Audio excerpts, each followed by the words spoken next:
It's time for the inquiry to resume. First of all, just the usual announcements. Mobile phones, please, if you could switch those to silent, that would be helpful, thank you. If we hear the fire alarm today, it is the real thing. So we go out of one of the two fire doors, we go down the stairs, and we go out and congregate in the council's car park, and don't obviously come back till it's safe to do so. Everybody all right upstairs? Yes, yeah. Okay, thank you very much. So we have this Southern Water letter, if you remember, that was sent in. And I think we've decided, haven't we, that that's going to go with the other consultation documents. Yep. Right, okay, so that's that then. And it basically just refers back to other correspondence 2021. Right, now thank you very much. I've got two, well, first of all from the council, one minute, yeah, Mr Gamble, I've got amended wording for B10, that seems very sensible. I don't know if anyone's got any comments. Everyone happy with that? We've agreed it, so... You've agreed it, yeah. Good. All right, everybody? Well, I mean, it's basically just trying to make sure that B10 is at the higher level, and then all the sort of detail work is carried on at the, I think it was key phase stage. Yeah, I think it was. And then I've also got from Mr Peters, who doesn't seem to be here at the moment, amended wording for condition H1 in accordance with my comments. Will he be here later? Yeah. Well, we won't get to it quite yet. It seems fine to me, but we'll talk about it a bit later, if that's all right. Good. So one thing it was only just because I went searching for something else, and of course when you search something else you find something that you want clarification on, quite unrelated. The application forms, they are dated 2024, which obviously isn't correct, is it? But the notices were served in 2021. Now that will be relevant because I'll need to put those on the top of the report. So can you just give me the correct dates for the application forms? Not when the council accepted them, but when they were actually Yes, submitted. but we'll do when it was originally, but hopefully on the planning registry, if not we'll find them. So. Yeah, I should imagine it's the same date as the notice, but it Yes, might not be. Might not be. Yeah. Sorry, Mum, on that one, I think I recall, because I raised that a little Long while ago. Yeah, because I don't think it was clear on the second form who the applicants' names were. Right. Okay. Okay. Well, when you say second form, what do you mean by that? Well, because the first one was submitted in 2021, and then that latest one in 24. Yeah. Well, hang on a minute. There's only been one. There's been two applications. There might have been amendments to them, but not. I don't know. It's so I don't know if it's an amended application form for it. I've only got one application form. There should only be one application form. Whether or not it was resubmitted, I don't know. Yeah, I mean, I never submit them again, so it's always one application form usually, isn't it? So, but I don't know. We'll check, madam, anyway. For example, it's on 1.1 for the northern site. Yeah. Yeah. Is that the one, the northern one you mean? The date will be. Well, the original form is the one in 1.1, or should be. Mr. Gearing's name is of the applicant. Quinn Estates is the. On the second one, what's on the first one? Well, I don't know what you mean first and second, because there's only one application for the northern site. I don't know why you say two application forms. There's only one on here. We'll check, madam. I see the point. You can see the notices say 2021, and it's go right down to the bottom. It says 24, doesn't it? January 24. We'll check. I need to check back over what happened. I think. Yeah.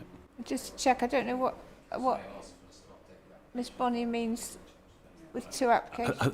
forms, that's all. Yeah, I don't either. I mean, another one might have been put in, but there's only one application. Exactly, it doesn't usually have any, we don't update them as a matter of course because it's you make an application and that's the You weren't- application. Were you Very involved same. at this In- stage? in stage. No. I Yeah. think we were asked to update them. I just need to go back through that with Mr. Digan, I think. Or whether you were or weren't, I need the original. I think we would have been asked to update them in 2024 with the resubmission of the environmental statement information. I just need Yeah, to well- understand the process. The application form is what came in originally, isn't it? Yeah, they're on That's the probably why file. you think. Yeah, we two. just Yeah. There is. They do still We say need they're the happy. first one when it was originally submitted to be correct, and yes. to have all the correct names on as the applicants to make sure. Yeah. So you need to dig that out really, Yeah. Okay. and that's about the same with the south. Okay. Anyway, I don't want to take a lot of time up over that, but I'll check the Yeah. files. Madam, I have some more plans for you. oh, good show. Yes, please. No, you've got. No, you just hang on to them. I shall have the new ones. There's another spare set there. Thank you. Does anybody want a set of plans? I think the other want them, so. Right. Okay. Not here today, so. We'll leave them there. So, Take them yeah. for them, So, are you on behalf of the action group today? I'm wingman. I'm making Right. notes. Mum. I see. All right. Fair enough. Right. Thank you. Thank you. Very much. Right. Okay. Thank you very much for that. That's good. Right. Has anyone got anything else to raise before we just crack on? No. Now I've just we got a bit stuck, didn't we, on F2, if you remember, which was, and so I had just a bit of a thought about this, and I think that the problem is that it's covering two different things, and that maybe it might be better to split it into two. So we have the first one for F2. Well, I mean, we can I mean, the numbering doesn't really matter, but say F2 then is as it is. So it's got an archaeological evaluation approved under condition F1 shall have been completed, right? So then it goes on, no development should take place within the relevant development parcel, safeguarding measures to ensure preservation in situ of important archaeological remains and or further archaeological investigation and recording in accordance with a specification and timetable to be submitted to and approved in writing by the local planning authority. And then the archaeological safeguarding measures, investigation and recording should be carried out in accordance with the agreed specification and timetable in each relevant phase. That seems to be one thing that's got to be done. So I would suggest then that we have another condition within 6 months of the completion of archaeological works. We're still in the development parcel, aren't we? Because it's got to tie in with F2, and that's development parcel, isn't it? Did we decide that? Or I can't. It was, yes. I think we, despite a bit of reluctance, I think we agreed parcels, didn't we? Yes. Okay, so within 6 months of completion of archaeological works in a development parcel, Yeah. as approved under condition F2, a post-evacuation assessment report should be submitted to, etc. And then, Yeah, I think that's evaluation, madam, rather than evacuation. did I say evacuation? That's what it says. You read what was on the Oh, words. sorry. It should be evaluation. It should be Oh, yeah. evaluation. Yeah, evaluation. Sorry, it actually says excavation. Oh, sorry. Excavation. Yeah, sorry. so that does make sense if it's excavation, is it not evacuation? But hang on a minute. Let's have a look what it says. Post excavate. What should it be? Well, I don't know. It says excavation. Yes. You read Evacuation. excavation. Excavation's I fine. assume it's correct. Well, actually, it says exact. I don't know what it says. It says a long word. Anyway, okay. The post excavation. The post excavation. Yes, Sorry. that makes sense. Yeah. Excavation. Post-excavation report shall be submitted to and approved in writing by the local planning authority. Post-excavation assessment report shall include, I don't think we need to, in accordance with anything, you know, because obviously the LPA's got to approve it, so you'll presumably consult with your advisor. it shall include, and then those three things, and then you could say that the measures outlined in that document, I'm going to read it again, for including a timetable for their completion for each relevant development parcel shall be implemented in full in accordance with the I don't know, agreed timetable, something. I don't know, something like that. Do you think that would sort of That looks fine to me. Yeah. I don't think. Okay.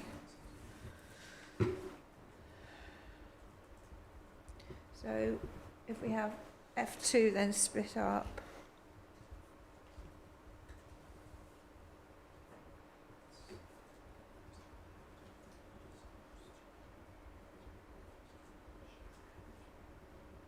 Thank you. Causeway enclosure.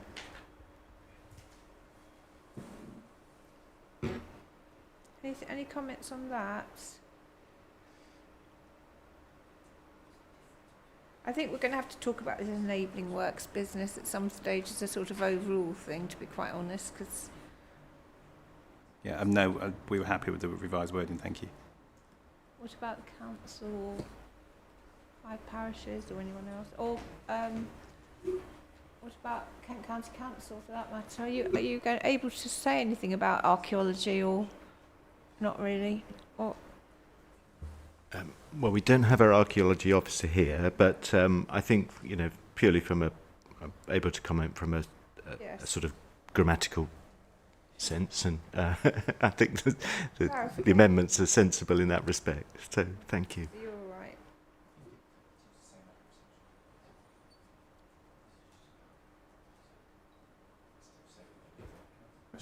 So can I just ask the in question, because obviously Causeway enclosure has got significant importance here, Yes. but so has the bit south of the A2, which is still within the red line. That's a safeguard. No, that's separate. Yeah. But on that Causeway enclosure, if I look at the drainage plans, there is effectively a drainage pond on top of the Causeway enclosure, and I can give you the reference. So there's a drainage, a surface water drain or something? Yeah, but that would, of course, in order to do that, you would need to excavate on that site. So I just want to check the protection and how that works. So it's going through the Causeway enclosure? Yeah. And what plan are you looking at? CD 3.2.26, page 39. Hang on, sorry, CD 3.2.26. page 39. Yeah. Okay.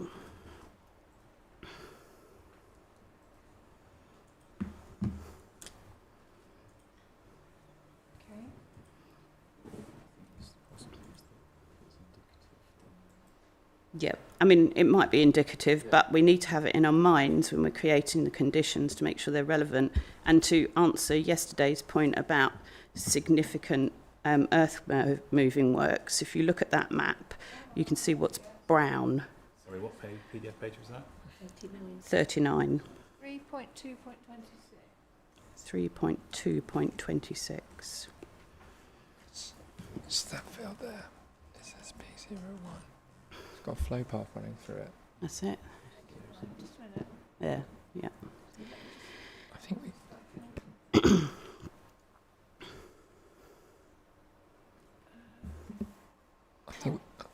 I think we went through all of this in evidence. Did we? Yeah. But it's just making this tally with the condition. What's the document? 3.2.26. Right. Page 39. Yeah. And you'll see there's a blue, where it says RO2, which is the area around where the Causeway enclosure would be. No, it's SP01. It's SP01. It's not R02.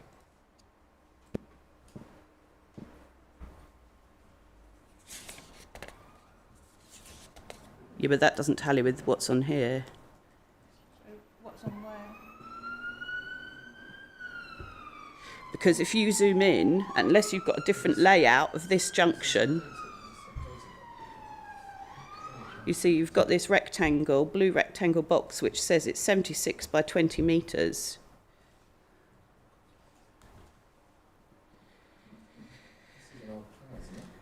Well, it's your evidence.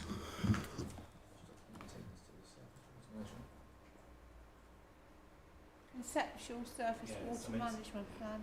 It's an indicative plan, which We've got the parameters that show where there's, sorry, the parameters show where there's, it says there's no deviance from tolerances of the area.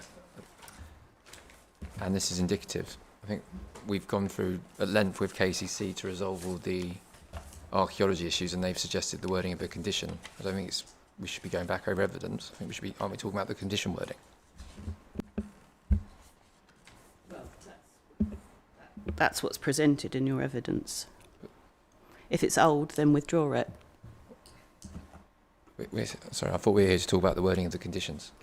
Well, we are, because I'm saying, does the causeway enclosure and condition ensure that's safeguarded, given the indication that there is development within that area? It depends whether you've got the right area, doesn't it? So are you saying it's in SPO2, the causeway enclosure? That's just south of the farm buildings, isn't it? Drawing that shows the causeways enclosure, there's in the parameters a specific reference which is tied back to in the 106 as well, which references there's an area that's got a blue line around it, and it says, sorry, so in the parameters, the most up-to-date, yeah, parameter plan development north. Wait a minute, let me look on my new plans then. It's an older plan that had residential. Hang on a minute. It's conceptual surface water The management. parameter plan is what, 52 points?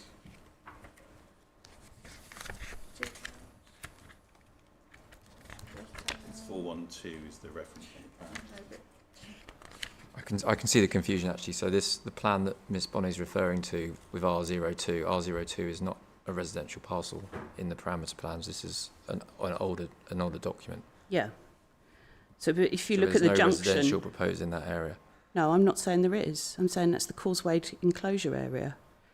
So if you look to the parameters, which are obviously the documents being sought for approval, the area, it says it's part of area defined under policy AS1, safe on area of search, and then which It's the green. green area, and then in the lower corner, it says area excluded from deviation tolerances noted below, and that's the causeway enclosure area, and that area is the area that's safeguarded in the section 106 as well. And if we look to the archaeology evidence, I think that's probably where we should be going. It's there. But ultimately, It's in the same area.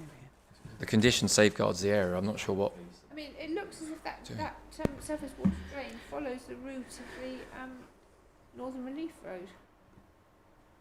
Pink, isn't it? I'm not sure. I'm talking about the rectangle just north of the A2. Right. So you see where's the thick brown line, which basically is re-engineering of the Chalk Valley. Yeah, then you've got the junction. You can see an outline there of where the junctions and how the Northern Relief Road comes off, and then the estate road into where all the housing and the school is. And then you can see that blue rectangle there, which is 76 by 20. That's in the area, I believe, to be. It's not for approval at this stage. Okay, but we need to make sure that the condition ties in with what our expectation is for the preservation of the causewayed area. It's balancing point. So this is a document from April 21, way before the discussions about the causeway enclosure were undertaken with KCC, and before it was agreed to preserve in situ, and before the parameter plans were updated to show that area and retained fully as open space. So is the brown area correct? Brown area is a flow path. Look at what the key says about the brown area. But again, they're indicative. Again, this is showing an indicative solution at that time. So We- it can work. So. I think the problem is I need to go back over evidence from before. I thought we were here to discuss the wording of conditions. Yeah, no, I just want to check that it's correct. Well, I mean, the fact is this is an indicative plan. And what did you say the date was? 21. April 21, yeah. So. We can. But as Mr. Gearing says, everything on the archaeology has been refined and developed since this was agreed, particularly in the last 6 months. I mean, the fact is that we've got the conditions so that the any drainage has to, I would have thought, comply with the condition. Hope so, yeah. Well, yeah, I mean, Yeah, because that drainage goes immediately under the cricket pitch, that's why.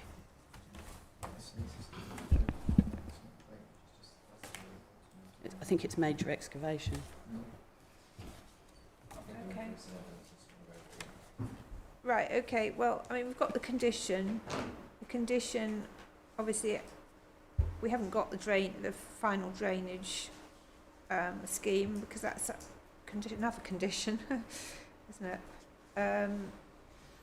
And, you know, they've got to obviously take account of this, where, as you say, there's no tolerance levels. So, anything else on F3?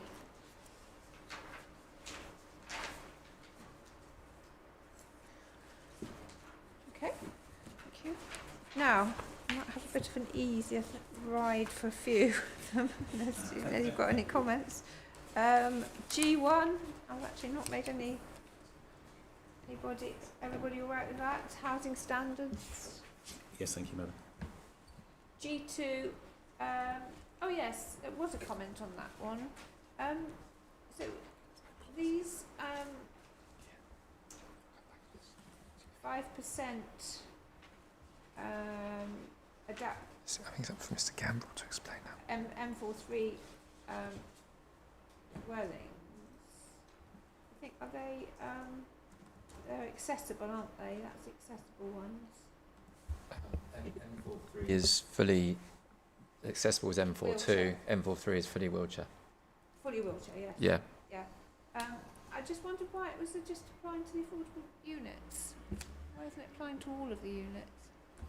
That's our general approach as a council on the M43, because there's difficulty in those units being utilised by kind of the wider population. So the housing market assessment that the council, the most recent housing market assessment, kind of identifies a need, I think, for around 500. And what we suggested actually as part of I think the conditions I sent you yesterday, was actually for us to agree a strategy for the M43 to be delivered. Did you send me something on? Yeah, I think it was through the programme officer's mum. That's how, because I think at the moment, we're not 100% sure actually, you know, whether or not the quantum of M43 units that, well, we're not sure what the quantum of M43 units is that we'll need in 10 years' time or 5 years' time. So actually agreeing a strategy ensures that effectively kind of we don't end up with a surplus that we can't do anything with as part of the affordable makeup. I just wondered, I mean, obviously people in market housing might need a wheelchair adapted property. I just wondered why it was just the affordable ones, that's all. You said It could, to be fair, Mum, it could be adapted to both market and affordable. I think the ES basically says about a proportion of the dwellings being provided as M43. Yeah. Sorry, what says that? The environmental statement says about a proportion of the dwellings being provided as M43, but I don't think the ES actually necessarily narrows it down to affordable or market. So I wouldn't have an objection for a strategy to be agreed for M43 for both market and affordable. Well, of course, if it's the if it's both, then it would be more, wouldn't it? It'd be significantly more, particularly on the south.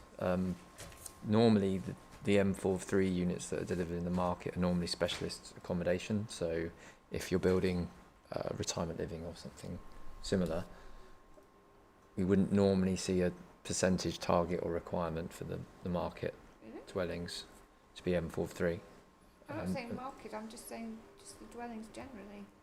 Or well, we haven't seen any evidence of a total need that suggests that. I think, I mean, what Ms. Gambrell's explained, that I think there is a revised wording, and we're happy with that, because then again it does allow you to tailor it to the needs at the time, doesn't it? So you're saying, Mr. Gamble, that the SHMA then identifies what does that say? That identifies a need. I think, I'm not sure what the time period is, but it identifies a need for 500.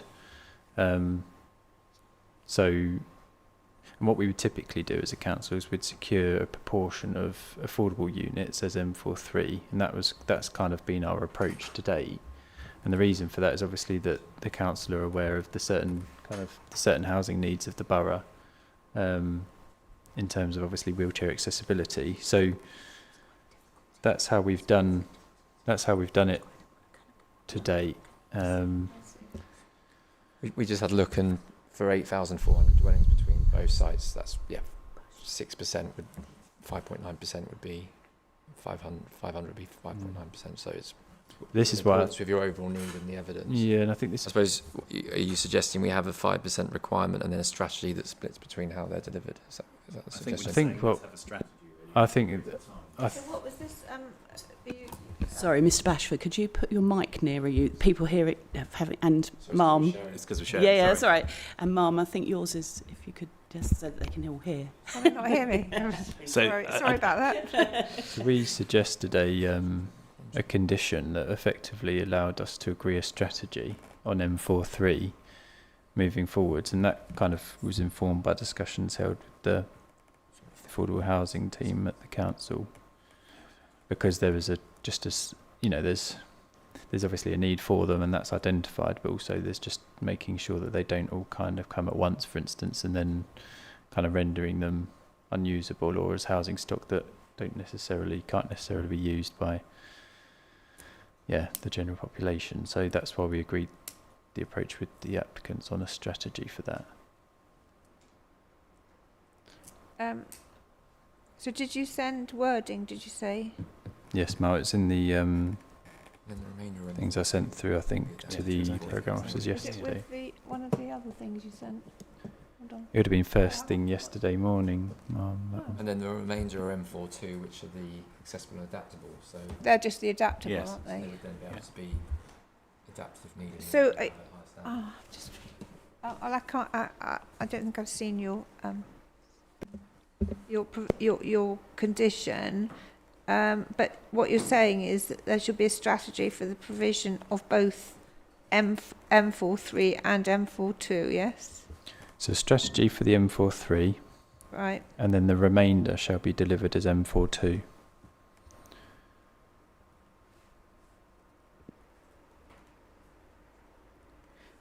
And just the affordable. Yes, ma'am, that's the way that the condition's been worded currently.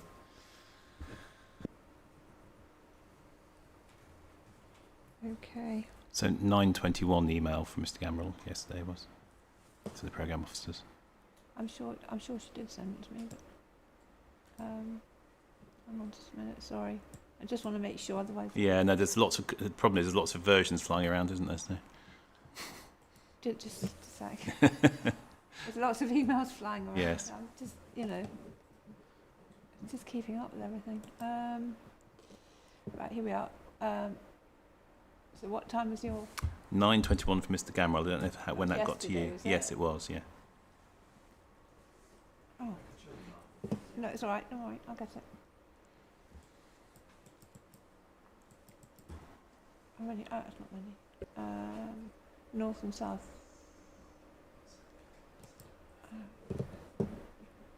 Let's just see if this has got it. There's one from you. Oh, okay, fair enough.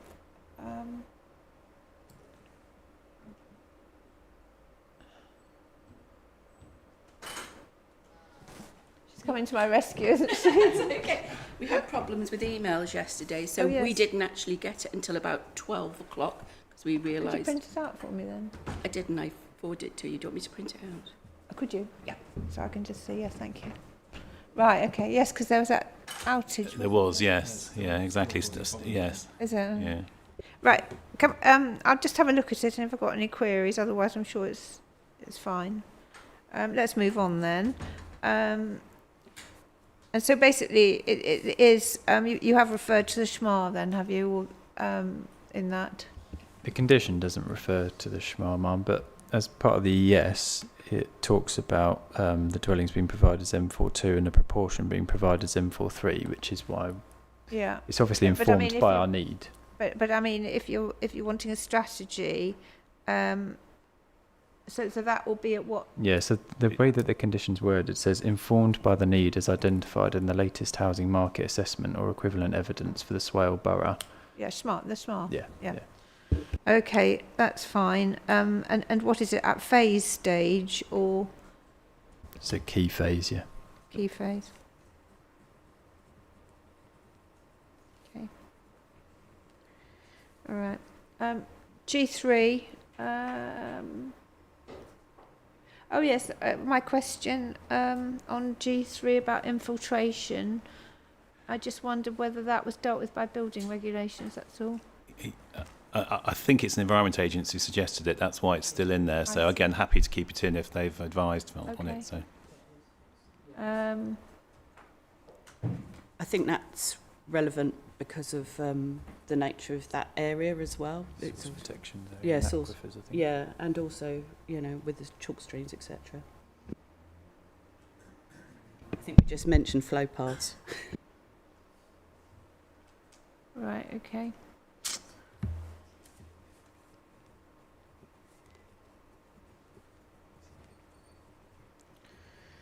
G4. Anything to say about that? no, happy with that. Thank you. Everybody happy with that? Landscape implementation looks fairly standard, isn't it?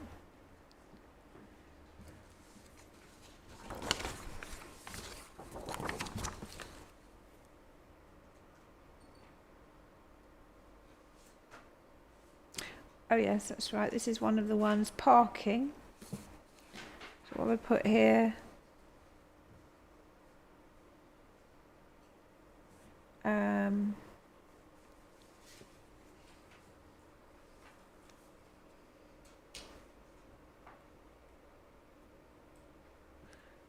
Yes. So I've agreed that I think there should be a parking condition. Yeah, it could be part. Well, I don't know. Do you think it should be part of the layout, or should it be a standalone condition? I think I have no objection to the way that you've introduced those conditions, Mum. It still secures what we're after. G5 and G5A. I think I put cycling, but I'm not sure there isn't a cycling one later on. But I mean, cycling obviously is very important, isn't it, for the sustainable transport strategy. And e-bikes, e-bikes seem to be quite growing in popularity.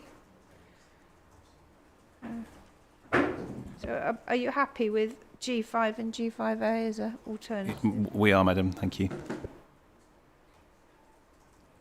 Council happy with it? But they'd have to provide details of the parking standards relevant at that time that they put the RM in. So they'd have to provide a parking strategy in accordance with our plans, our strategy, sorry, at the relevant time. Okay, so one of the things that causes concern for the communities as they move in quite often is around historically where parking provision has been provided, and I know this is outlined, but we've ended up with tandem parking because it doesn't function as it should do, and I was just checking with the officer, maybe you can clarify. This is where one space in front of another on an estate, and then they don't get used properly, and we end up with parking problems as a result of that. So I just wanted to highlight that. Well, I mean, the council has to approve a parking strategy. No doubt, it's in their gift and to not accept. I wouldn't have thought that the applicants would want to have, or anybody would want to have tandem parking if they could help. We're just saying I've got tandem parking. We're just having a chat about it. Right, okay, fair enough. It's difficult. A lot of councils like the idea of tandem parking because it means you can have front gardens, and also it means the parking dominates the street scene less. So there is a balance there. So, but it's not for deciding now, so it's fine. I think general guidance goes against it because of the problems I've highlighted. You mean people won't bother to park behind each other? Yeah, and Stones Farm's a good example of that, where that was brought in on the basis of an old parking standard. I can't remember how the current one is at Swell, but it does cause problems. We've only got to look at other estates around Sittingbourne. I mean, unfortunately, you know, people will park, and you know, if they don't fancy parking on their drive, they'll just go and park on the street, and you can't stop that. No, you can't. But I agree that, you know, you'd want to make it as easy as possible for people to park on their property. And one of the things that's really, I suppose, I've become acutely aware of is, as you were talking about providing property with disability, is making sure their parking provision is near their property. Mm-hmm. So that is actually quite, because we've had covered in the M43 standards. Yeah, absolutely. So Yeah, that's the yeah. importance of that. Yeah, no. Getting to your front door. Yeah, of course. Having wider spaces as well, and some manoeuvrability and things like that, it's all covered under the standards. Yeah, good. Okay, good show. All right, so we're happy then with the suggested 5 on 5A then, yes? Thank you. G6, Happy with that, madam. Thank you. I've taken out maintained, I'm sorry, but Yeah. unless you have a standard, but, you know, if you retain it for its purpose, that should be sufficient, I think. Right, H1. Oh, is this your one, Mr. Peters? I think it might be. Hello. Yes. Right, so you suggested a condition for H1, which appears on both of the... if I can find it now, where's it gone? Although the email does say south that we've got. Does say south? Yes. Oh, okay. Well, Yeah, it's Right. only on the south. Yeah. so it's just south. Oh, I see. Oh, right. Oh, I see. Right. Okay, because they're different numbers. Yes. All right, Mr. Peters, you can go back to sleep again. Right. Okay. So we're just on the north. I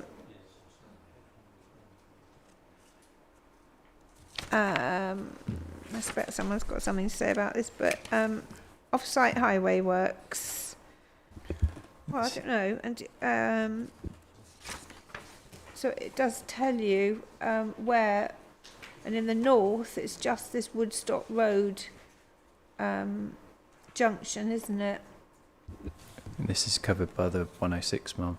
Sorry. The off-site highway works covered by the 106. So is it necessary to have a condition then? No, because that was introduced before we had the wording Right. for So the we can 106. omit. We can take out H1 then, can we? Yes. I think as long as it's in 106, of course. What is it, or isn't it? What's this? Mr. Gamble says it is.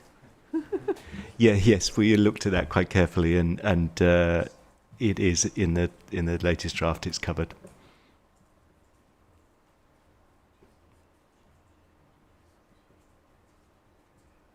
Thank you. Right.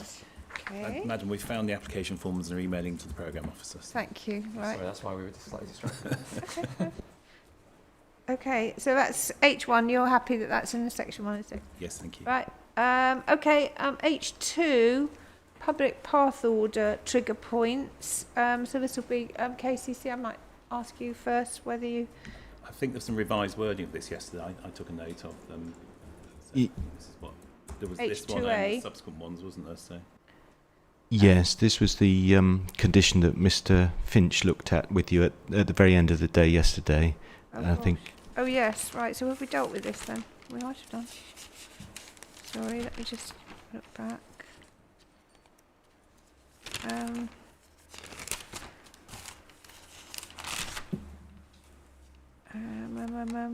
He did. I'm just looking to where I. Okay, I'm sure I did somewhere. Did we? I do remember that because he had to go, didn't he?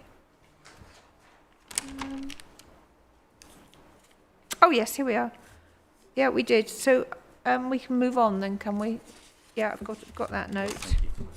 Sorry. Right. So H.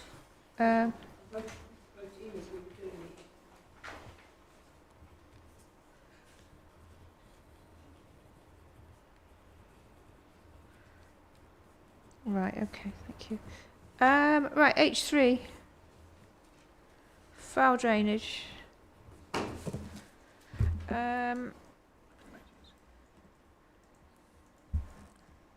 No comments from the applicant, thank you.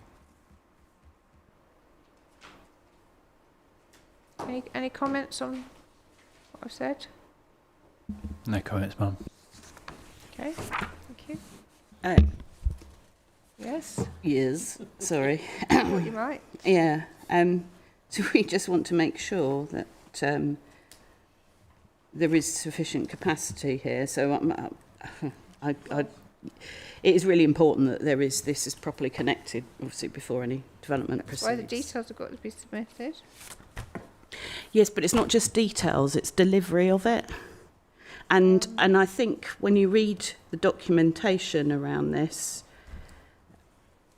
we're not entirely convinced that about that capacity. No, I know. I know. The wording of the condition is really clear. On this. You said that in The last thing, yeah, so we don't want to have is tankers to sort out this. But it says, no occupation or use of any building within the key phase should take place until it has been connected to the foul drainage network in accordance with the approved foul drainage strategy. So, I mean, whether, you know, if there's not sufficient, then obviously sufficient capacity will have to be provided. Now, I know that, you know, you've given evidence that you don't think there is, but the fact is that, and the applicants think there is, so all this is doing is requiring that be demonstrated and implemented. You know, it's a condition. You might think, well, and if it can't, then, you know. And actually, is there a site-wide? There's a site-wide scheme as well, is there? Oh, I can't remember now. I think there is. You see, that's the thing, because I think there should be a site-wide one. Yeah, but I think there is. Hang on, just before we... surface water drainage site-wise. What did they say? Something? I'm sure somewhere... For foul drainage. But the thing is, in order to develop out the whole site, you're going to need a strategy for the whole site, and that to be then brought forward. And so what you don't want is bits and bobs, and then you find, you know, it doesn't all hang together. I do actually think that maybe there is some merit in a site-wide drainage strategy, a foul drainage strategy, isn't there? Just the basic... It's something we would do anyway as a matter of course, but yeah. Well, I know, but, you know... Because we've got a site-wide surface water one. What do you think, Mr. Gamble? Yeah, I'm quite happy to have a. Could you I mean, just a high level, and then I think that then when we come to H4, sorry? It's a key phase requirement on the surface water, not full sites. I know it is, but what I'm saying is... B3. That's B3 then. What? Sorry, what's... B3. Yeah, have a good B3. Sorry, we're just going back. Sorry, I'm just trying to get through all of the conditions. B3. Sorry, so service water drainage strategy site-wide is B3. But there Are you isn't. suggesting we do write something similar to B3, but for foul? Yes. No, I'm suggesting, yes, that there's a site-wide foul drainage. It's a high-level thing that then, Got a foul. when we come to, Can do it. H3, we just, you know, refer to that. So I need you to put your thinking hats on, I think, I'm afraid, sorry. And our comment will probably be the same, well, it will be the same for supply. Well, hang on a minute. So we need a site-wide foul drainage.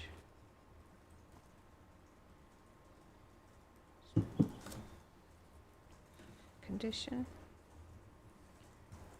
And then that will coordinate with the key phase. So we don't want them repeating what's got to be done.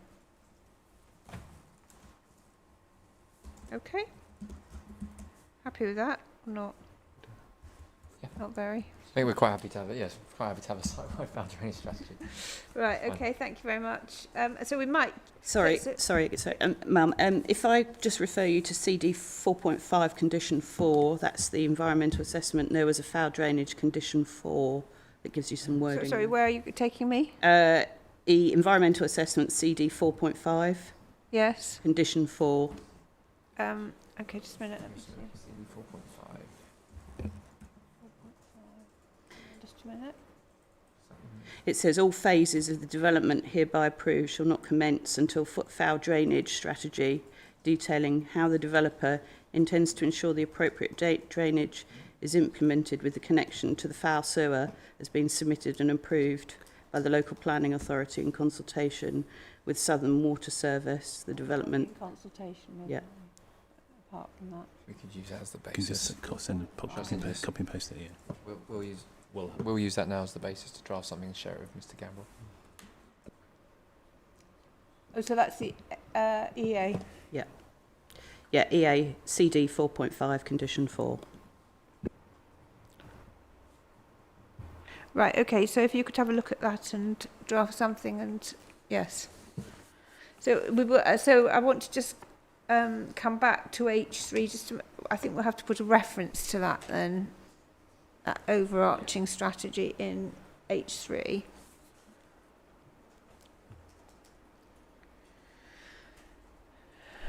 Right, let me just...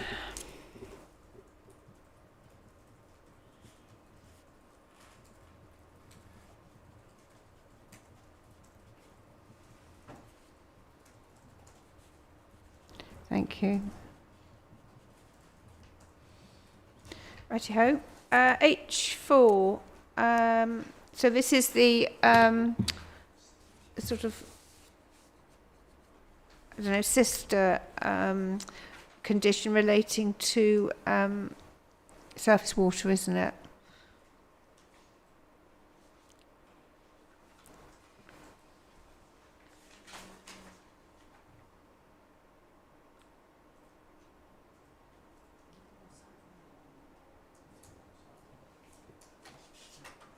So we've got a site-wide one. I mean, this shows how I think they should be tied in, if you see what I mean. Has anybody got any comments on this? Yeah.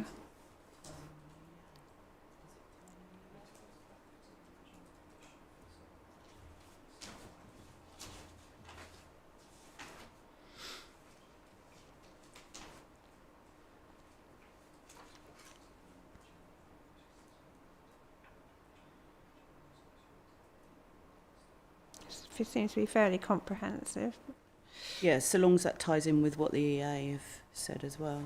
Well, The EA's comment just relates to no Yeah. infiltration of surface water. Yeah. we've got an infiltration condition anyway, haven't we? Okay, everybody?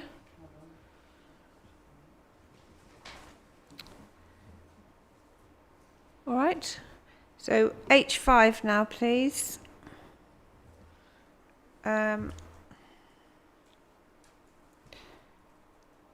Anything on that?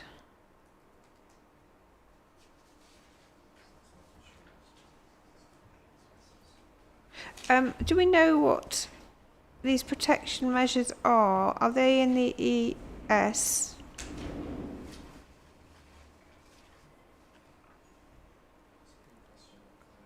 Because oh yeah, I said explain why it's necessary. I'm not quite sure what's wanted here.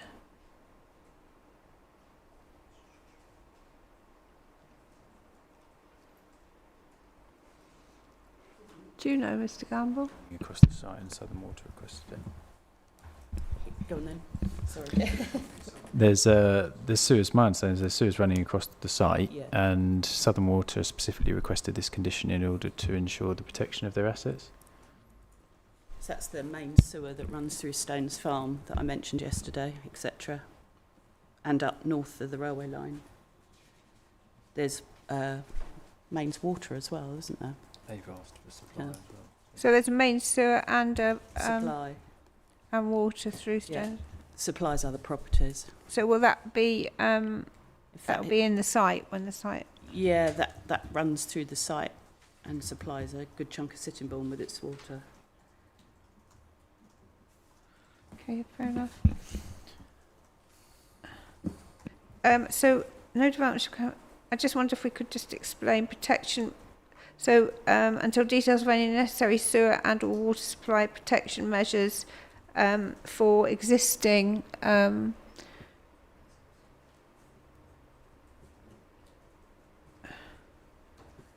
I don't know, sewer, existing assets, Assets in, if needed. No intervention commenced with yeah, but should we say what sort of assets they are? Works until details of any necessary and water supply protection measures. Existing water and or existing drainage assets. That would cover both of them, wouldn't it? Some of them are supply, I guess, so it wouldn't be a drainage asset. If we said assets, I think that would cover it for what everyone would expect it to mean. All right. As in, you know, don't build on top of or dig over. No. All right. Existing assets. I think we'll put existing assets in there, so it makes it clear what we're talking Like a catch-all about. term. Yes. And that's to be identified and non-identified. Well, I mean, there must be maps of where they are, I would imagine. When they hit them, Well, and believe me, that's happened. well, I'm sure it has, but I mean, it's got a bit of due diligence going on here. Pretty sure we got mapping, but we would update that. There's always going to be a possibility of, but Well, the main water supply, one of them is right where the road's going, so it is quite critical. yeah. Yeah. Right, okay, so existing assets we'll add in then. H6. Oh, this is the sensitive lighting strategy. Anybody got any comments on that one? Oh, this seems to cover the same thing as condition D4, I've said. If anybody wants to...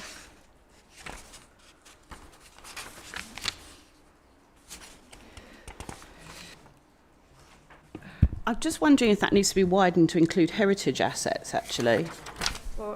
Lighting. We're talking about sewer and water supply protection there. Which one? What are you talking about? The H6? Yeah, Oh, sorry. Lighting strategy, sorry. Oh, right, okay. No development in a key phase.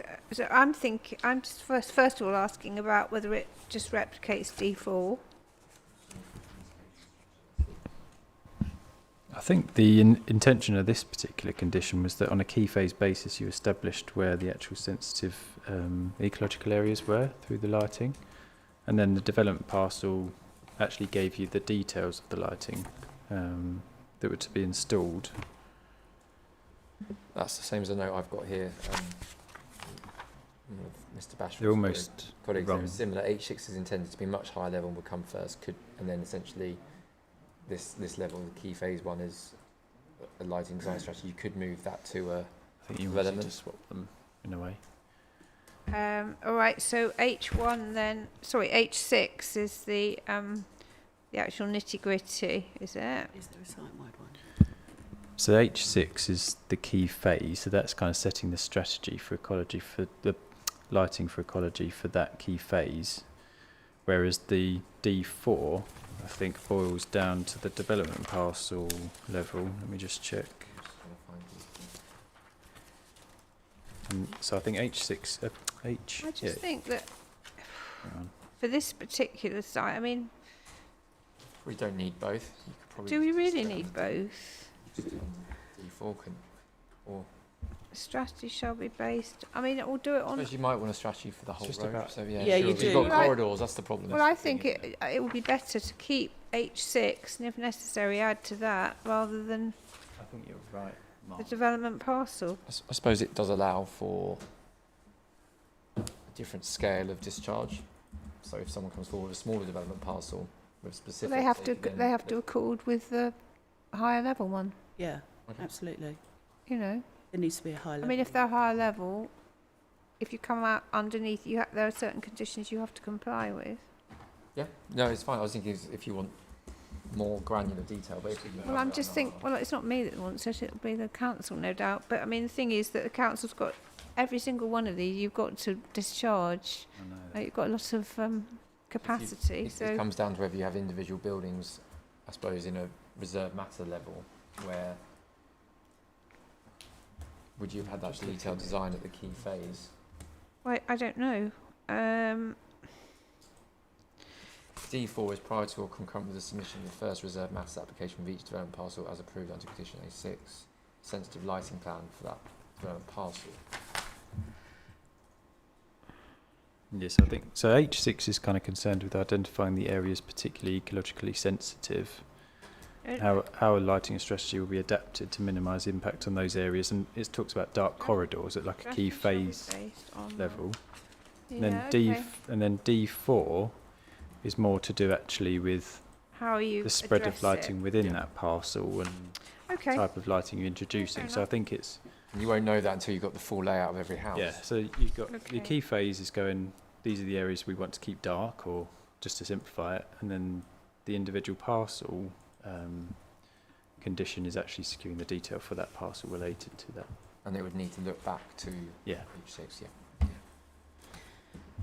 I think it gives more control for the council and more certainty. Okay. Now you were talking about heritage assets. And conservation areas. Yes. Well, the conservation area, that would be the road, wouldn't it? Yep. Not the And the park area.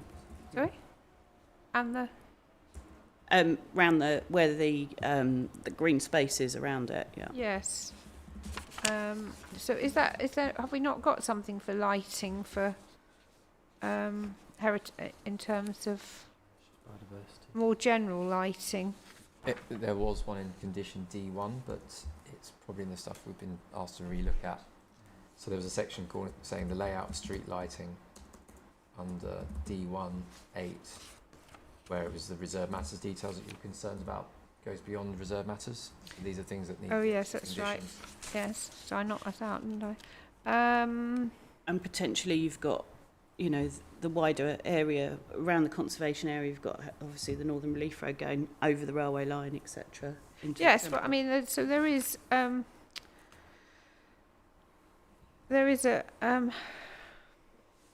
yes, but I mean that would probably be covered, wouldn't it? Under the landscape and biodiversity lighting strategy, that would that cover the road? Do you think? It could be adapted to cover the road, Mum. I think at the moment that landscape and the biodiversity sensitive lighting strategy focuses primarily on ecology. Well, it says land. I'm Hang just on a minute, thinking sorry, which about one? D4. H6 I was looking at, but let me go back to D4. Hang on a minute. Mention of lighting.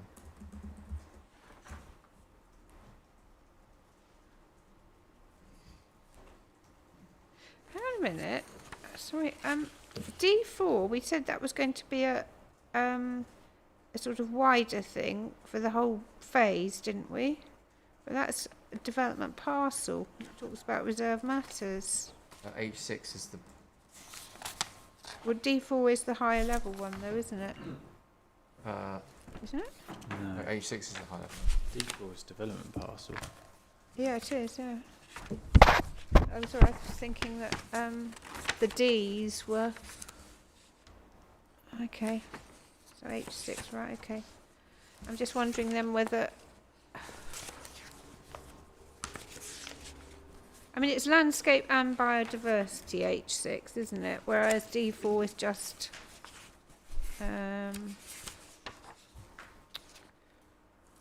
I think there's no issue bringing in heritage to that requirement. it's fine. I think it's fine if needed, because by Which one? designing then? for landscape and biodiversity, it should be responding to heritage as well. Yes. H6. H6, yeah. If it's got to be picked up somewhere, it makes sense to do it at the same time. So, I think from the route of the Northern Relief Road, landscapes, biodiversity and heritage assets then, or on heritage? Yeah. It's fine, isn't it? Yeah. I think the the character will be more. There's a need for corridors for wildlife. They're going to make the lighting appropriate from the heritage point of view as well. But it might then be a design issue. So.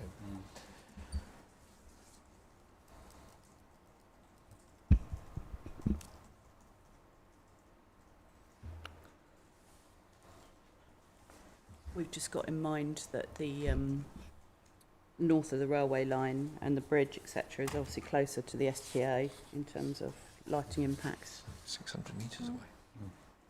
Well, that will come under H6, Yeah, wouldn't it? exactly. The road goes straight near the SPA from there. So the sensitive lighting plan,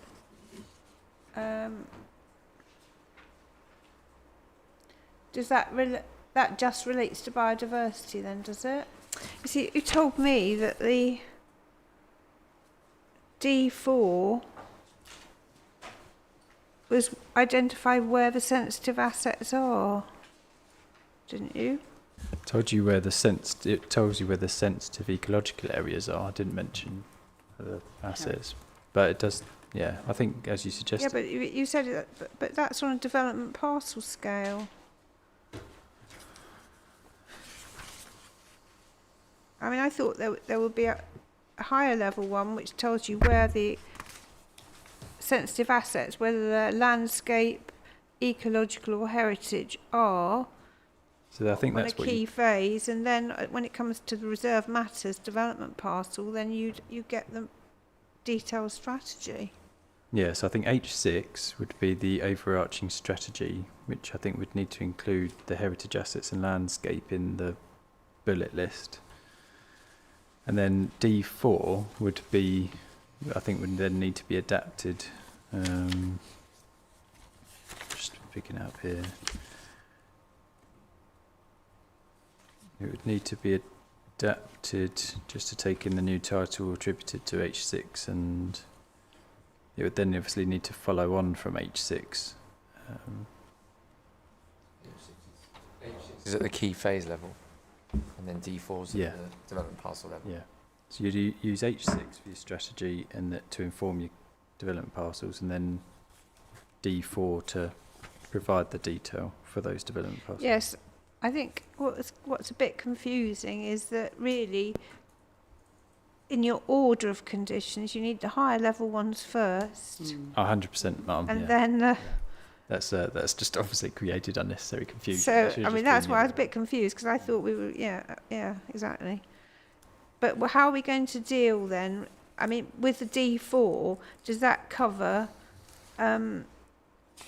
ecology, landscape, and heritage? No, so at the moment D4 relates to biodiversity. Yeah, but should it? but cover it these should other things? but it should be adapted obviously to cover the other elements that have just been raised. Do we need to move H6 into C? Is that the answer? I think I'll be moving them around anyway, but C is key phases. Yeah, it could go. I H6. think H6 ought to be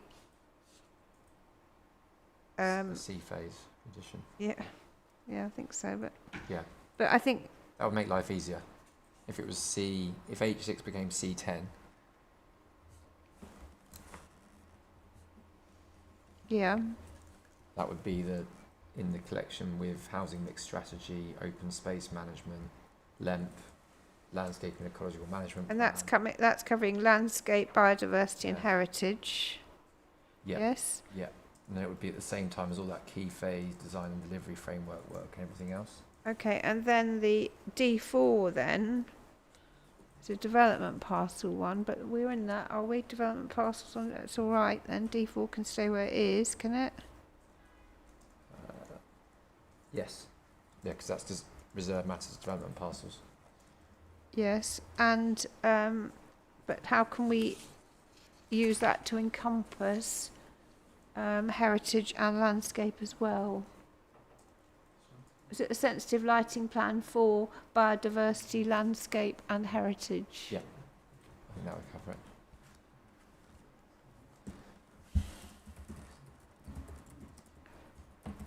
Just added that into D4. Yeah. we've moved H6 into C. 'Cause it's a bit late. That was what was confusing me, Yeah, because it was yeah. the wrong way round. Yeah, it's in the wrong place. I've just sent you the foul ones back. Foul. Have a look. So send it on to Andy then. Okay, so we include heritage and landscape. That does make sense moving that. Yeah, it does. I agree. Right, And I think okay, covering so landscape and heritage at the same time. where are we And then? then, because if Essentially you can do a lighting plan. strategy, you might as well do it once. Exactly. Plan for biodiversity, landscape and heritage, all right? And in terms of that, I was just thinking ahead. Sorry, it's a bit dangerous, but Yes, just we've got a carry REM. on. Yeah, we've got a REM outstanding on the north. We've got a what, sorry? The REM application for the Tremport land, and they must be going through this process. And I was just talking to KCC about this because clearly they will have a lighting strategy for that, and that will come out of there's a Section 38 agreement. So actually, that falls on KCC to approve that, doesn't it, rather than the local authority? Well, the not. KCC are not approving any of the application conditions. They're all for the local authority to, but I mean, obviously there can be consultation if they, you know. Yeah. But this is the sensitive lighting plan. You know, whether or not how that quite the road. I mean, cases. I suppose you will be involved in the lighting of the road, won't you? Well, that's right. Yes, because the lighting details would be included in the detailed design of the road. So do we need to take the road out of this then? If it depends whether the local authority are happy for the highway lighting to be resolved fully through a Section 38 and 278, which is always an area of dispute. Because I think we keep it in, yeah, Yes, I think so. especially as it's going through the conservation area. Quite. And when I've been on the other side, my preference would have been to keep it in, Yeah. because otherwise there's no control locally over the design of the lighting. It's dealt with at the county level through a Section 38 or 278, and that will be led purely by lighting standards. Where we deal with this elsewhere, for example, we've used street lighting that then is adopted by the county council as the local highway authority, but that's already been approved for a planning condition to make sure it's suitable for ecology. And then is there ever, I don't really like to bring this up, but is there ever any conflict? I mean, there shouldn't be, but there can be. like for example, when the road goes through the conservation area, obviously it's quite important that the lighting should be appropriate. But I mean, you get even motorways with no lights along them, don't you? So, is there a problem with that? I mean, we've got to, you have to do that down in the national landscape anyway. National highways, presumably.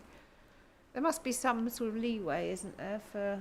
Yes, ma'am, and we've discussed this with our lighting engineers that we're looking, particularly in terms for the southern road, and they accept that there's areas that would not be needed to be lit. I mean, we look at the existing Northern Relief Road that's been constructed from Kemsley through there. There's sections of that aren't lit, so we're looking at the same principle here, that there's going to be sections where there wouldn't be parts of the road lit. Where there are intersections, junctions along there, there's a requirement for those to be lit though. So at the roundabout... That's right, yes, ma'am. Yeah, but that's not in the conservation area, is it? So if I may, ma'am. But that lighting, could that be still? That could be adapted, could it, to be, appropriate to its location? It doesn't have to be. Does it? Right. So if I could give you an example of something that was out of the conservation area, but it was relevant because it was Stones Farm development. When when the parking bays were realigned on the A2 as part of the original Stones Farm development, and again, there's going to be changes around there, lighting was put in without any consideration of the local residents, and we ended up with lighting columns outside of people's houses lighting up their bedrooms. And after a long battle with KCC, they admitted it's just because where the Herberts have put the electric cable connection in, that's the only place the lighting columns have gone, having not thought out properly or planned where those lighting columns were going. We did get some moved, but this is an example of what goes wrong when there isn't proper consideration for the residents living nearby. And whether it's conservation area or not, heritage assets, that is a live example within the boundary of this site. Well, I mean, what I was asking was whether you'd have any, basically the local authority have got to, we've got this condition, so a local authority have to approve it. So obviously they're going to have to talk to you, and presumably there's going to have to be some sort of accommodation, isn't there? I mean, typically, I suppose what you'd have is the condition would be informed by discussion with highways as part of the applicant's kind of due diligence in terms of the Section 38. I hope it would. We would normally want to submit the detailed design of the road as part of the reserved matters, including the lighting, and that would follow discussions on the requirements for the road that are in discussion for the Section 38278, so that we get permission for a road that we can build rather than a different road. And then we would expect the borough or the district council to consult with the highway authority on the design, and they would confirm they're happy with the design, and then the local authority would take into account the design from a urban design point of view. I mean, I'm assuming that your problem with the those parking bays was because there was no condition, so contractors just went in and, put lights up, which is, I suppose, fair enough, really. Well, no, there was a plan and they didn't stick to the plan, and then they ensued another battle. But couldn't enforcement action be taken against that then? Oh, well, then because it required the local authority to move their power supplies, which was a whole other thing they didn't want to do because they hadn't got the money. So. I mean, we want to avoid that. Yeah, obviously. Absolutely. What I'm really trying to get from County Council, and they keep being interrupted, I just want it practical. Is, you can see what the problem is. Yes. We don't want that roundabout at the, at the junction to be sort of spilling out huge amount of light, which, just when it comes out of the conservation area, even if it's just outside, it would affect the conservation area. So is there leeway to provide shielding or some sort of, sensitive lighting within that area? I mean, I'll answer firstly from a purely legal point of view, which is my capacity, obviously, as a lawyer. But I mean, I don't have any issue with the highway works being informed by the condition, and I'm sure Mr. Millard will confirm. But I suppose from a highway perspective, obviously, hopefully, we can eliminate any conflict between highway safety and lighting issues, and that's obviously where it's going to arise. And I'm talking again without any detail, but just from a legal perspective. The highway has to be safe. But I suppose, from anything can be engineered in theory, I suppose, to be more accommodating, but there may be a cost associated with it. But that's purely a high-level comment, and Mr. Millard may have further thoughts. The highway wouldn't, in the areas that we were talking about that do need to be lit, would have to be lit to certain specification to meet the design standards for that. The equipment that you can get nowadays, it is pretty direct because it's only the actual highway part that it needs to light. The modern lighting is more focused to where it's meant to be spreading the illumination. So I'm sure there's a lighting design somewhere there that would be able to light up the road, but not spread it where it's not required. But it's technology's moving on there. It is more focused to where the light needs to go. I mean, there would be change. I mean, you've got, if it was approved, you have to accept it's a it's a road going through the conservation area, there would be change. But I think that's all we can do, really. We've got quite a few safeguards there.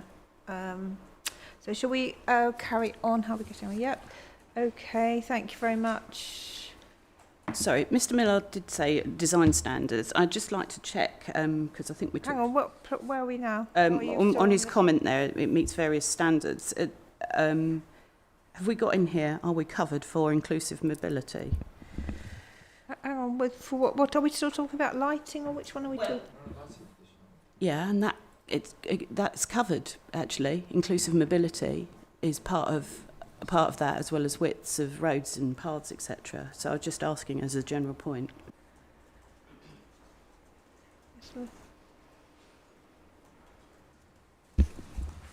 I'm not quite sure what the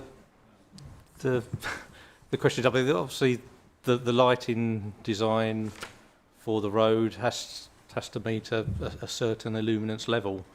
I imagine that takes into account all road users that are meant to be used, or highway users rather, road. That includes the footways. So yeah, I'm not sure what the answer. I mean, if there's a footway along there and a cycleway, I presume they would have to be lit, wouldn't they? Not all of it, but I think the areas where we're looking at the conflict between users, so at the junctions. Yeah. Okay. All right, Miss Bonnie. Yeah, I think we've got specific commentary in our evidence base from Active Travel around inclusive mobility and inclusive mobility standards. So it's just making sure that in the conditions that's properly adopted. So just if you could give us an example of how light. I mean, how you mean really? So inclusive mobility includes things like gradients on footpaths, etc., making sure they're wide enough, etc. I'll just find you a reference. Well, that would presumably be all into the 278 or 38 in that section. Yeah, it would. Isn't this a lighting condition though? So I'm really confused. Yes. Yeah, well, it plays into lighting. It's about design. Well, I think it does though. That's the point. Well, I mean, in terms of the new road and its footways being built to, in accordance with mobility requirements, I would have thought that would be something that would have to happen, wouldn't it, Mr. Miller? Yes, I mean that's all part of the process of going through the section 38 and 278 technical audit processes. So they're designed against, they're assessed against the design standards to make sure they're compliant. Yeah, we're just looking at them now. They're all about widths of pavements. They're about gradients and things like all street furniture, drop curbs, all the things you'd expect for that sort of thing. Which is, of course, that will all be covered by the Section 38 process, won't it? Yeah, So. I think. Yeah. But we're talking. We need to move on. Really, we do, because unless you've got, Well, I think when we discussed in evidence about whether it was LTN 1 compliant, etc., and talk about step-free access, that's all we're making sure that is all implemented. But LTN 120 is only guidance. It isn't a statutory requirement. It isn't policy. It's guidance, and I think we've discussed that, haven't we? And I think with a new road, in the site, it would have to it would comply with that. I think that's what we were told. Well, yes, and again, I think we're talking about lighting here as well. So I'm quite keen to move on. We're just conscious of the number of conditions we need to get through. Yeah, and trying to be focused. Okay, let's carry on then. Are we on to? I'm losing a bit here. Are we on H7 now? Soil resources management. Anybody got any comment on that?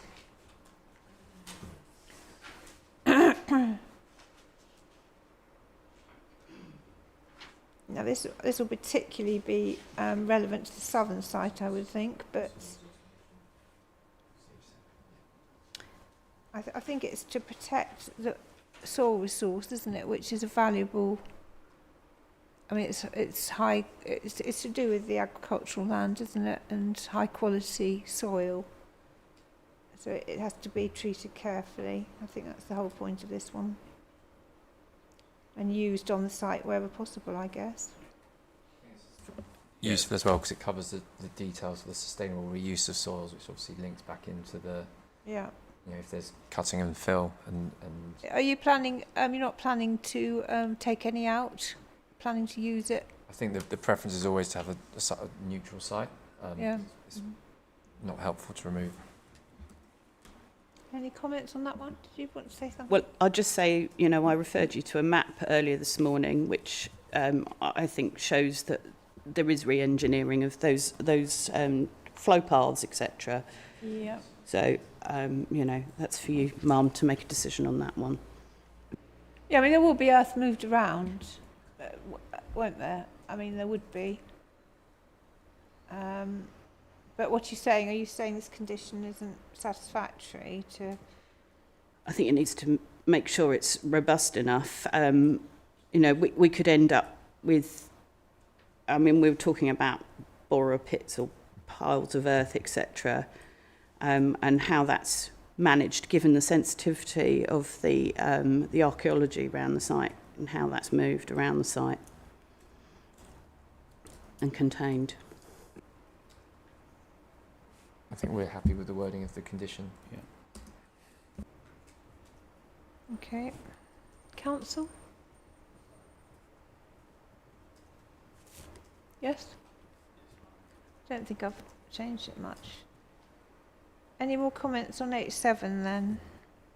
I mean, if you think it's not, well, if it's not satisfactory, say so, Ms. Bonney.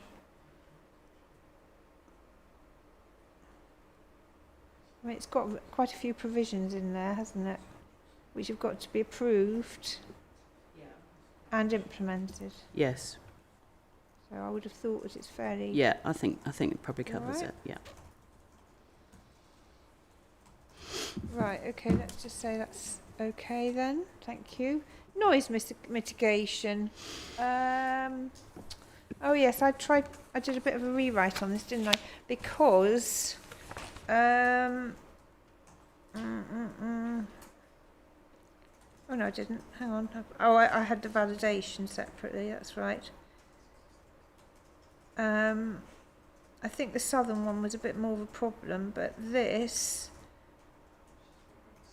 well, have you got any comments on it? I suppose I want to say, really.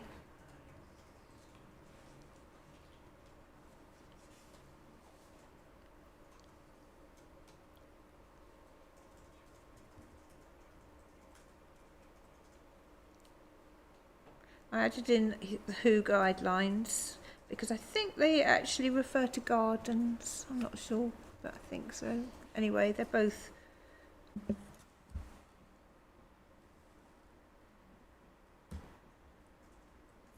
Anything to say? Is everybody, council, happy with that? Yeah, we're happy with the wording, Madam. Thank you. Yeah, everybody? Okay. That's H8 and H8A. Right, air quality mitigation. Yes, I just wanted this explained a little bit. So there is a cost. Well, we can't really require money in conditions. I think this is in the Section 106. It is in the 106. Yes. The 106 has the air Formula quality in it. mitigation Yeah. costs in it. You've got a copy.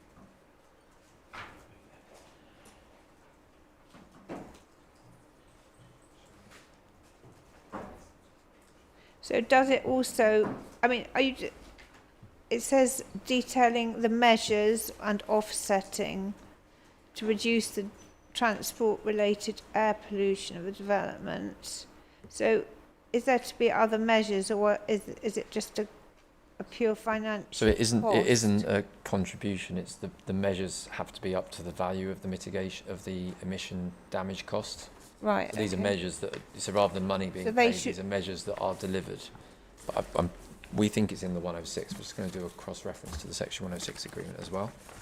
I think there's definitely something in the 106 about if the money's not, if the total value of the projects doesn't amount to that, then it'll be paid. I don't know necessarily that actually there's a scheme.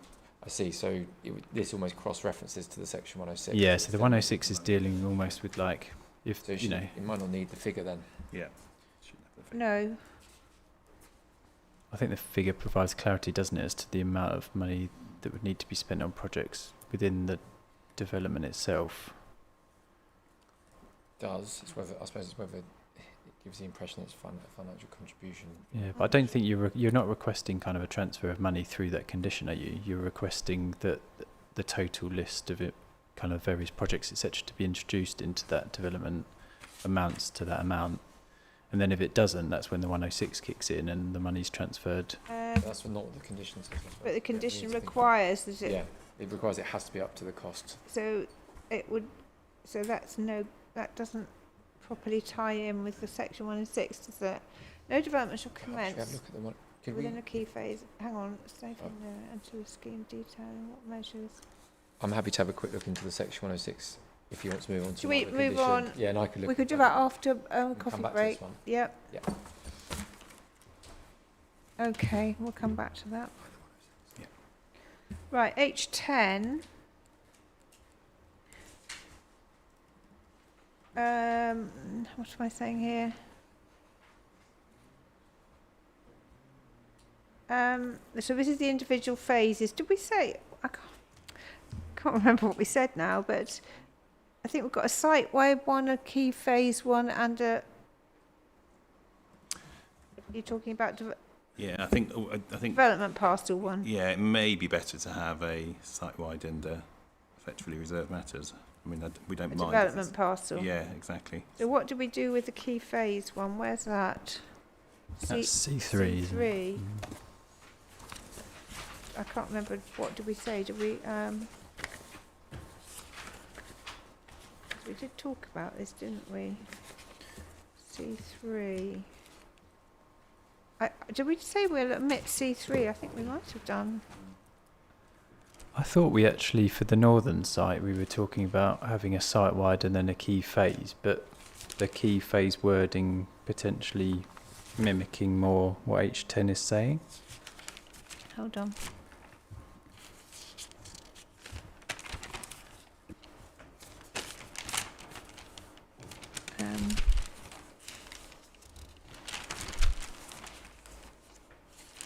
Just a sec.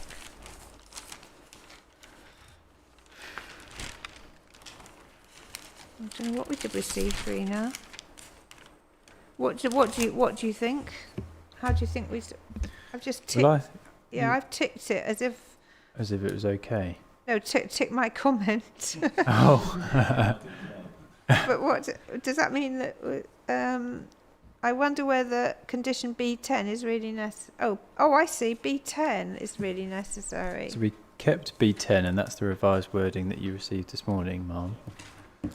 We then, I think, agreed to incorporate a key phase condition. Yeah, and the two talk to each other, so the site-wide talks to the key phase, doesn't it? It's a case of do you then need a third tier? And I don't think we necessarily, for the northern site, I don't think we agreed that we would need a development parcel because the key phases themselves are small enough probably to be covered. But We it's, talk about ecology. It's best to talk of it in a slightly wider sense, isn't it? Yeah. so I don't think we found there was a necessity for an individual phase condition on the northern site. So we're keeping C3 and B10 and omitting H10. Is everybody happy with that?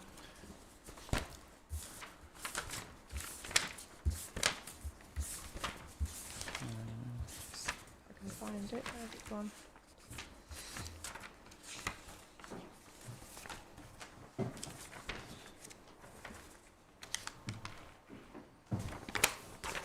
Quality mitigation Mitigation Measures Scheme in Section 106. The only thing is, does H10 cover anything? Yeah, I think that's, as Mr. Gambrell says, you probably need to have some of the list of those A to H in So I think what I mentioned yesterday is C3, don't you? So possibly H10 becomes C3 in a way. Yeah. ties so it you back get- to site-wide then, doesn't it? Yeah, so I think So incorporate H10 into C3.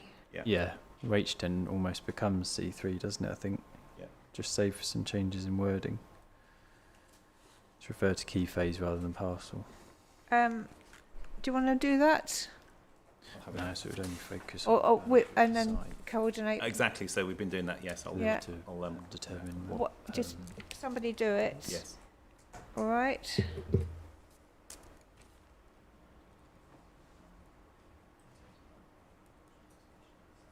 There is a problem here.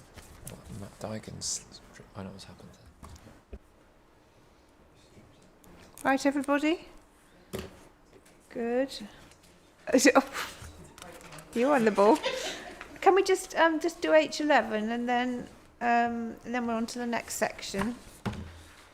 Walking and cycling infrastructure to Tenham Station. Ma'am, this is covered in the 106, so it doesn't need to be included here.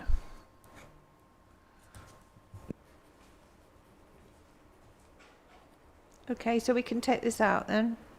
Yes?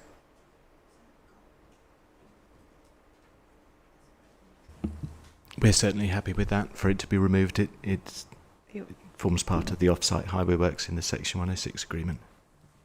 All right, everybody? Yes. Yeah. Now you can have a break. As long as you don't say anything to that. Okay, thank you very much. So, can we just have, well, we have till 20 past actually, because it's nearly 5 past, all right? And then I'm hoping we might get finished this bit before lunch.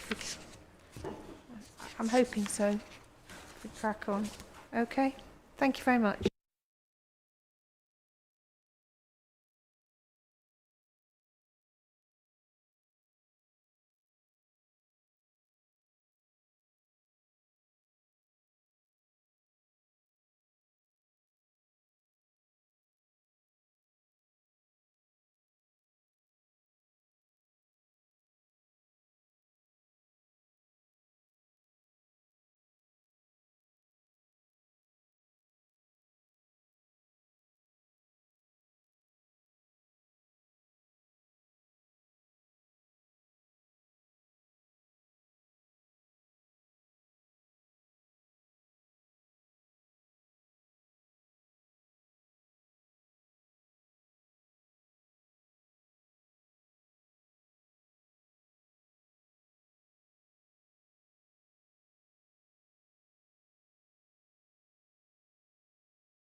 Now resumed. So we are. I've just realised, Ms. Gamble, you were talking about, or we were talking about that difference in condition, and this had been emailed by you. It was the whole schedule, wasn't it? That, yeah, I realised now. I was looking for something individual. Yeah, that's right. Right, okay, so Backyard cricket pitch. I1. Any comments on that? We think this is now incorporated into the Section 106 agreement. We may need to do a slight cross-reference of the two. Certainly, a lot of these details are included within the Section 106. I just need to review. Well, yeah, I mean, it's drafting that's still ongoing. Yeah, but we can check that separately. I think we don't need both. I mean, I wouldn't have thought we need both. Yeah, You've been discussing that with Matt Dygan, haven't you, in the background, I think. That's just checking for duplication, basically, isn't it? It's whether or not actually the matter's in the... Yeah, I'll share this with our lawyer now and just double check that everything... So you don't think we'll need the condition? I think we should, given the amount of detail we put into the Section 106, it would Can't be a just bit over add... the top to have a condition as well. Obviously, you haven't seen that yet, so... No, but I mean, it would be better if it's in one place or the other, really. I'll just double check it replicates Section 106 and come back to you.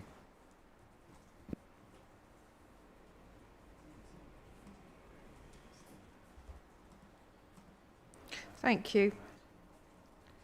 Advanced planting along the Northern Relief Road, I2.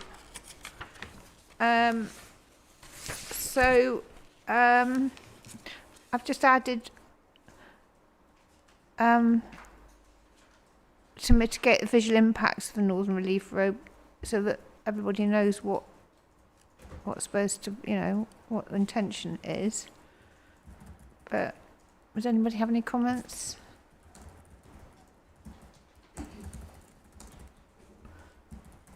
Or are everybody happy about that? Yes? So obviously we have the applicants in front of us who will be obviously adhering to this, but that portion on the north is obviously Tremport's land, so I suppose it's just understanding how that works. Well, I mean, that's obviously something they've got to sort out Yeah. before they can implement the scheme, so, yeah. And whilst there's advanced planting, when construction's on, will there be open access to this area for the rest of the open space? Because obviously... Well, if it's a building site, it would be dangerous, No, but wouldn't it? will it be cordoned off and then access will be given to the rest of the site, or will the whole countryside gap be cordoned off? That there's no clear... Well, I would have thought that would be in the Kemp, wouldn't it? Let's have a look. I think there's something about... There's that E9. Oh, no, sorry, that's waste. Sorry. Oh, here we are. E2. Let's just look at... I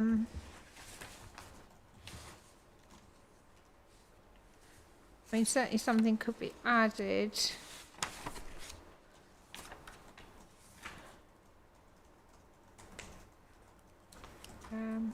Lighting.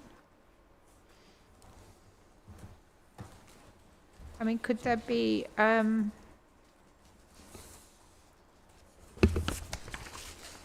something there, maybe about details of the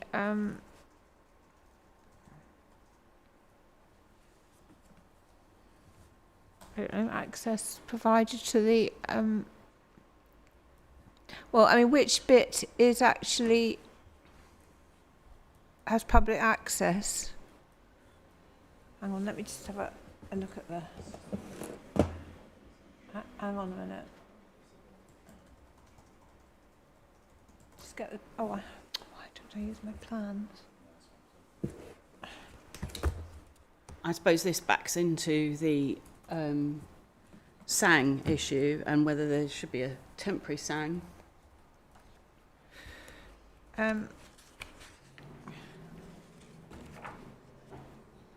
So, which bit of the site is actually not privately owned? Well, if we look at the moment, apart from obviously the public rights of way, if we look at the I don't know any of them. Development structuring plan will do, will it? Or let's look at the green space structuring plan.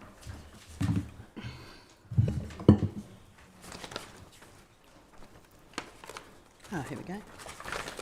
So that green area.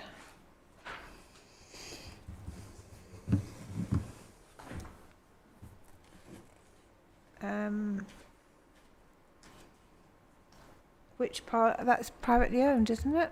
Or isn't it? Which exact area are you mentioning? Well, are you looking at the green space structuring plan? We've got a slightly different plan, but it shows the overlay of Stones Farm on it. Okay, well, what I'm looking at is your site, right?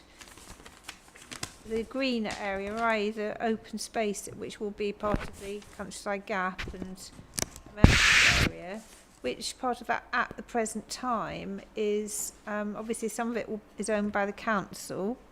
Or to be owned by the council. Yep. To be owned by the council. And is the rest of it owned private? I mean, have public got right of access over? No, there's no, well, only on the footpaths.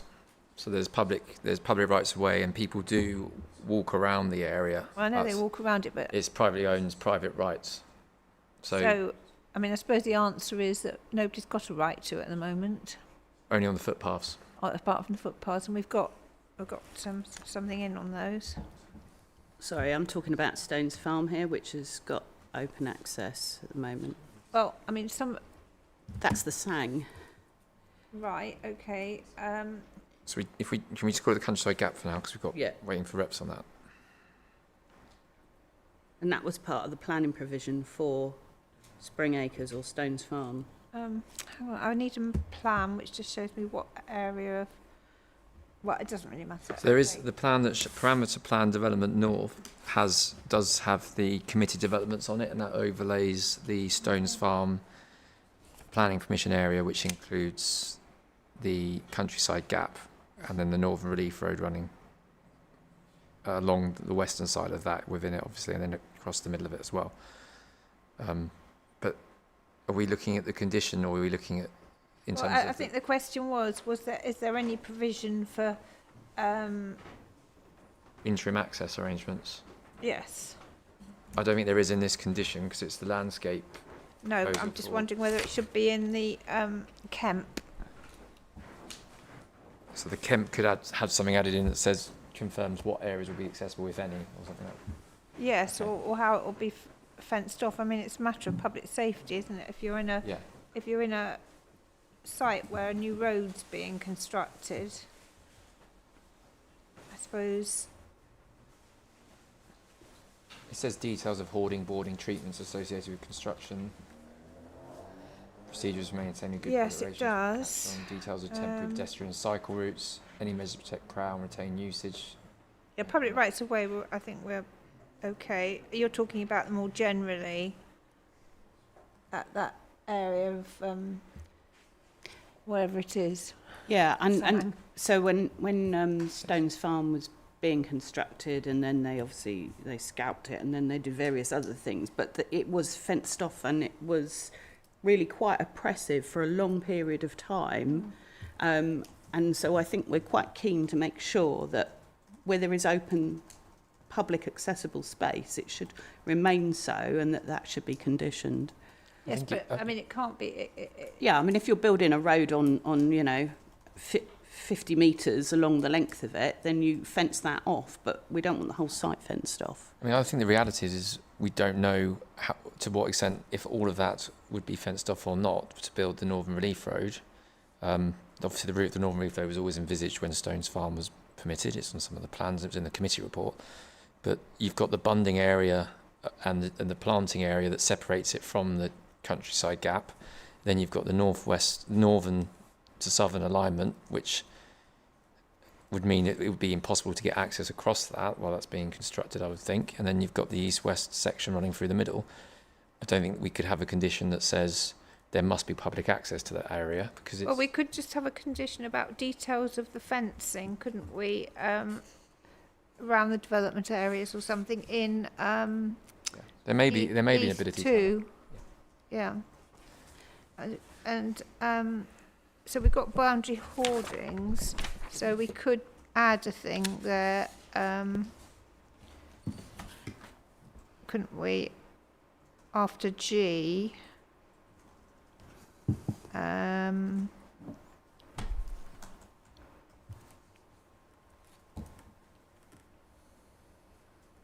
Details of security fencing, is it called? Construction.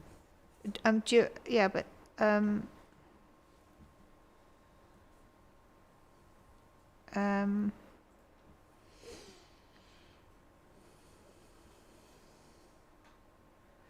know details of security fencing within the site And then in during the construction of the Northern Relief Road. And then in Q, it says details of any temporary diversions of public rights of way across the site, but we could include, there are other footpaths we can include, or other footpaths and routes within that. Open space. Yeah, but they're informal, aren't they? I mean, basically, if it's a sang, people can wander across it, can't Yeah. they? Exactly. I mean, I know the sang, it's the circular routes and all the rest of it, but It's open space. I'm just wondering if there should be a separate thing. Can you think of it, Mr. Gamble? Put a bridge over this river here. Is there any, in terms of the queue, so details of any temporary diversions of public rights of way across the site made necessary by construction work, is there any way that we could kind of include, as well as details of measures to protect publicly accessible areas during construction, or? Yeah, that's Something like that is sensible, I think. well, I think a separate. Why don't we have a Or just separate? after Q. Or we could have a separate, we could have an R. So details of measures to retain access to areas of public open space I where think that's possible or where appropriate. Or No, you said something. What you said was quite good. I I have to thought. listen to the recording now. What Mark. did you say? Details of measures to Details of measures to safeguard yeah, access to publicly accessible areas during construction. Hang on. There's the use of access twice there, which is Well, never mind. Stressing. Access to publicly does that kind of do it? access you could get public amenity space during construction. How about that?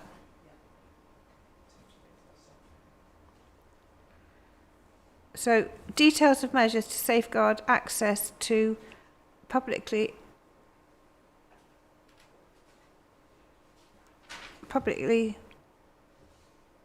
amenity space during construction. Would that work? Would that be all right? Yeah, Mr. Gamble? Well, you suggested it. Perfect. better as a separate point. I think as a separate point, but if you could just bear with me, because I'm just going to have to go through, just put it on my E3. Is it E3? Yes, E3.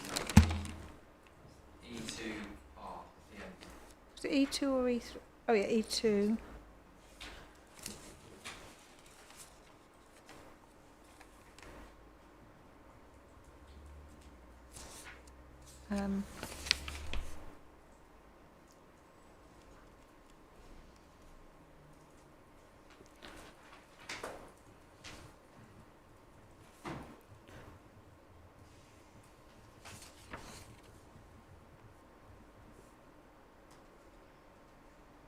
Sorry, just a minute.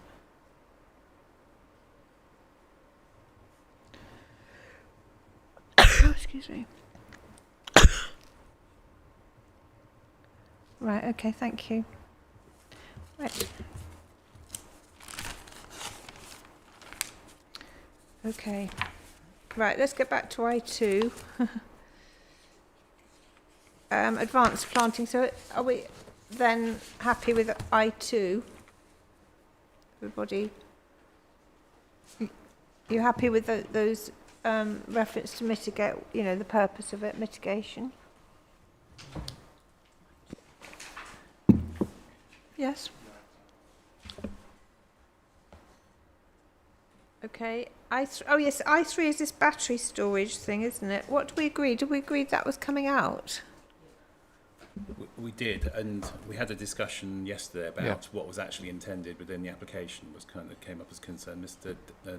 Gearing helpfully stood out of the session yesterday afternoon, so I tried my best to explain it. But perhaps if there was a concern, Mr. Gearing, in terms of is this going to be an awful lot of kind of well, I thought we were taking it out. I think I'm taking it out, just to explain though. Yeah, I'm quite happy to take it. I should just say I'm happy to take it out. Just to explain though, that it's not, again, Mr. Gearing explained, but it's not intended that there's going to be huge battery storage farms, if you like, and there's not going to be lots of PV panels dotted around everywhere as well, isn't it? That's what we discussed. Yeah, so we discussed the energy strategy and how we worked on it with SNRG, and that relates to some of the provisions in the Section 106.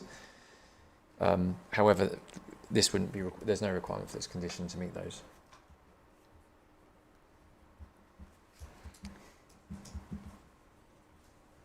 So we can delete it then. Good.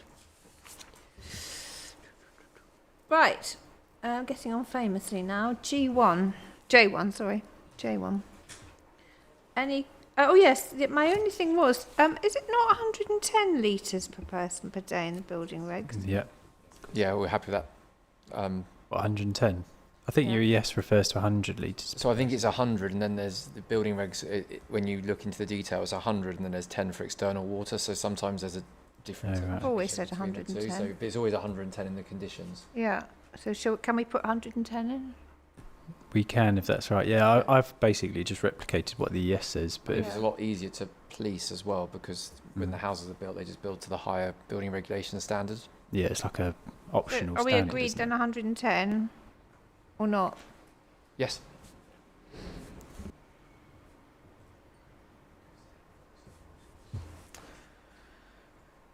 J2. Oh yes, this one J2, the verification of the surface water drain. I said, see condition H4.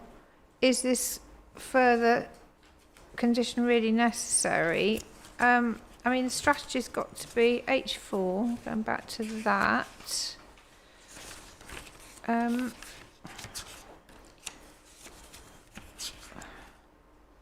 This condition that we're looking at now, Mum, is more to do with the verification of that I system. know it is, but if the strategy has got to be submitted and approved, and it's got to be undertaken in accordance with the approved strategy, why do you need an extra? I mean, you wouldn't normally have verification on everything, would you? I mean, you do on contamination, but My understanding is this comes from KCC directly, where they've had experience of SUDs not being installed in accordance with see. what's been agreed, and therefore they've asked for verification reports so that there's almost a post-installation inspection and the details are required to be approved. So we're happy with that, and I think there's is a justified condition based on KCC's experience. And to point out, the attenuation pond for Stones Farm initially was designed much smaller, and after pushing from the locals and then effectively a piece of work undertaken, it was demonstrated it was too small and wasn't adequate for the purpose. So Mr. Birchall, Mr. Millard, is that what you is it coming from KCC?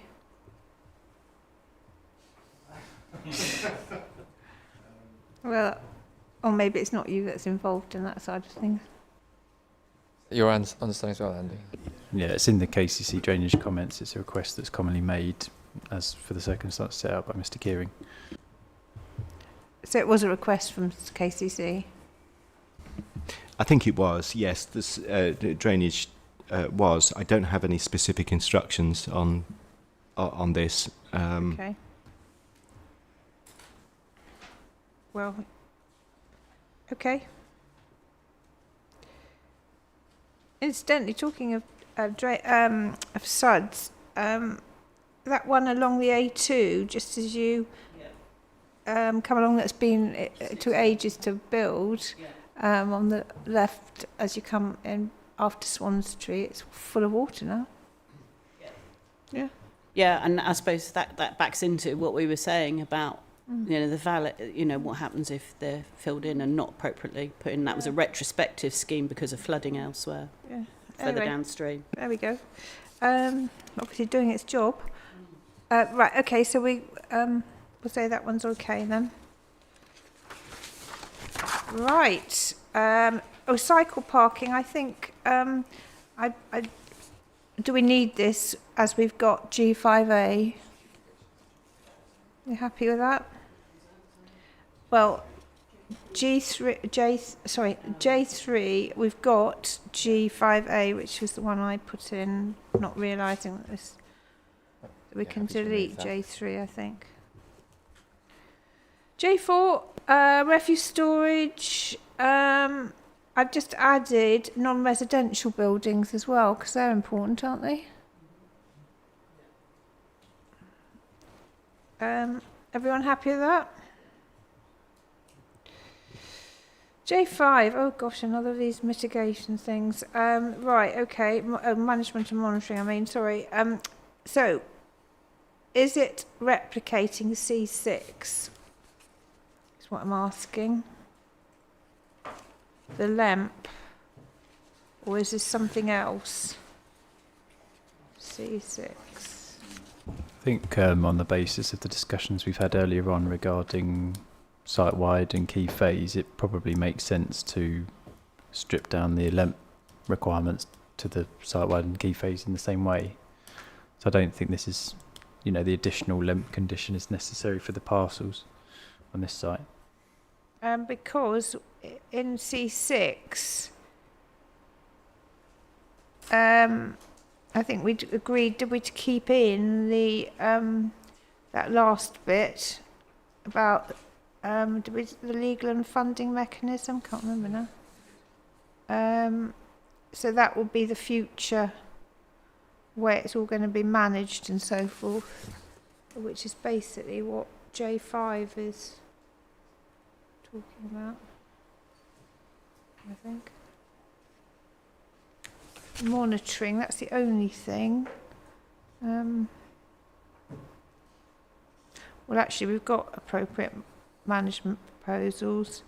You could put in C6 appropriate management and monitoring proposals, couldn't you? Couldn't we? If you thought it should be monitored.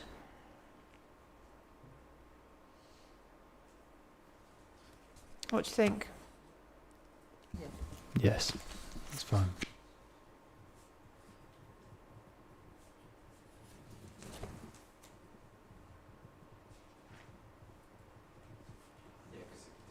Already says where the results from monitoring show that conservation aims and objectives of them are not being met in the last paragraph of C6. So there's an assumption monitoring is taking place. Okay, so if we say management and monitoring in C6, yes? Yeah, there's already a reference to monitoring in the last paragraph, so it's kind of implicit, but we can add it in definitely.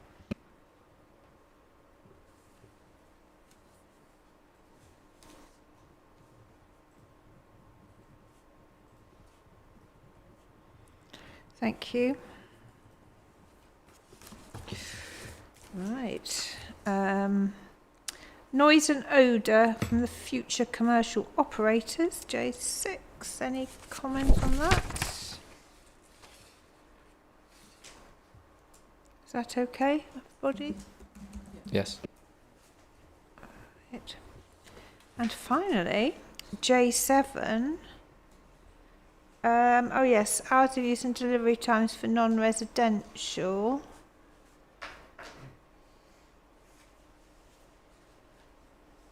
I don't know really. Yeah. Why did I cross that out? It probably. I suppose it was that. Is it specific to the convenience store and commercial use? Is there anything else? I suppose there could be, couldn't there? Because there could be maybe we should keep that in. Should it just say Sorry. trading hours rather than daytime trading hours and delivery hours? Because hours are hours. Yeah, It that's just true. feels. Let's keep in convenience store and commercial uses, shall we? I think actually on reflection that's probably, perhaps we better keep these crossed out actually. In those bullets.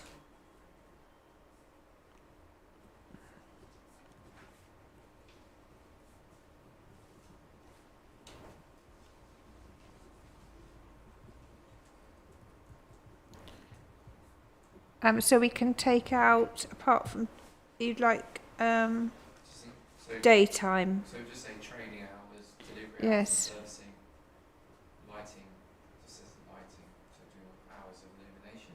Yes, I think so. Yeah, yeah. Because that might not be daytime. Yeah, hours of use. Um, Then the last one's okay, noise mitigation. I mean, the noise is already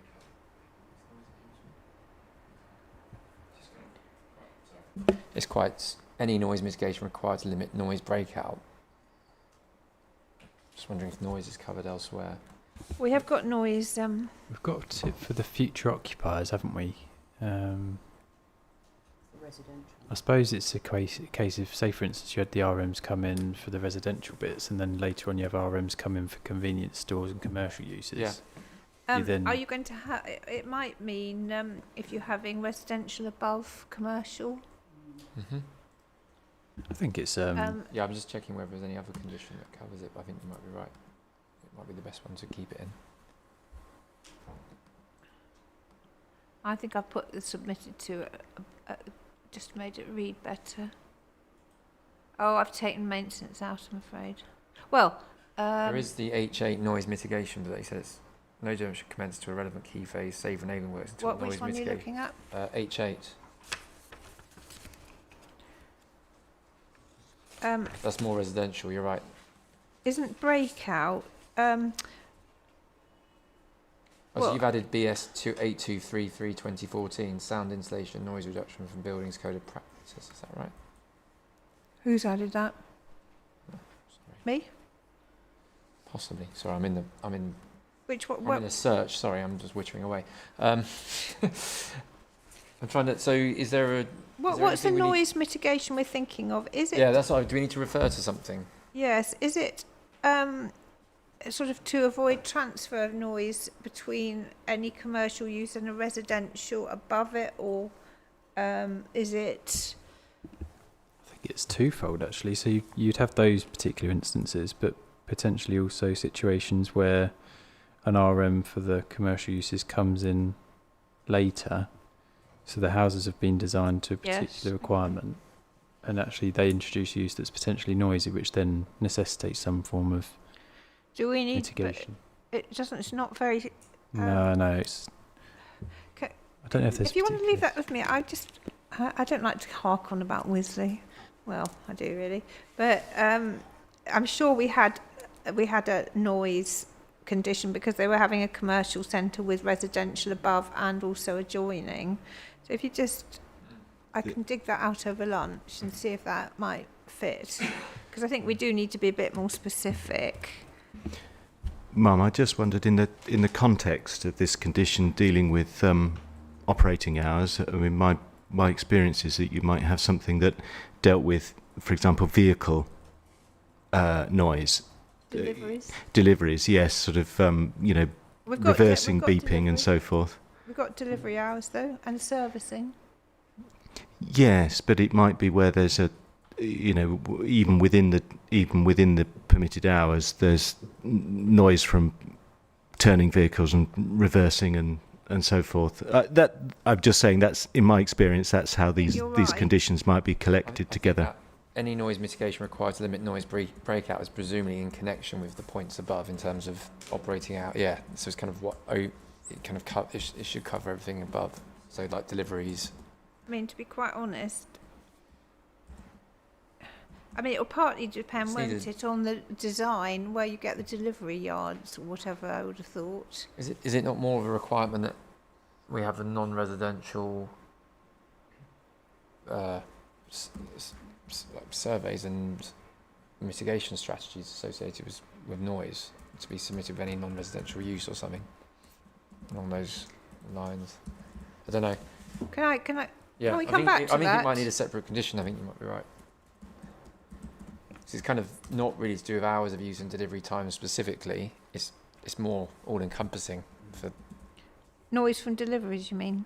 just noise associated with non-residential uses and potentially how they work in a mixed-use environment or with the surrounding area. This condition applies across the site, isn't it? Site-wide. Yes. Yeah. Prior to the first use of any non-residential building.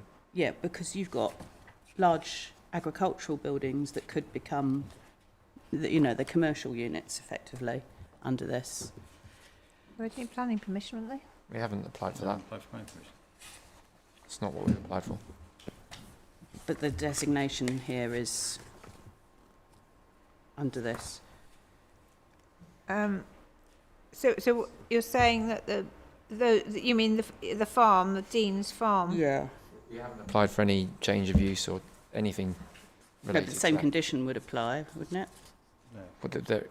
Well, they're existing buildings and we're not proposing any new buildings. I mean, it's not development's not proposed there, is it? As apart from some being knocked down. I think it's an existing use. You can't really restrict No, Something we certainly, that's we can't have any restrictions on existing already, I agricultural don't think. use. And they're quite modern, those buildings, so they've got.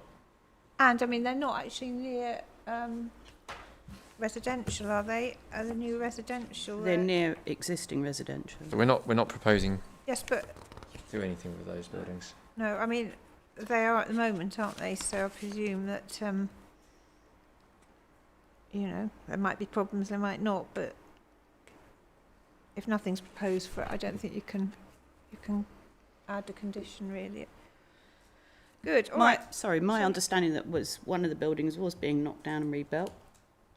It's being knocked down, is it? It's effectively, there may be some demolition, but it's effectively making good. So, for instance, if it was very close, you might just change the curtilage of the building, for instance, or something like that. But yes, there might be some demolition, but there's no intent to rebuild a building, really. If any new buildings have to be put up, they'd need to have a separate planning application. Yeah. If they needed planning permission. I mean, didn't we look when we went on our site visit? We saw the ones Yeah, the smaller Yes. buildings. Yeah. that would go. Yeah. But I don't think in this application there's any proposal to put new buildings. If we have to replace them, they'd need to come in with a separate Yeah. permission because we wouldn't know exactly where they are going yet Okay. and the details of that. Oh, there's one over the page. Oh yes, a very important one actually. K1. This one's also been deleted, Mum, as it's Oh. in the 106. Right. Thanks. Good. Thank you very much. Right, National Highways will be very pleased that we're now getting on to the south site. All right, everybody, are we happy to go on to south site now?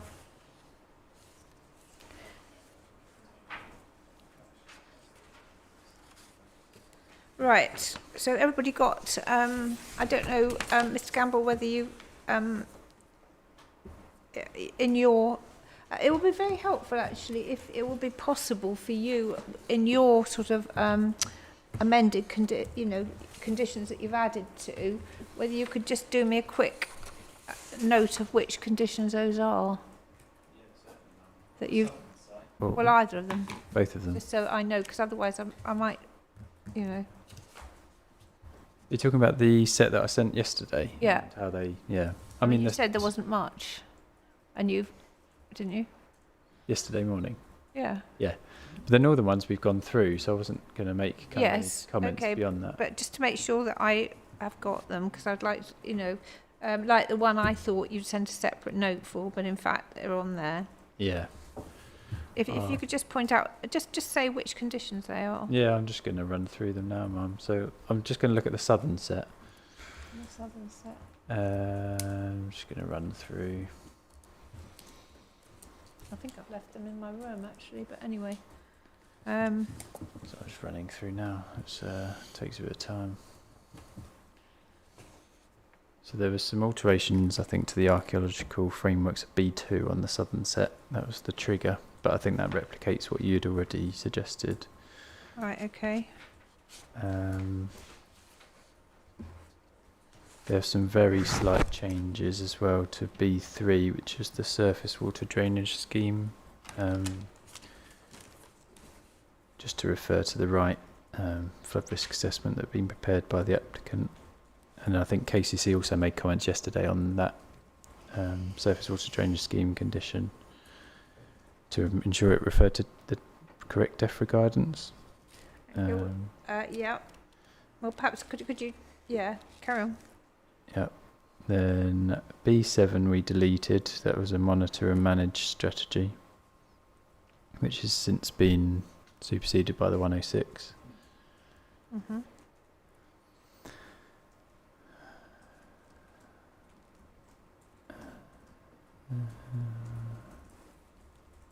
Oh, condition C6 on the southern set actually included reference to wardening, and which I think came up during the course of the evidence given in relation to ecology. Okay, I mean, yeah, tell me, I just want a note of the actual conditions. Key phase landscape and ecological management So plan. C6. C6, yeah. C7. Yeah. There's a new condition being proposed, which is to do with an employment delivery strategy to sit under that. What, under C7? Yes, ma'am, yeah. Okay. Yeah. I'm just running through.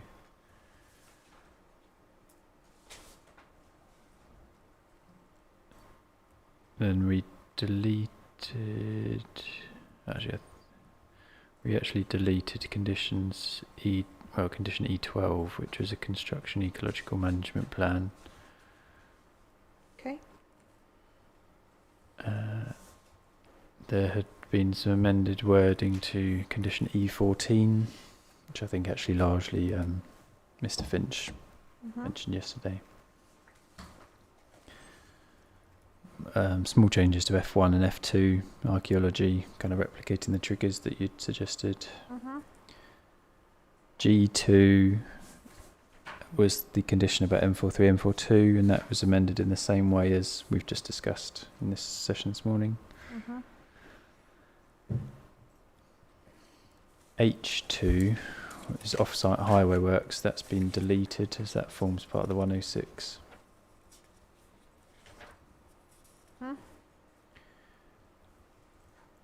H3 was amended as per Mr. Finch's suggestions.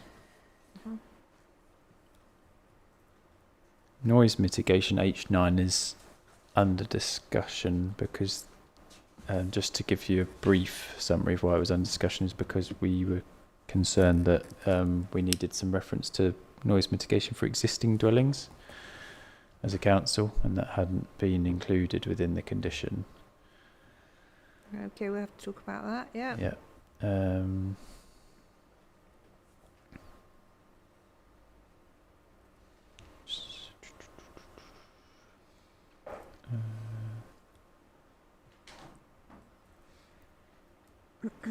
just going through it now, just picking up the main ones.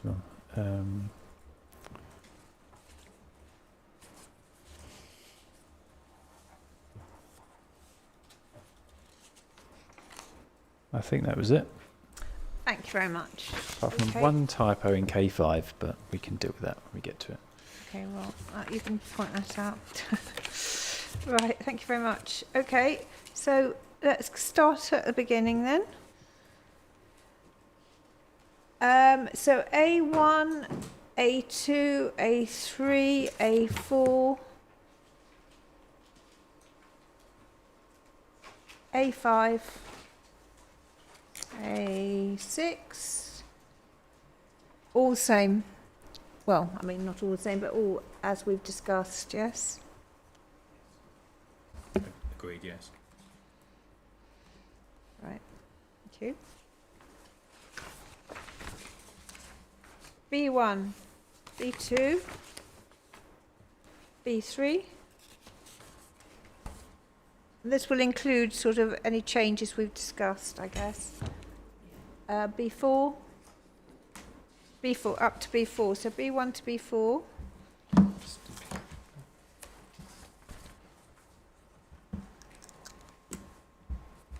Right. So that means. Have we got B5? Oh yes, B5. B5. Right, now that we have got something there, here.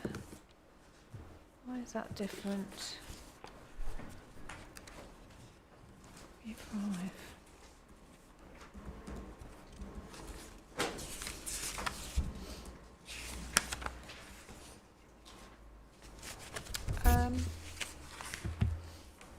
Might just be. No, it is slightly, it is different, isn't it?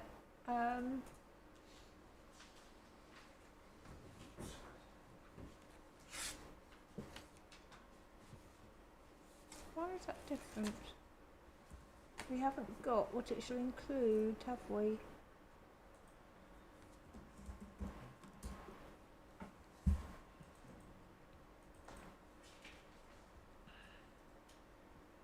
I can't remember why I thought I was all right now.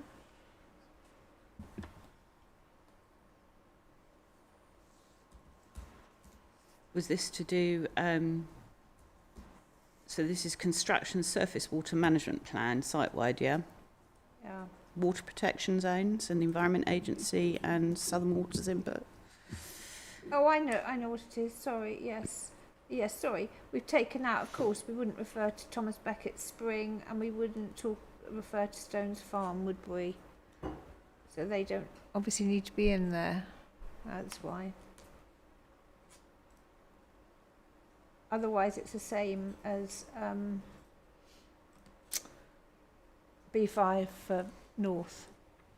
So we all right with that? Yep. Thank you. B6. The same. Yep. B7. What we've got here? Oh yes, we've got different. Oh, hang on. Is this one we deleted, haven't we?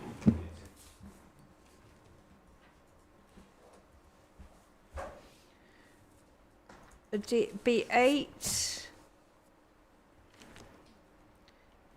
9. 10. All the same. Yeah? Yeah. Okay. C1, C2, C3, C4, C5. I mean, this is as per we've discussed, obviously. Yeah, you know, I amend it can't as remember. per what's been agreed on the North. Exactly. They might be deleted, they might be, Yeah. you know, but it's just the same. C5 and C6. Yes, this is just where there's a subtle difference, Mum, where I think wardening, well, we've introduced wardening. Hang on, where? On C6? Yes, Mum. Right, okay, so C5. Right, so C6. It's fine, isn't it? We've got warning buildings. Now, wardening, is this for on site, on the country park? There is a requirement built into the Section 106, isn't it? mitigation strategy. I think it is covered in the 106 as well. It's in the ES, Mum, that a warden will be provided on site. Is it not in this section 106 though? But, I mean, we could Let me have a check. have it in here. I think I'd just introduced a small section into What do you 6, think where it says details of the bodies or organisations responsible for the implementation of and how they'll be funded, including details of wardening, including job description, which was recommended. details of wardening would be enough. Yeah. isn't it? So there is, sorry, so I'm just looking at the northern one at the moment, admittedly the 106, but there is a warden contribution, which is the off-site warden, and then Oh, that's the one for that's the SPA the measures. SPA. Yeah, I'm just checking. We if did there's talk about wardening for the any, yeah, there's a lot of references to wardens.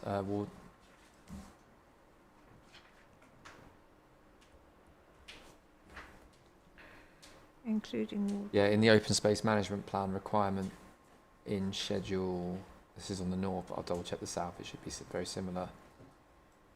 Schedule. Is there going to be a wardening one for the north as well then? Sports facilities and open space, yeah. So we need to have that in the north as well then, don't we? But it's covered in the section 106.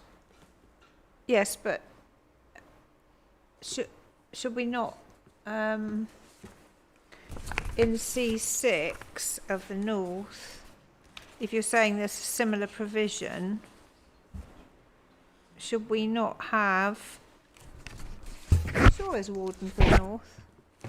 I've got it in the 106, so I need to double check. No, there is a warden for the SPA. Yes. But I'm talking about the country park. So in the open space management plan definition in the 106 for the north, it currently says, this is referring to the stewardship vehicles, such plan to include an ecological mitigation enhancement strategy, approved pursuant to the Planning Commission, shall demonstrate the funding of the measures set out therein, including provision of wardens and other operational stewardship related costs where applicable the frame. Yeah, so it does refer to wardening within the stewardship costs, but that's often the case that you have the stewardship vehicle itself would have members of staff who would fulfil that function. To think I about just need to double check back through to when the we talked of wardening, did we say that one warden was going to do both sites, or was it?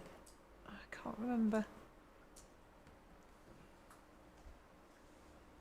But if it says there's to be wardening, then I would have thought that in C6 of It's covered in the stewardship northern schedule site, as well. we should have the same. Yeah. Shouldn't we? I'm comfortable having it. I'm comfortable having it in both. Yeah. So we'll add that to C6 of the north site then. Okay, is that all right, Mr. Campbell? And then obviously if there is to be just one, then that will be in the details, wouldn't it?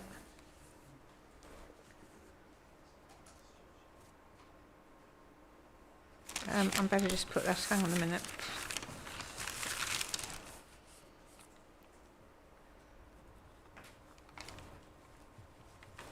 Okay, thank you.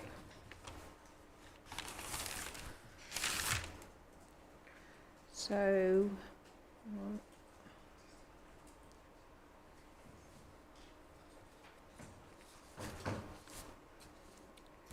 right, let's go back.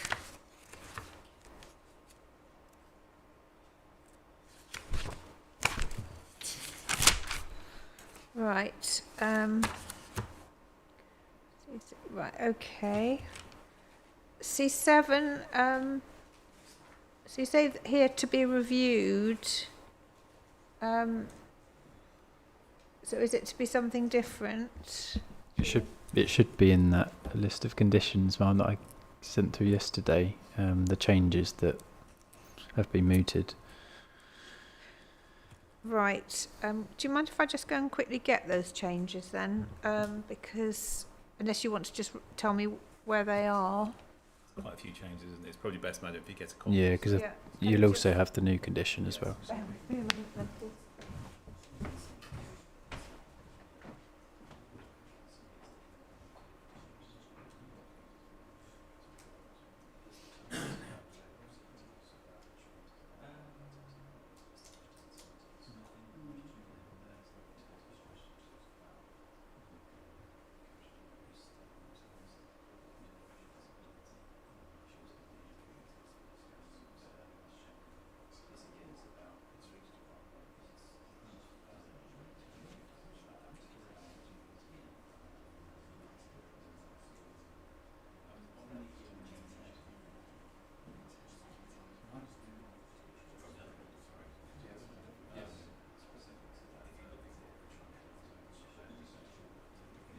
Right, I can't find it. That's a bit odd. Oh, look. That's to blame. Right, Helen, thank you. Right. Okay, let's have a look now. So we've got C7. Oh, I see, yes, okay. So is this just for the south then, not for the north? Or do you want, is this for both? I think those changes had been made in the northern one as well, Ma'am. Oh, right, okay. Which we didn't talk about, did we? Is it the same for both? I think it is the same for both, because it's, apart from perhaps the reference to the drawing, the rest of it is the same, I think. Yeah. What was that sent through? Well, it's different wording. So, what did we say? Tell me about this. Wording to, oh, right, okay. Right, okay, so we did, yeah, sorry. But it is slightly different. So for the south, so no development,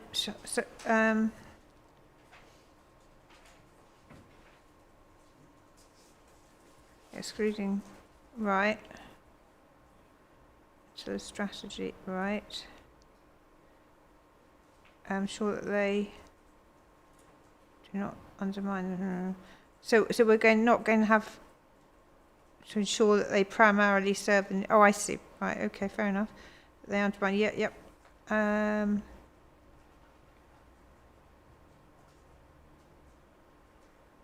That looks okay to me. Anybody got any comments on that?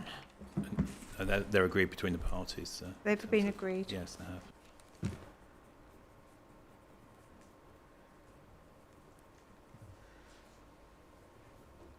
Right, okay, thank you very much. Now there's a new one, isn't there? Employment delivery strategy. And this one was responding to the point, I think you asked a question of me when I was giving evidence, Madam, about how do you deliver something that's complementary to what's there at the moment, if you like, or how do you make sure it's not, and that's the purpose of this. Again, we don't want to be too prescriptive on this, because again, you've got to ensure that we don't sort of say, here's the rules now, but actually we agree that with the local planning authority in due course. So that's what the wording's about, really. So it's making sure that it does, effectively fulfil what we've assessed and the vision, if you like. Oh, I see. Yes. Right, this was to do with the to make sure that there were science part related. Yes, exactly. So it's kind of it's doing what we said it would do, if you So like. it's in a huge Yes. shopping centre. I think that was Yes. the analogy used. Yes. Right, okay.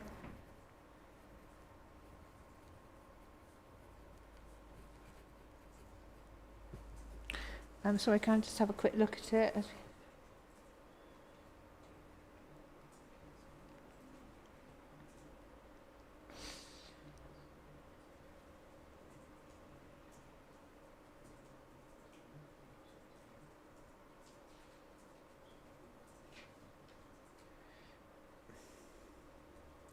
I mean, the only thing I would comment on is the strategy shall encourage the delivery of a sustainable and dynamic employment area to aid its short and long-term planning and ensure an appropriate mix of employment-led development and supporting land uses. I mean, that's full of stuff that's not very precise, isn't it? I mean, what does it mean? A sustainable and dynamic employment area. How do you manage that? How do you sort of measure that? Should it not just say the submission of an employment delivery strategy? Yeah, I think it could do with simplify. I think this was wording put forward by the applicant. I'm not pointing fingers. I think it should just say employment delivery strategy. I think I do want want the other wording, because you could refuse it if it didn't deliver that. To ensure I an think- appropriate mix of employment uses. That's what it needs to say. Yeah, I do wonder. Yeah.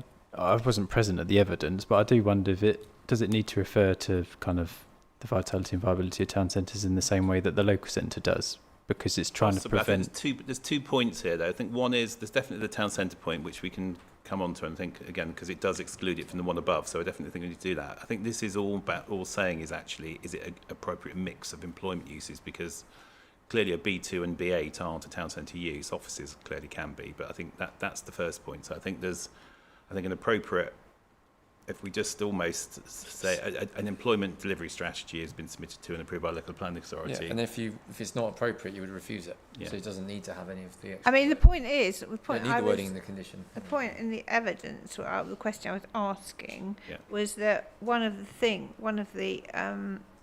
points made was that this employment area is adjacent to the Kent Science Park, which is a sort of hub of technology and so forth, and this was going to sort of extend that. So, needs to be sort of, and also that what you could do is you could get a whopping great logistics shed, like one of these Amazon warehouses that would take up quite a bit of that floor space. And is that really what's wanted? No. And that's what this is. What the kind of purpose of this is, to make sure there's some checks and balances on that. So There is CD 7.10, which is the employment area master plan strategy as well. So again, that gives you a reference point. Which does give you reference to building size. Master plan what? Employment area master plan strategy.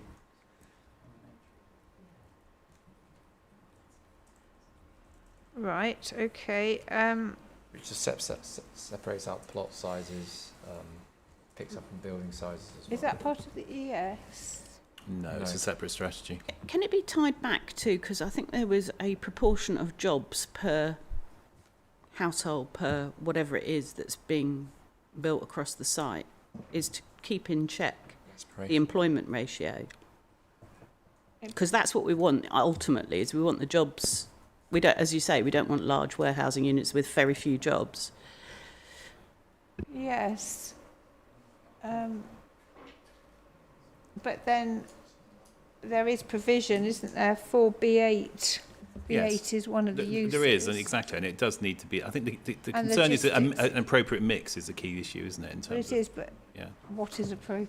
Well, quite, but that's, I think, in some ways, that's, Well, let's just look at, is this master plan strategy?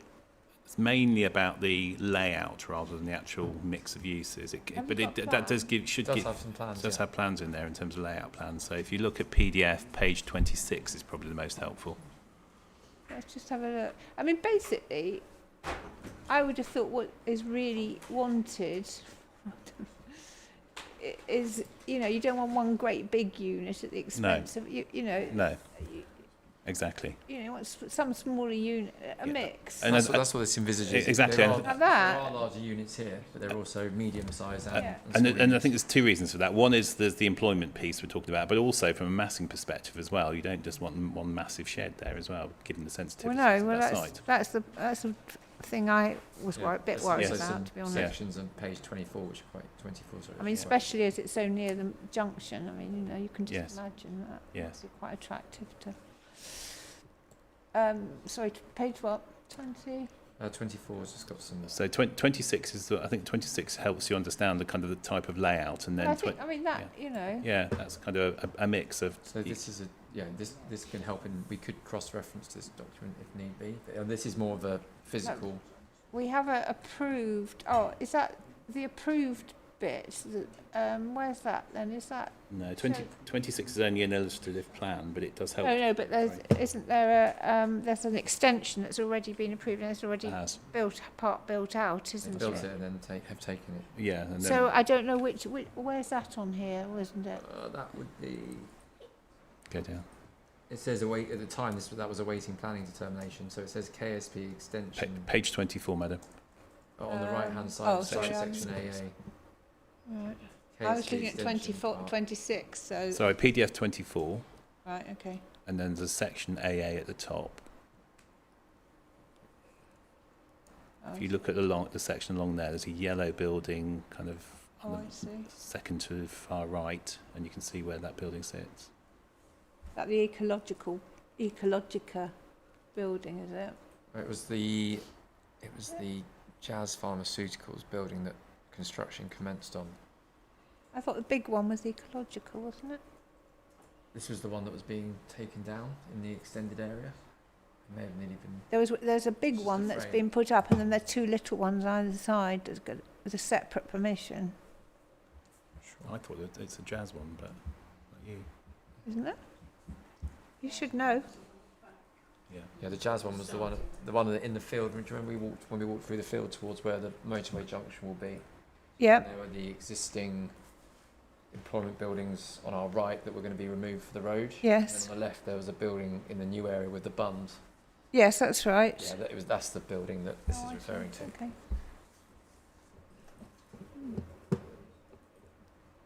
Okay, so how are we getting on with this then? What are we going to say? I think I was just drawing attention to this document because it Yes. Shows the intent. shows I mean, the that's- intent already. And Yes. it's been That's the submitted sort of thing application. we want to try and, yeah. Yeah.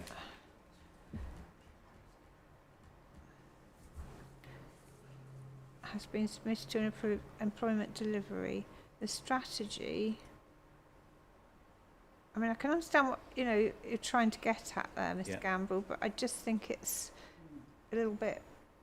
It could mean anything. No, I read it. I just read it with Sean and said it's far too woolly.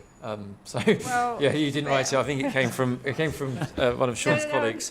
Who wrote it? Oh, I see. You wrote it. Oh, I'm sorry. I thought it was I'll Mr. take Gamble. But I think we could cut the middle bit out. I do as well. I think if we come up with some wording in terms of that, I think he's got to say. I think something a about mix. the Could we size not? of buildings and mix of occupiers, isn't it? Something like that. Could we not? Yes, do an appropriate mix in terms of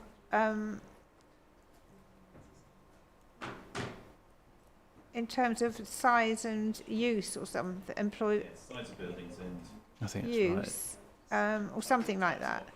Yeah, occupier. Yeah. So, shall we? Can I? Should we have a? I think, We'll come back to We'll have a look. yes. Yes. No. Well, I'd rather you concentrated on this now, and as we go on, and then do it over lunch. If that's all right. Okay. So.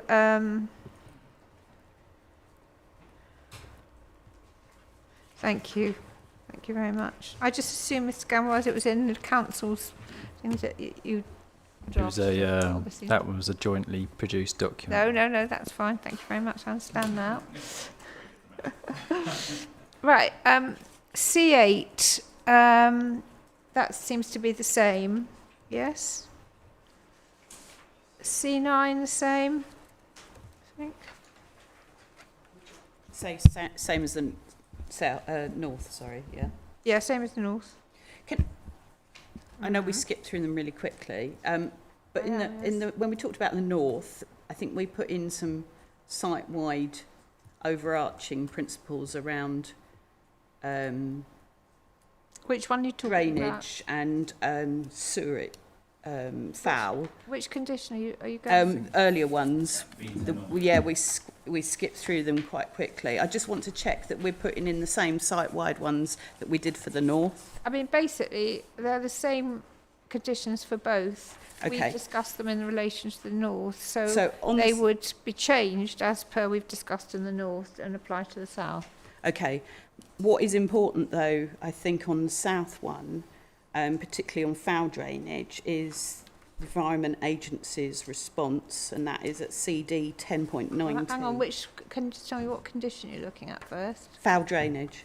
Yeah, what number is that? I don't know, It because, will be the site-wide one that comes forward. yeah, it'd be the site-wide one that it will need to be. Have we got to it yet?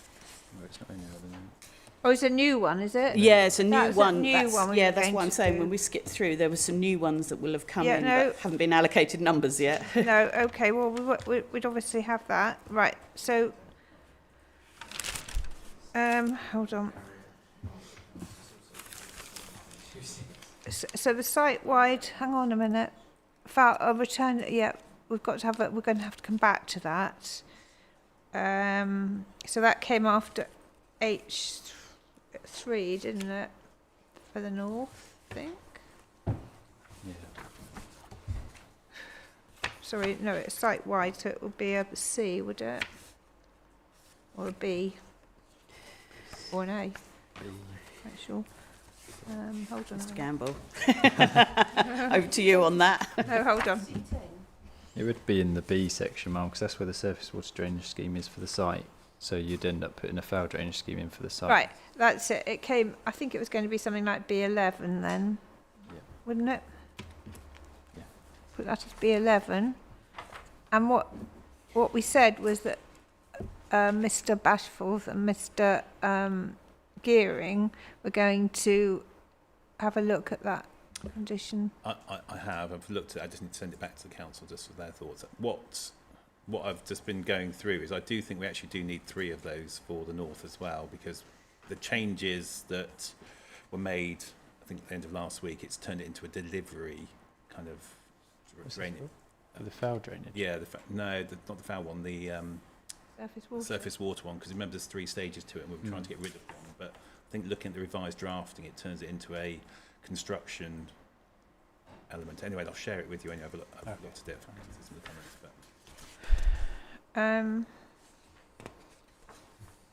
So you're talking about B3, are you? On the north?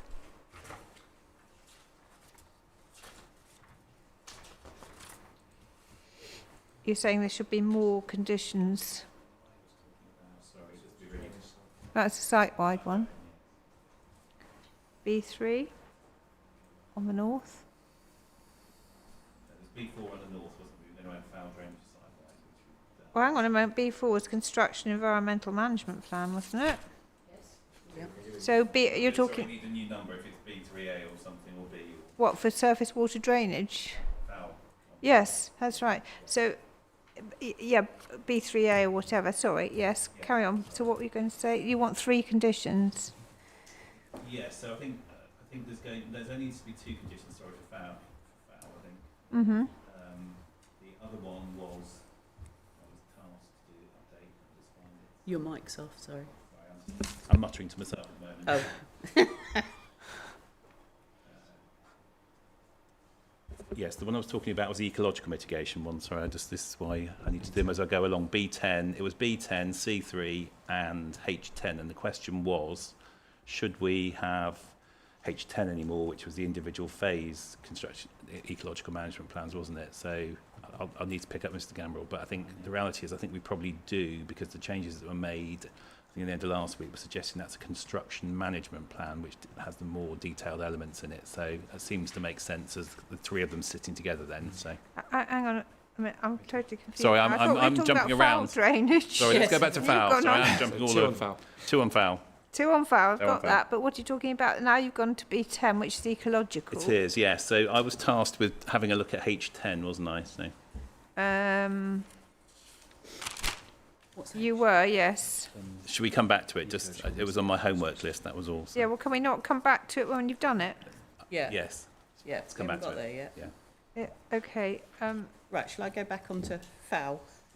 Right, so we're in the south now. Yep, we're in the south. And whatever Mr Bashforth, Drafts for a new B something. the B3, the B3A and B, or whatever it is, he says 2 conditions, Yes. will apply to the north as well, except it won't be that number, it'll be... Yeah. Shall I read out what B3A is? Perhaps that helps, just in terms of what it is. Well, hang on a sec, these are the foul ones, aren't they? They are, yes. So, are we going to talk about those now then? Yep. All right, let's just hang on a minute. 'Cause I'm going to get terribly confused Sorry, through these I'm notes. contributing to that. Sorry. Foul drainage. Yes. You're going to have to put these in writing to me. You realise? Yeah. So, let's do it for the north scheme, and then we can make sure it applies to the south. Okay? Because they're the same. It's supposed to be the same, aren't they? They are. So there's a new condition, whether it's called B3A or B4 on the north. Or we could just have it. Yes, I think. All right, let's say B3A. Yes, and then the numbering can change afterwards, can't it? So, in essence, this is just a site-wide strategy. So it says very short condition. It just says no development should commence, save for enabling works, until a site-wide foul water strategy dealing with how the developer intends to ensure that appropriate foul drainage is implemented open bracket, with a connection to the foul sewer, close bracket, has been submitted to and approved by the local planning authority. So that's, in essence, the Environment Agency's wording. I've just tweaked it a little bit. Because you remember there was the one about they wanted in consultation with the Environment Agency, which I took out. Well, So. yeah. But And then you said you needed another one. They do. So then they were asking about other things beneath, but I don't think, if that's a site-wide one, that's setting the site-wide things, if you like, and that it then means that you come down to do the rest of the stuff as part of the key stage one, if you like. So which? So in essence, all we've got to have then, if you go back to H4 from the north. H4. Oh, hang on, that's surface water, but you're... Is it surface water? Foul drainage is H3. H3, sorry, I've got the wrong number. Yes. We hadn't changed that one. No. We're happy with that one then. I think what you need to add in there, though, is you would add at the end of... Sorry, let me just find it on the hard copy.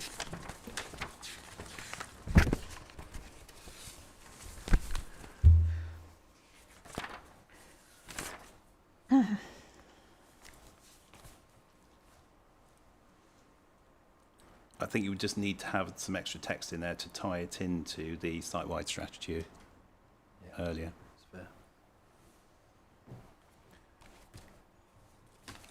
So after, I think it would just need to say until the foul strategy, which accords with the site-wide strategy agreed pursuant to condition B3A, for that phase has been submitted to and approved by a local planning authority, something like that added in there. Right, okay. Any comments? Well, I think we need to see the wording. Yes, of course, but that's the intent, if you like. So hopefully that picks up, and that's drawing in the wording from the Environment Agency that Miss Bondy picked up as well. So On the north, yeah. on the north, but All right, Miss Bonny? Yep. Yeah, and then on the south, you've got some very specific stuff that the Environment Agency have picked up on. Right, okay, so let's go to the south now. So we need, hold on, let's make sure I've got the right one. So what, is this site-wide or is this? Well, it does need to be site-wide, yeah. This is the EA CD 1019, foul drainage condition 4. Hang on, CD 1019. Yeah.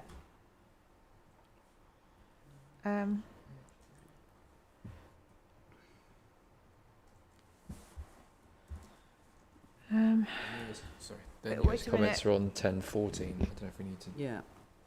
They might just reiterate was the only one. Just want to double check. Can I just have a look at it? Yeah, I'll just go through and make sure that.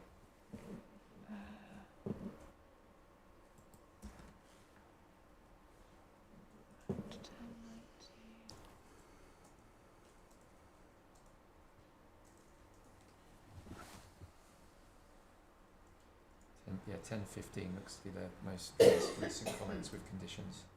30th of May 2024. 10:15. Yeah.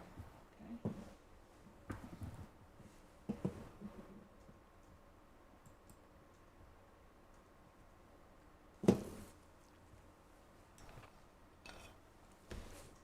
Oh.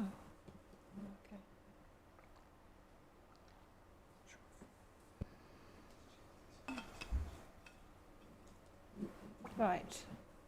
So which bit of this are we looking at here? So there is a requirement. They want to see the science part put on main drains, Well, and why it's important on a site-wide basis, because obviously you've got to assess the whole. Where's that on 1015? It's on 1019 condition. Well, 1015's their updated comments. And I think it's the note here. 30th of May So they've made a 2024 Expected to be included Yes. in feasibility study. is the most recent one. Yeah. So it is So the I note to the LPA applicant. Because that's the condition. Uh, And they're saying it's a- where's this? Sorry. Oh, note to applicant. Is this about foul drainage? Yeah. somewhere? Right. Note to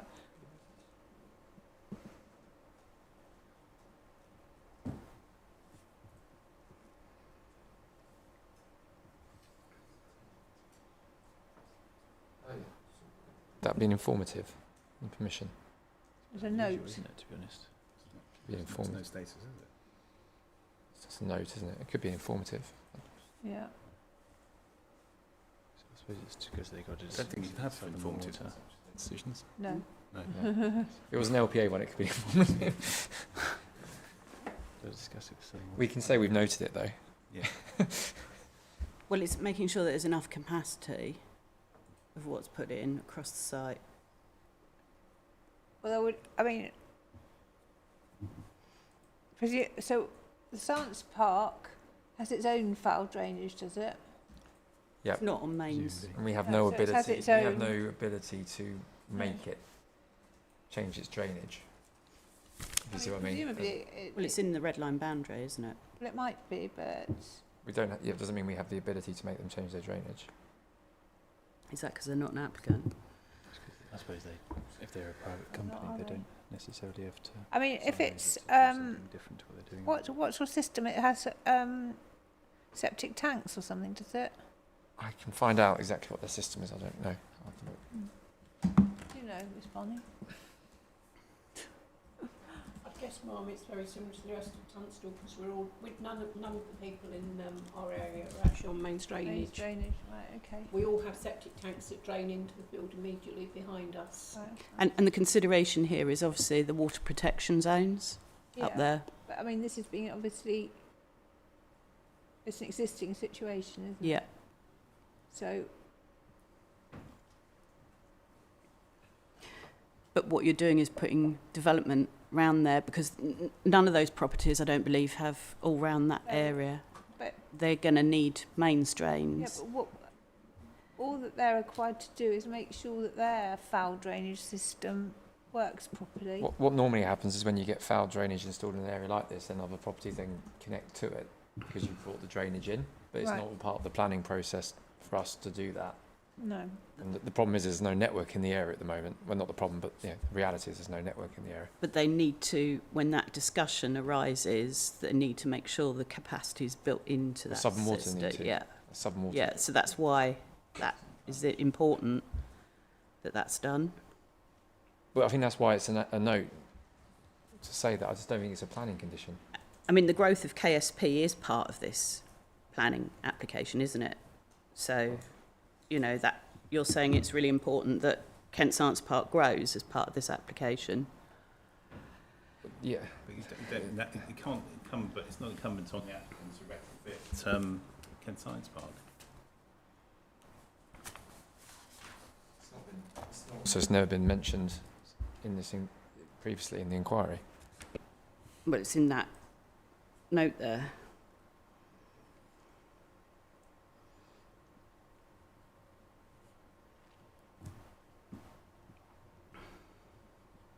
I think what it says is we would expect this to be included in any feasibility studies and water treatment works capacity discussions with Southern Water. I think, yeah, we would do that.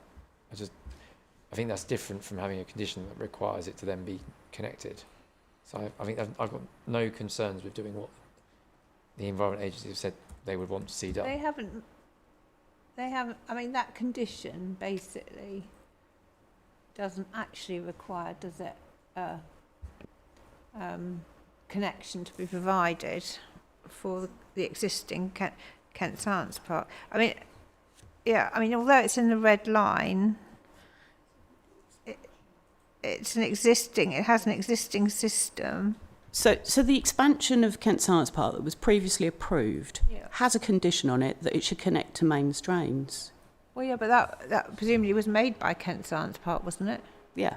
That application. So they obviously, but this one, I don't think they're even. I think we're applicants completely are- happy with the Environment Agency's suggested conditions. Yeah.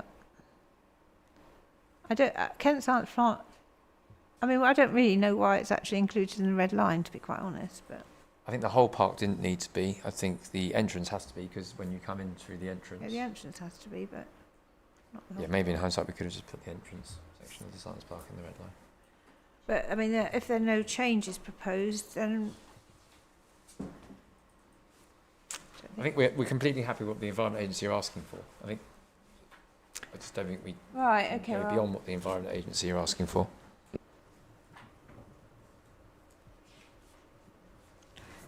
I haven't even looked to see how it's worded. So so is this no development shall commence until, isn't it, this one? Isn't it? That's right. I think the applicant's in the process of drafting the Yes. like condition, aren't you? So yeah. So are you going to make that accord with this?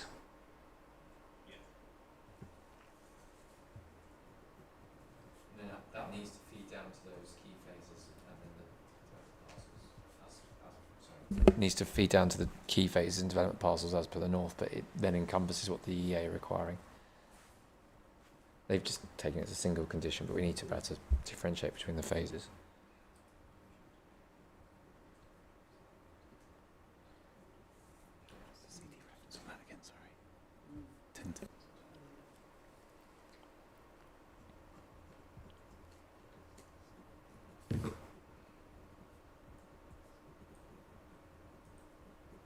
Okay. I think let's have a look at the notes. Sorry, the condition, drafted condition when you've done it. All right. Now I've got the right muddles where we got to now. C7, I've got. All right, okay. Okay. C8. Housing mix strategy. That seems the same. C9, open space management, same. Okay, well, same as any changes, you know, that were made. D1, same. This is where you're stripping out. Largely cut out, yes. Sorry, I think so. And there might be conditions extra conditions we put in as well, which will need to go in, obviously, like the lighting and that sort of stuff, won't it? D2, the same. Right, D3, D4.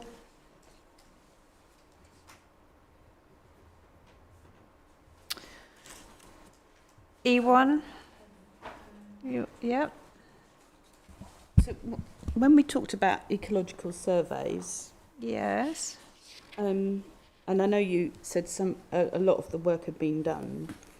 I think when we talked about our evidence is that some of those surveys will need to be done again because they were covered a different area because it was a different older scheme. I think Mr. Bashford referred to yesterday when we were talking about other aspects, which is the 2018-19 scheme, which was different, had a different red line boundary, and therefore some of the ecological surveys are not. I think we're at cross purposes. The discussion in evidence was about the water strategy, wasn't it? Yes, but it was the same principle because it was the same develop. I don't think so. No, the water. We were talking about southwest, southern water and southeast water, weren't we? And again, it was all about the water strategies. So ecological is very different because but if you have look, been updated and various more updated surveys and things been done. and we pointed out in our ecology evidence actually that those red line boundaries were different and the surveys weren't appropriately done. That's not something I've commented on. So what the point is, what do you want to... So to make sure that we're not wholly reliant on just the existing surveys that have been done, it will need to be appropriate ones for the red line boundary of this scheme. I think there's 2 or 3 bites of the cherry on this, isn't there? There's a site you've got to start updating, then as we were discussing yesterday, that discussion yesterday on this, you know, if they're you almost check if they're fit for purpose and then do more if you need to, don't you? Yes, I mean, given that this scheme is will be over 20 years, obviously surveys will need to be updated. I think there's provision, isn't there, at individual parcel stage, is there, in this one? Yes, exactly. So, So this is the one I was talking about earlier in terms of drafting, so we can look at that again. Perhaps let's look at that this afternoon when we've all got clear heads, perhaps. So. right, I hope you've got a list of... I'm sort of beginning to...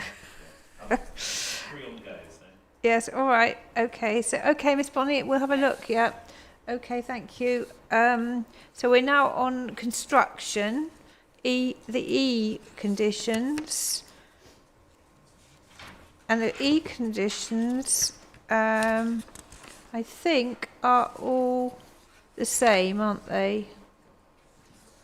Up to E12, yes? And then we've got a very interesting one about unexploded ordnances. I did actually look, I hadn't realised this, and looked it up. And yeah, so anyway, so I've changed a few bits and pieces.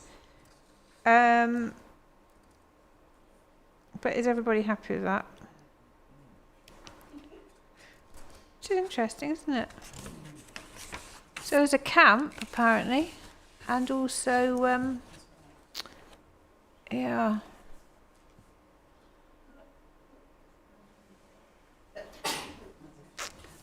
So are we happy then? A13, no, A14. The minerals plan we've done, haven't we? Because that was Mr. Finch, wasn't it? Yeah. Sorry, yes, minerals. He commented, didn't he? Yes, So it would be so- the same, I believe. Oh yes, that was in that one, wasn't No, it's just in this one. it? Mm-hmm.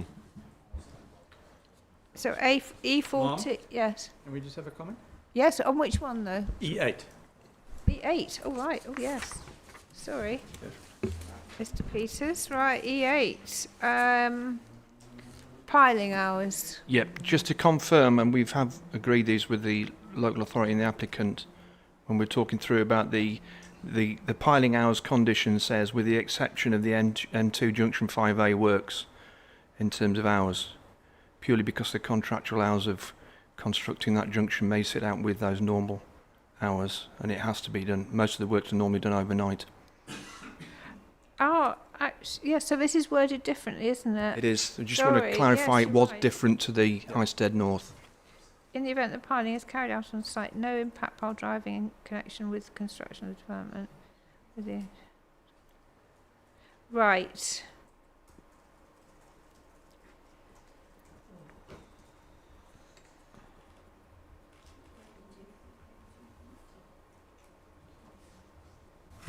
I have to say this will raise concern with those residents that live nearby there, because you've got some residents that are very close. Well, it's only if piling is, I mean, I'm presuming it will be the bridge more than anything possible, won't it? I mean, you can understand, normally they, Yeah. You know, it's the whole. well, you can actually. We can, but I'm saying it's easier to close it at certain times, and obviously with the applicant, not I peak. presume the closure will be at night. Yes. Yeah. Minimal disruptions and so forth will need to be taken into Yeah. consideration through to it, but it is part. So that's why we're just saying it's not happening, we said, with the exception. So obviously it's still a whole process to be worked out, but we don't want it to be restricted now by including it, is what we really want to say. And obviously it will, as we know, subject to further consultation. So. Is there necessary to have a condition that that should be approved then, or not? The hours, or are they? No, I don't think that we need it as a separate condition now, because it will be through the separate consenting route through the Highways Act, where it will be far more outlined, and we just don't want to restrict that process by having a condition in here that limits it. I think we just need to make sure that there is clear communication with the residents and Scout Camp. Bexon Court, yeah, all of them. Yeah, I know there's several. There's quite a few residents. Yeah, in the nursery. Well, yeah. I mean, it obviously causes, I do know, because it's not the A3 works at junction 10 of, you know, well, they've been going on for ages, haven't they? And they have periods of closure. Both of the A3, which is a strategic road, I think, isn't it? Or isn't it? Perhaps it isn't. But anyway, the M25 is also, but it's, you know, sometimes at night, but actually it's a whole weekend usually, so that's even worse, isn't it? Yeah, I think it's, you know, if you give them fair warning, then the Scout Camp won't then have a load of scouts there and residents can go away for the weekend if that's what they want to do. I think you do warning. I mean, Mom, you are correct. We do adverts. There's an entire media launch of it, information, diversion routes. Diversion routes and everything, as was done on on Junction 10, as you say. Yeah. So it's well in advance. It's all over the radio. They actually pre-warn all the routes, the residents, what to go. What's actually quite interesting is that there's also quite a lot of spectator value that one needs to take into consideration. So they know. yes. They're not very happy, I can tell you Thinking the that. Scouts might like it. So I'm saying the Scouts might have an active day trip and get a badge or two. Yeah. Yeah. Yeah, I mean, despite the advance warning, you get a lot of aggro for it because no one's happy, and but I think that's all you can do is to give advance warning, and if people can make arrangements. But it is, I agree. Okay, Mr. Peters, sorry to miss that. I don't know why I missed that out. Mum, before we skip on, I've got a comment on E4 contamination assessment. Yes. I think we've previously obviously submitted evidence around the use of the land, the previous use of the farmland for Shell's research purposes and around contamination. So I just think that needs to be taken into account there. I think we've responded to this and provided a note that responds back. Yeah, and we've given a response back clearly. Yeah.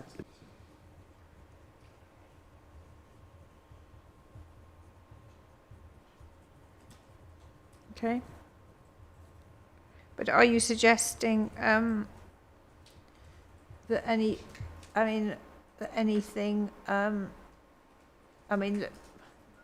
the condition is not taking this into account? There's got to be an investigation scheme and all the rest of it, hasn't there? It is, yeah, and it would probably need to be broader than what was previously put in and put. Well, a site investigation based on... This will need to be done prior to any works on the site because obviously it was around what was used for agricultural research purposes. So if you're obviously digging into the soil in any shape or form, and this is the water protection zone, so it is, Which is pre-development condition. I mean, I think the condition. I would assume that it will be suitable. Also no enabling works as well, really. Possibly because you don't want boreholes dug and that sort of thing, do you?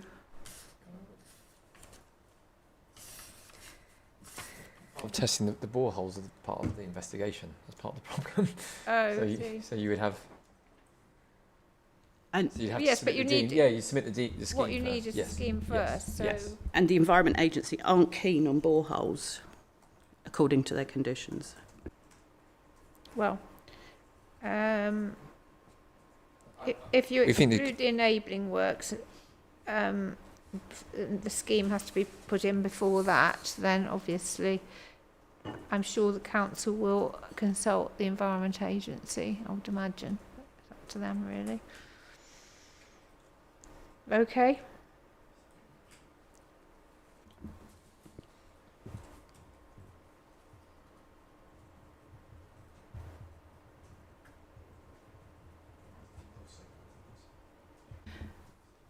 So the council's going to have to hire specialist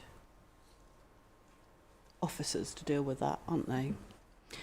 This is covered under the environmental health requirements. The council has environmental health officers and the EA as a standard consultant. Who knew nothing about the use of this land previously until we pointed it out to them. Can we carry on? Because I don't really want to get sidetracked. Right, okay, so we've got the minerals extraction plan, which Mr. Finch dealt with. Archaeology. So we're in the F conditions now. Just wondering, before we deal with that, whether National Highways have been sitting here so patiently the whole time, whether we ought to just deal with your conditions first and then you could go, couldn't you, if you wanted to? You don't have to, of course, we're delighted to have you here. But, you've sat through the whole thing and I just wonder whether perhaps... So your conditions actually are... they towards the end? Or... Yeah, yes, that's right, the H one, the H conditions, aren't they? Because there's several for about H1 to 4. Should we just deal with those now? Yes. Okay, let's have a change. H1 to 4. Right, H1 then is, and they're all, they're all basically about works, aren't they? Adjoining the M2. That's what the concern is here.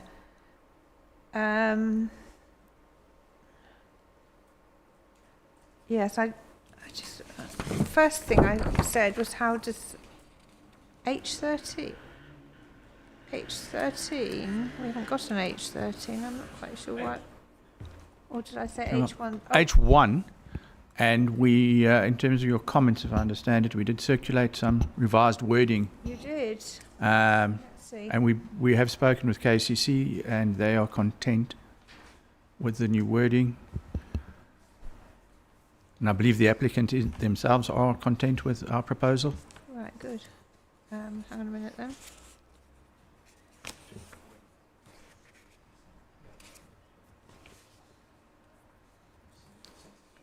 Right, okay, yes. So I asked, didn't I, about terminology, and you've obviously... So I've read that. I mean, that seems pretty good. Anybody got any comments on that? No, the applicant's happy, thank you. Thank you very much.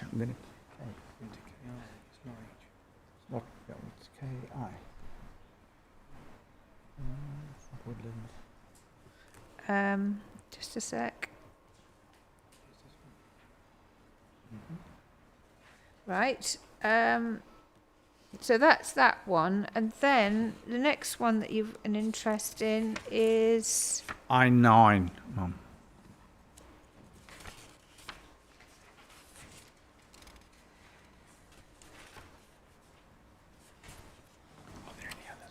yeah.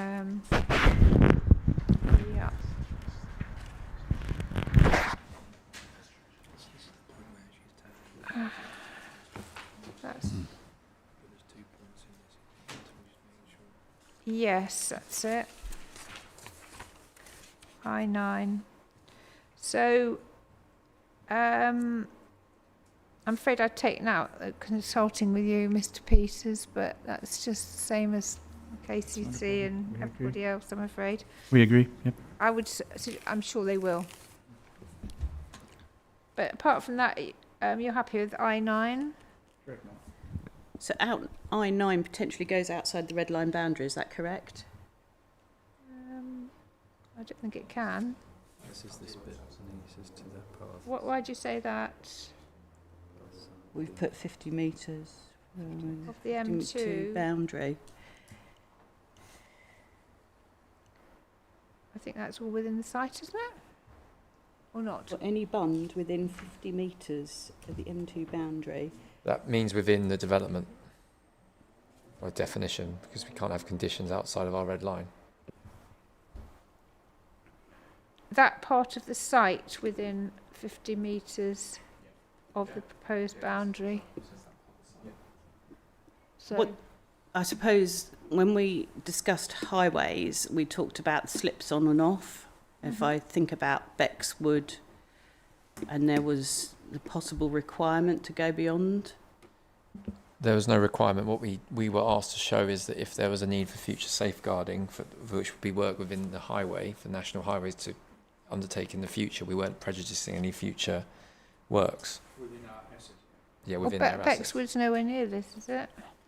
No, you're thinking of it's not Bexwood, Duke Shaw. It's Duke Shaw. Shaw. Duke Shaw. But we're not proposing any works outside the red line, and that was a safeguarding plan we produced for national highways to show that if they then did a future road widening scheme, that the design of the junction would allow for that. Could be accommodated. Yeah, could be accommodated. Okay.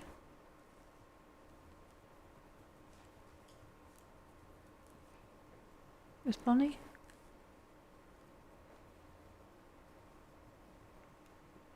Yep. Yes? Yes. Right, thank you very much. So I9 then, okay. I10, drainage.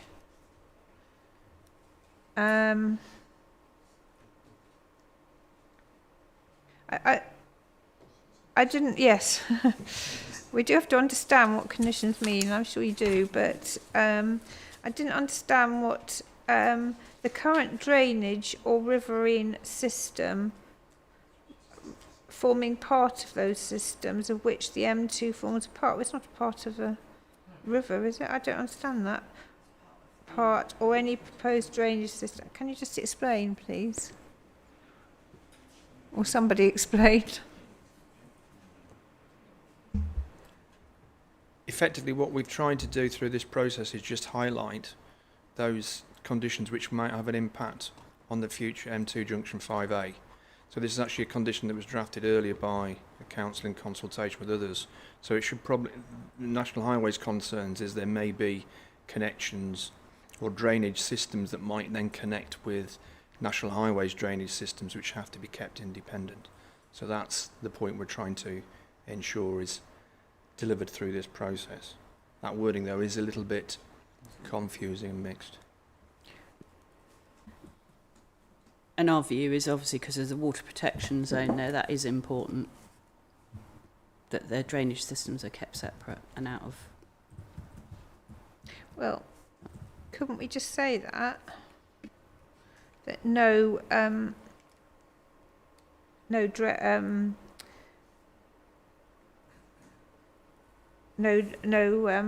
site drainage or something, or drainage system serving the site shall connect into that drainage system serving the M2, or I don't know, whatever. Could someone think of some words? It's that first bit that's confusing, isn't it? The current drainage or riverine systems forming part of those systems which the M2 forms part, nor any proposed drainage system for. Well, I mean, it's been explained what problem. So yeah, I get it. As well. I'm trying to work out. Let's just see if what's the rest of the condition.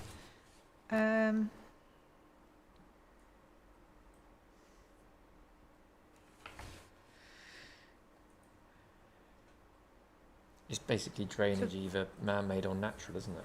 The drainage systems from the site shall be kept separate from the drainage systems for the M2. That's what it comes down to, isn't it?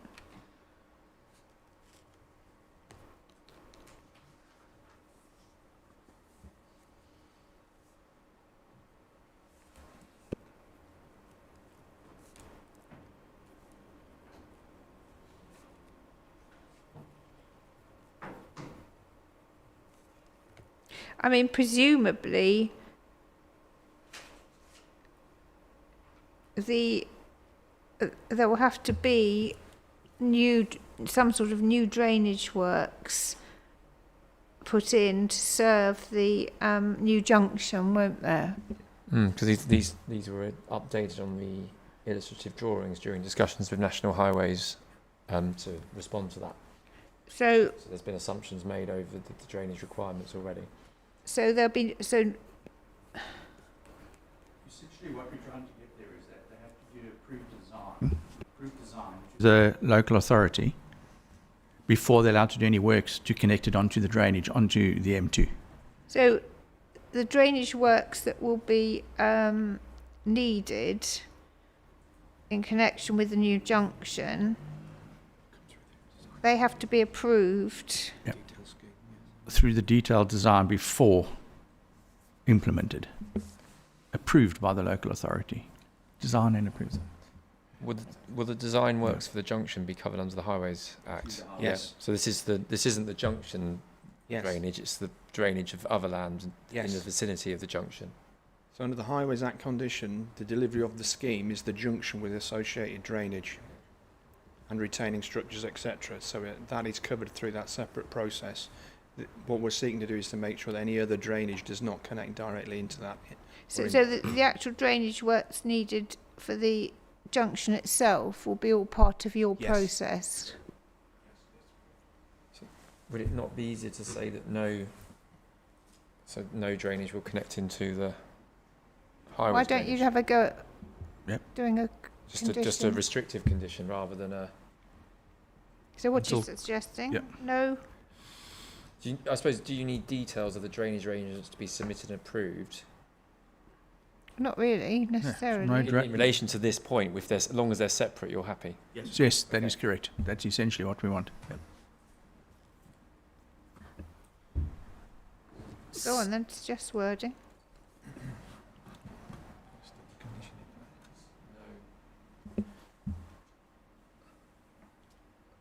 Essentially, it's along the lines of no drainage shall connect into the highways drainage required. Till approval is received through the highways consenting route. Could you have a go at that over lunch, please? We will. Yes, yes. In in conjunction with National Highways. All right, and also the council, obviously, because you've got to approve it. So just to be clear, I get that. I think I understand that. Yeah, I understand that they have their own standalone drainage system for the highway network and that no one else will tap into it. I think what was shown is in CD 7.31.6 was the deep infiltration boreholes. Now that might be just, as you say, illustrative, but we're concerned about obviously the water protection. So it's whether the highway network decides to adhere to that, and what happens to the groundwater protection zones. Well, I suppose any drainage works in association with a new junction would be done under a separate condition, wouldn't it? I mean, a separate process. So, I don't think we can, we're not involved in that.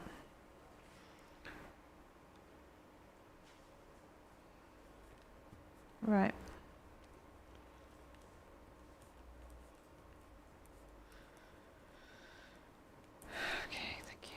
Right, thank you. So we've got I11 is landscaping. Any comments on that? Oh yes, I put this. Yeah, how does it relate to condition H13? And yeah, how does it relate to H13, which I think is, the National Landscape Plan, that's right, because this area is actually in the National Landscape, isn't it? So there's got to be, in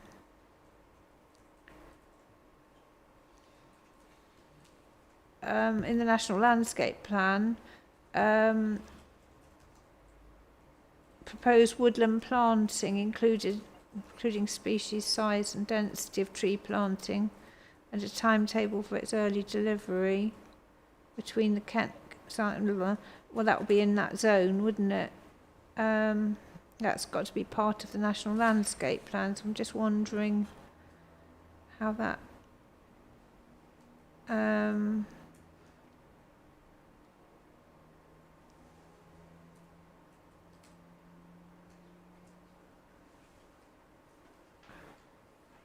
I mean, that would be part of it, wouldn't it? Do we need...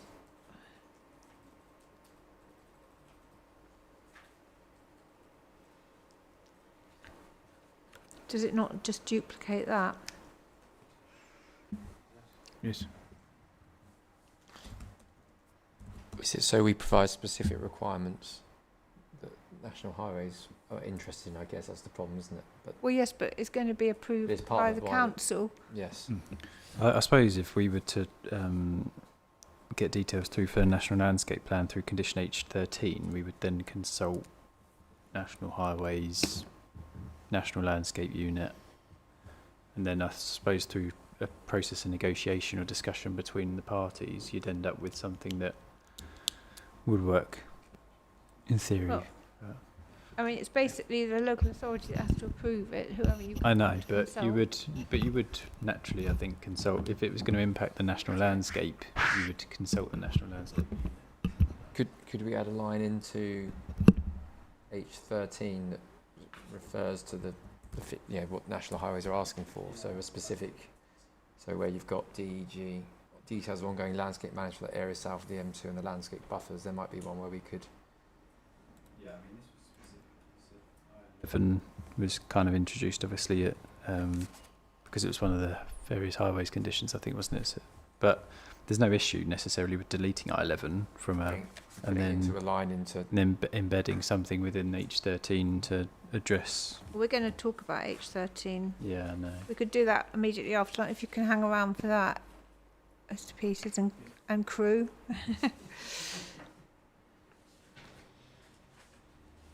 If you could have a think about that, then how we can incorporate it. I'll have a think. Right, let's just quickly. Add a line into H13. Yes, I12 is fencing.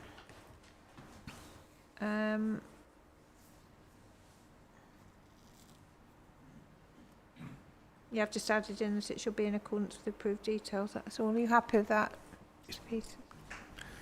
Correct, ma'am. Okay with that then? I13, lighting.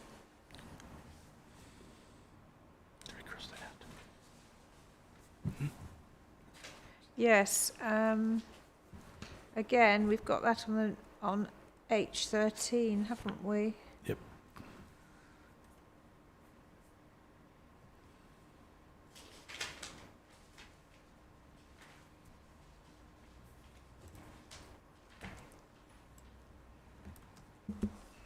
I suppose the only advantage of having it with the separate condition is we can then just apply to specifically respond to that exact condition, whereas H13 is a far more detailed condition with.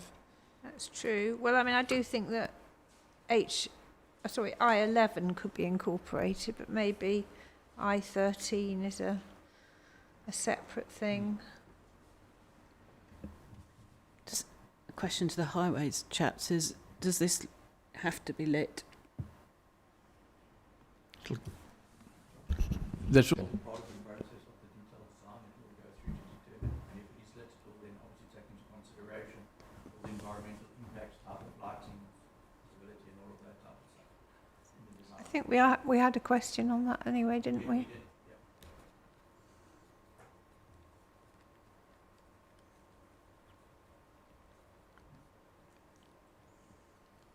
But I mean that the lighting is a separate, you know, in a way it's a separate requirement, isn't it? That's. So I would suggest that I13 we need to keep in, really, don't we?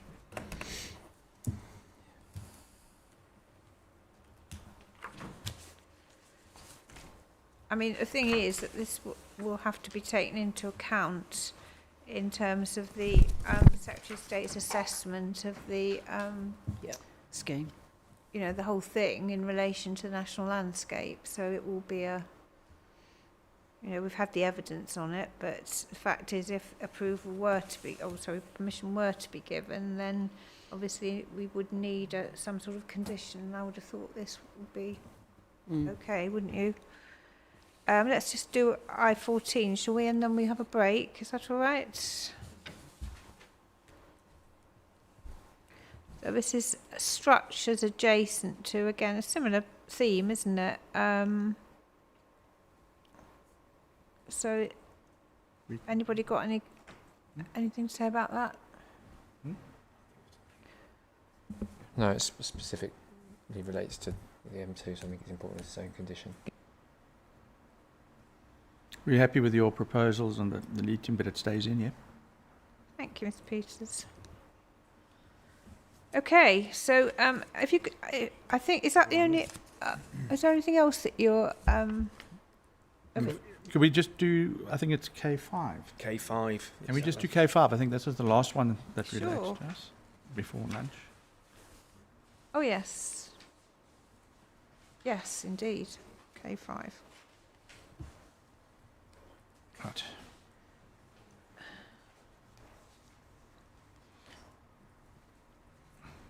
Yes. I've added in the Southern Relief Road to that, haven't I? Do you not like that?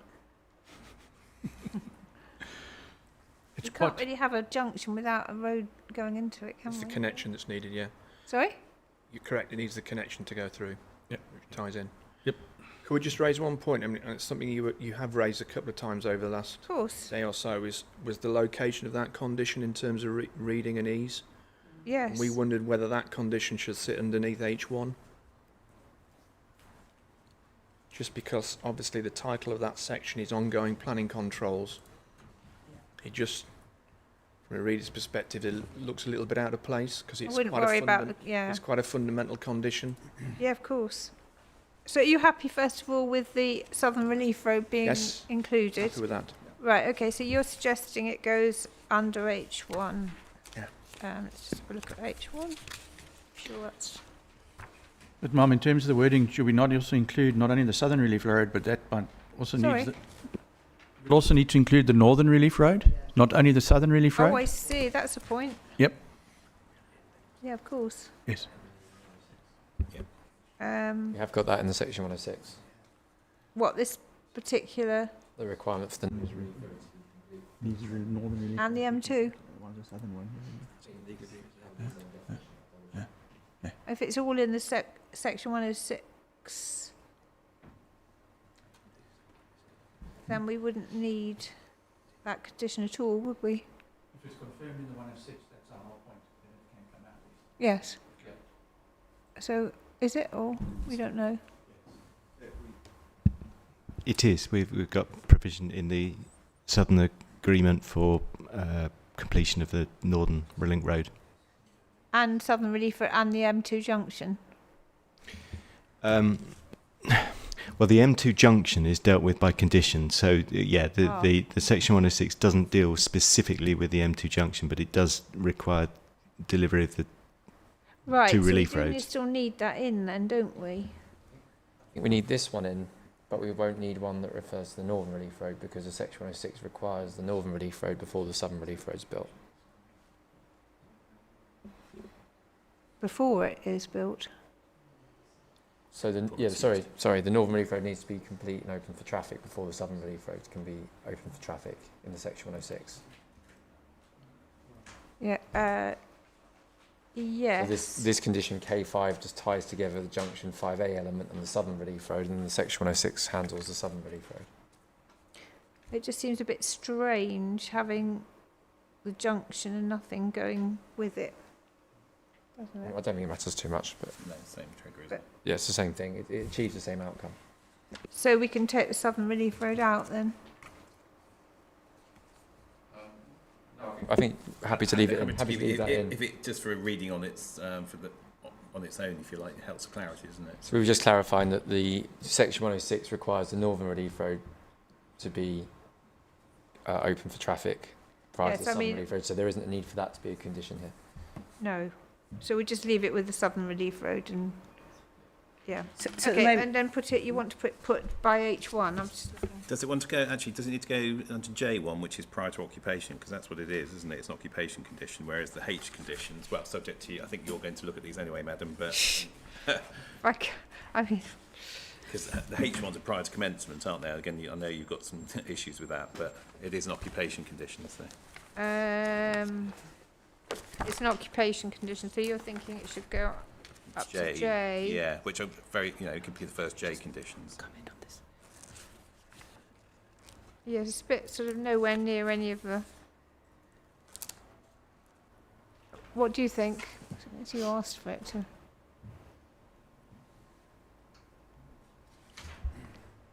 I think it sits better under H1. Yeah, I mean, I'm just wondering whether, grouping them according to sort of the actual, all the highway, the highway condition maybe ought to all go together. I don't know, but Yeah, I'm fine if that's the way it's ordered, yeah. yeah. But I'll have to think about it. So you think I'll just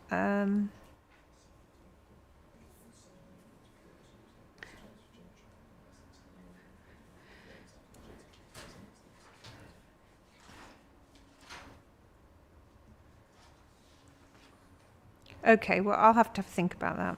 So, Mum, if I can, so it says, so no part of the development hereby permitted shall... Which one are you looking at? Sorry, K5, yeah.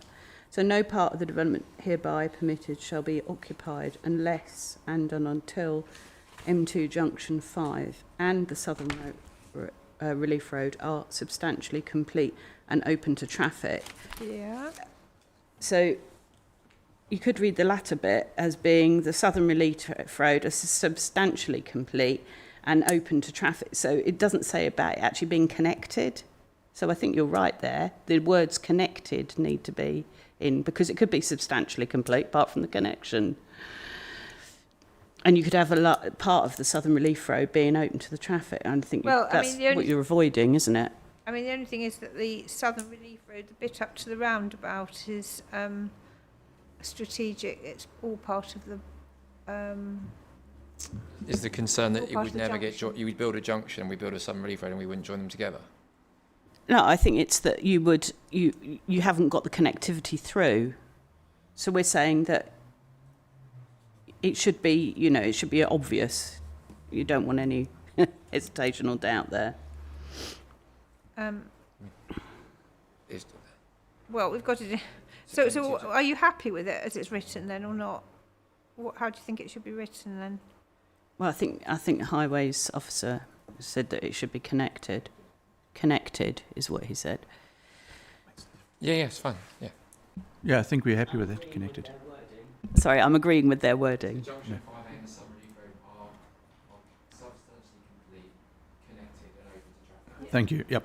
Well, they wouldn't be open to traffic unless they're connected, would they? I don't think they would. Southern Relief Road could be, but not necessarily. Well, where's it going? I mean, it can't go anywhere, can it? I suppose it could run from the A2 and then just end at a dead end next to it. Yeah, but we can't have any houses occupied until... all right. I'm happy. We're happy with the word connected. Yeah. Okay.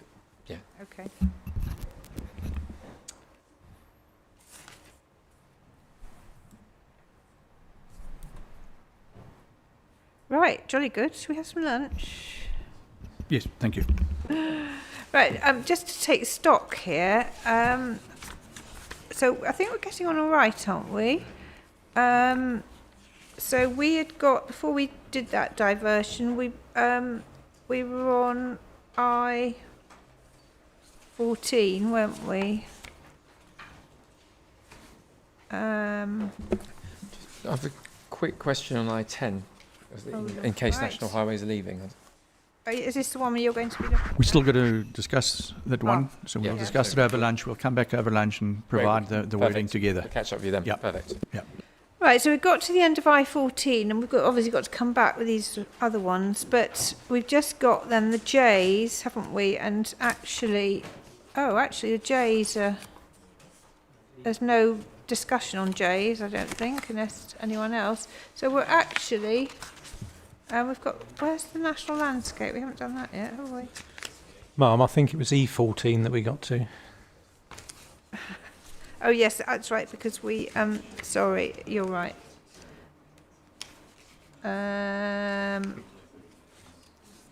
So which one did you... hang on. The thing is, we've been darting around, haven't we? E4. So where do you think we got to? Yes, Yeah. that's right. Minerals extraction. That was Mr. Finch. Oh, archaeology we're going to go to. That's the same, I think. Right. All right. Thank you very much. Everybody, could you manage with slightly shorter lunch? Because you're going to be discussing all this stuff and drafting. It won't take too long. We're going to come up with a few words, send it with the applicant. Okay. Send it. What are you thinking? So we're happy to have a shorter I lunch. was thinking of about 45 minutes. Is that all right? Is 45 minutes enough for everybody? Yes. So what are we saying? That's 10 past then, isn't it? Is it? 10 past? Okay, 10 past 2. We'll adjourn till then. Thank you.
Right, thank you. Yes.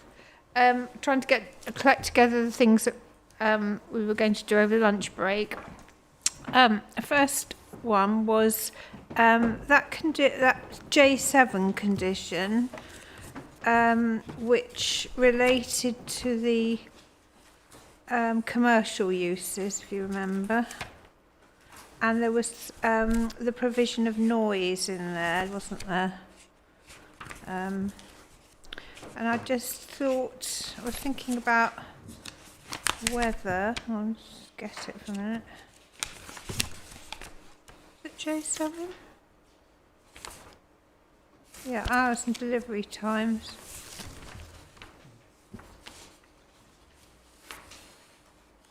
And I think there was a bit of discussion, wasn't there, about any noise mitigation required to limit noise breakout. And I then looked into the noise condition, which is on the southern site is H9A, the one that I've, which is the same as H8A actually on the northern site, and that does specifically address the issue of residential uses above commercial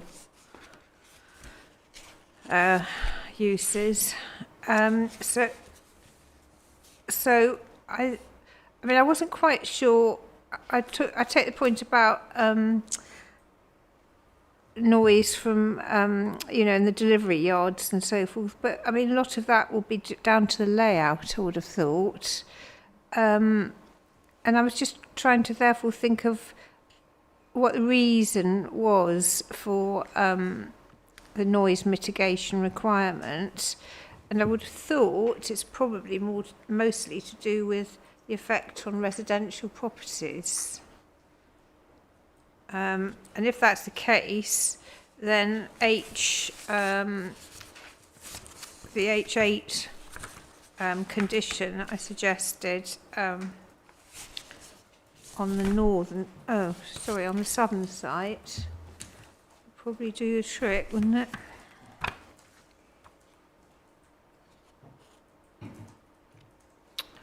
Except I can't find it now. Is it H9? I agree, I think. That's the council's one, sorry. So many of these schedules. Right, let's just put council's one separately. Right, H9A, I think it was, wasn't it? Right, yeah. So, what do you think? So I didn't think actually there was a necessity to have that in. It seemed a bit incongruous to me to, seemed a bit of the wrong place really for it to go when it was talking about delivery hours and that sort of thing. And the hours and the timings. Admittedly, lighting's in there. We were just checking if we'd taken advice from noise consultants, and they were happy with that, so applicants are fine with it. Thank you. That's right. Council? Yes, that's fine, Mum, yes. Right, okay. So then so that was my little bit of homework. But it was then down to Mr. Bashforth, I think, for the foul drainage and the employment delivery, wasn't it? Correct. So we just sent, hopefully Mr. Gambrell's got them, I've just sent 3 sets of conditions, one about foul drainage, one about the different tiers of the ecological plans, and the employment one as well. So just subject to any comments he has, we can share those. So. Sorry, who have you sent it to? I've sent it to the council. Oh, right, yes. Yeah. So, Don't have the injection in principle. I think there's just one little part I'll change of B3A. It's just a sentence structure point, but that's it. If you could share them, once you've made that change, if you could share them with the programme officer, that'd be great. all right, you do that then, and perhaps we'll come back to them a bit later then. So that then takes us, I think, onto is it the archaeology conditions that we were, I mean, we've jigged around a bit, haven't we? But I think it was. Mom, do you want us to provide that input for the highways you discussed with the applicant, which we were going to move to, I think it was H1? Yes, we were, weren't we? We've come up with some wording to the Yes. Mr. Gearing. I don't know if you've...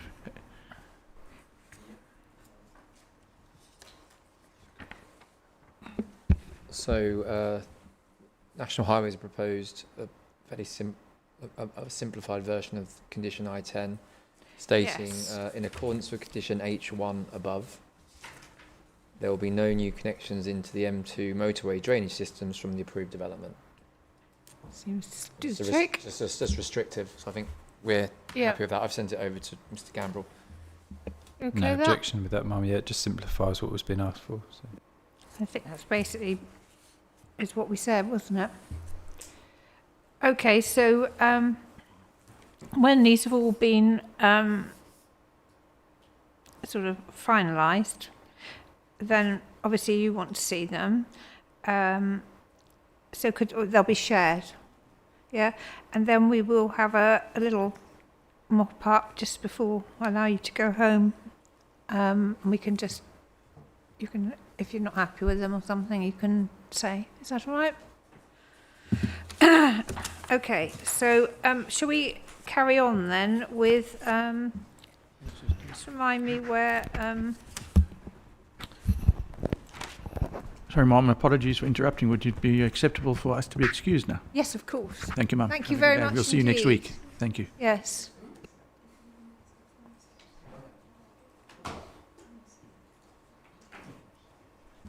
Did you want to, you'd done your landscaping point, had you? Yeah. Right, so I think we were on archaeology then, and that was F, wasn't it? F1 and 2, which actually, I think, are the same, aren't they? They are, and I think did we discuss these with Kent yesterday? So the revised word. We did, I think, and Yes. I think there were some revisions and wasn't stuff. it? Yes, that's right. Okay, everybody. So F1 and 2 the same. And then we go into the G ones. G1 to 6 are all the same as well.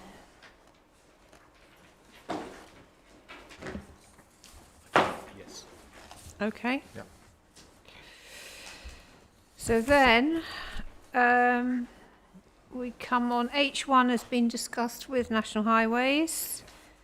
So we've got that new condition there. H2, I think that's delete, isn't it? Because that's covered in the section 106. So then we go on to the public path order trigger points, and we've got, that's the same, isn't it? There was some revisions again from Kent, Mr. I think, Finch. yesterday. There were. Yesterday, weren't there? So. And I think those been agreed, haven't they? I don't think we needed anything further. We discussed that. It's this wording here, which isn't it, I think? Yeah.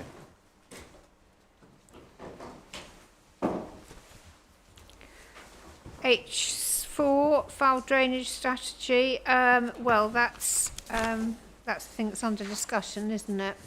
Yes, so that should come back to you shortly. Yeah. Should we Just been doing that. see what we're discussing now? H5, same. And H6. Oh. All things we've discussed. H7 and H8 Do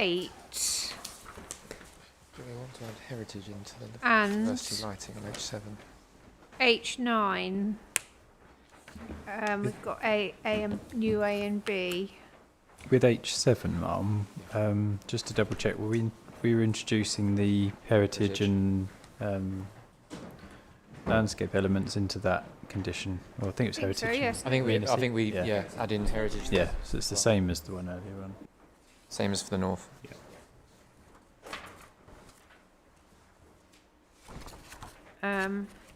Was that the one where we wanted to heritage? Did you say introduce heritage? Yeah, that's it. Thank you very much. Suitcases. And H8 is the same. Yes. H9, we were going to go, there was 2 new conditions, 9A and 9B. Yeah. Just on the noise mitigation point, I think kind of earlier iterations of the conditions included reference to mitigation that might be needed for existing dwellings, and kind of during the course of the discussions, actually that's been lost. But I do think possibly we need something in there about ensuring that there is kind of appropriate noise mitigation in for existing dwellings. Like, say for instance, How can you do that though? Because they haven't got any control over the existing dwellings. No, they haven't, but obviously they're introducing kind of the strategic Southern Relief Road in proximity, aren't they, to residents, which is why the earlier versions referred to kind of ensuring that there was sufficient noise mitigation in place to prevent any adverse impact on their amenity above what's currently experienced. So I think, Mr. Bashford, I think Georgie was going to speak to Entran, or...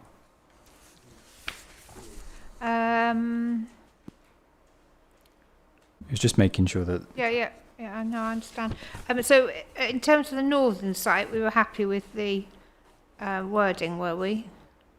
Because there aren't any, or are there? There's noise mitigation incorporated into the design of the Southern Relief Road and the Northern Relief Road, which would be embedded into the design. So, for example, like acoustic fencing on the Northern Relief Road.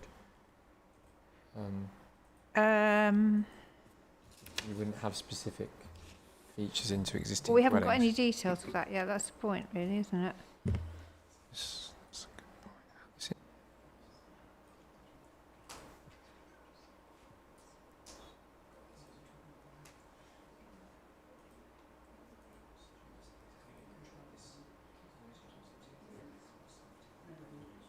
I think we will need a separate condition, maybe H9C or something, or H9B, and then the validation C, about existing dwellings then. Have a quick look at the ES and see what assumptions are in there as well. I'm actually just thinking about it. Would the same apply then to the northern side, presumably, if we have... Because obviously this... Yeah, so if we obviously pull together a condition for the southern, we'd want that applied to the... Yes, indeed. I mean, the northern site, there are less dwellings affected, aren't there? Or not? No, you've got the Northern Relief Road that goes past those gardens. Oh, yes, that's right. Yes, of course. Which is why I raised acoustics yesterday. Yeah, so, no, yeah. Yes, quite right. So... Say it's like a noise mitigation scheme as part of the highway works, I would think.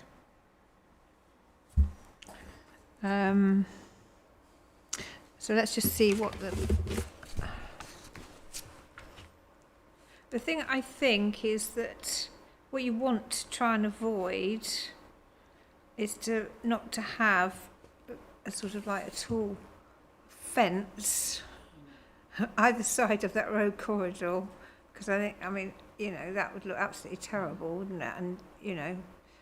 And, so I'm assuming that a lot of it's would be done by planting. Yeah, so the Southern Relief Road is probably less complicated because the road is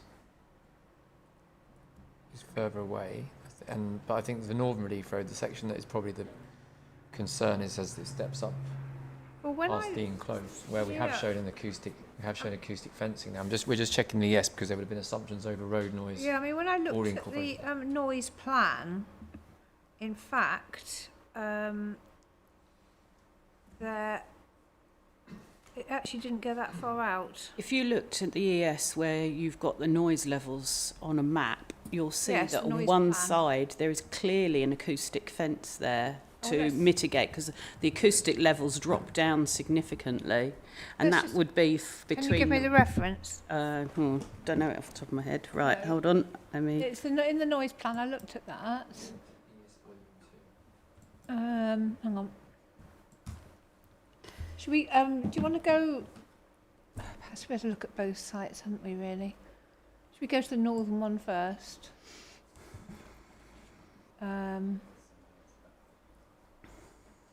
So, noise and vibration.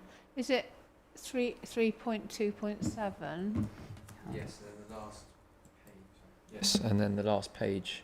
Page 14. 16. We've got the daytime noise contour. Oh, sorry, yes, yeah, daytime and then nighttime noise contours. The nighttime one. What was it, It's 3.16? more, 3.2.7, I think. Oh, 3. yes. Oh, yeah. And there's What page? Now, where did you say that you thought there was a... there's definitely an acoustic barrier down there. There's definitely an acoustic barrier along the southern side of the Northern Relief Road through this area proposed. Through which area, though?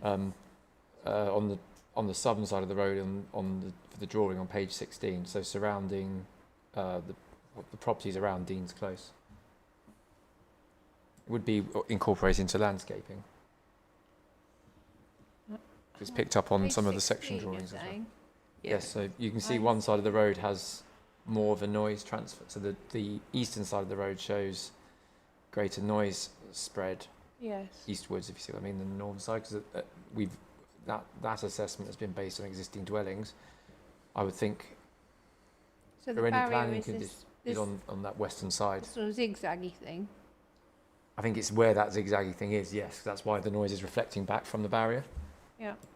But we would need a condition that would give details of acoustic mitigation for the Northern Relief Road. I think is probably the right wording, or something along those lines, because with the Tremport scheme adjoining there, if phase 3 then came forward on the Tremport scheme, because the Northern Relief Road alignment's known, you would want some acoustic measures on the eastern side of the road as well, because there's houses moving into this area too. Yeah. So they're not there now, but since this has been drawn, there's been a planning permission granted. Yes, indeed. So I think certainly we need a condition that requires details of the acoustic measures in accordance with the environmental statement to be updated or something for the Northern Relief Road. These are embedded measures in ES anyway, so that. But yeah, and then. But what about when we come to the whole site? I don't think there's any other acoustic. I don't think there's any other areas where there is any mitigation, but I can find out. Although having said that, Stones Farm, next to Stones Farm, quite a lot of that is... There's a bund there already. So there's a bund built in that location, partly because when you look at the landscape approvals for Stones Farm, it refers to bunding to do with the potential route of the Northern Relief Road, the landscaping and the bund, because there's an alignment of the Northern Relief Road. I see. I think if there's a condition requiring details for Yes. approval, that would cover all eventualities. So, it's just, so is it going to be a key phase? It will be, because it will be, well, in fact, it can be specific to the movement corridor, can't it? Yes. So no development shall commence until and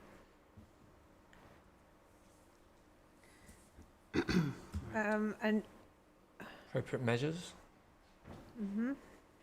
for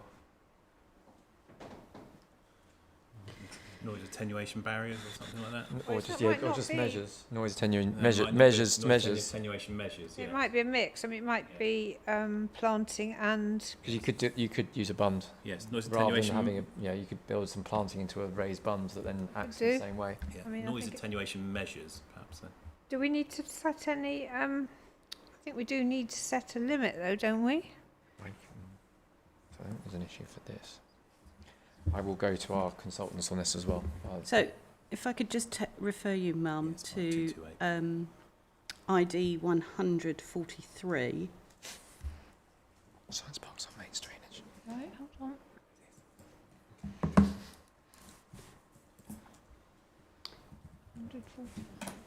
Go back through all of the consultation responses on this. Sorry, ID number.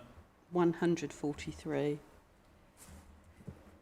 On who's? What's this? Okay. Um, And then Oh, if you yeah. look at the bottom, It says 3 metre high acoustic fence. This is illustrative there. Yeah, that's the one I was. Sorry, that's the acoustic fence I was referring to. I'm just sorry, I'm just trying to find where it says.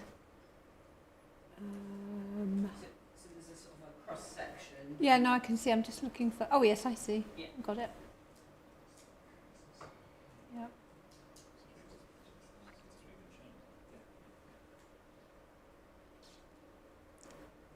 But I mean, I think that, as you say, that's illustrative. I think we need to have a condition. So, no development shall commence.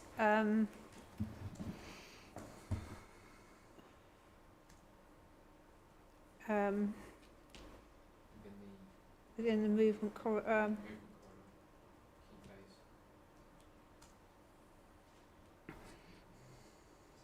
Yeah.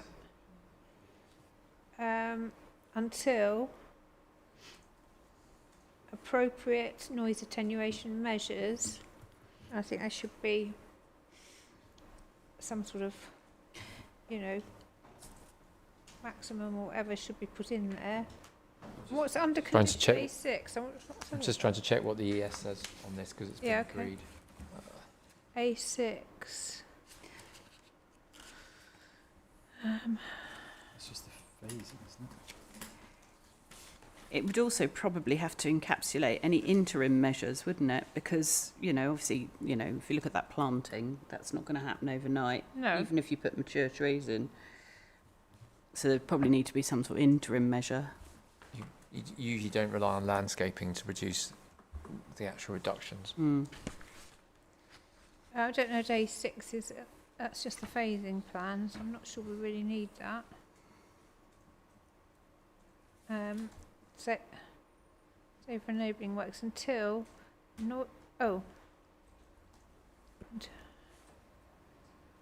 has been submitted to improve the mind. The scheme shall include detail. We don't want that in, do we? Because it's existing dwellings, and we've already got one for the for the proposed dwellings.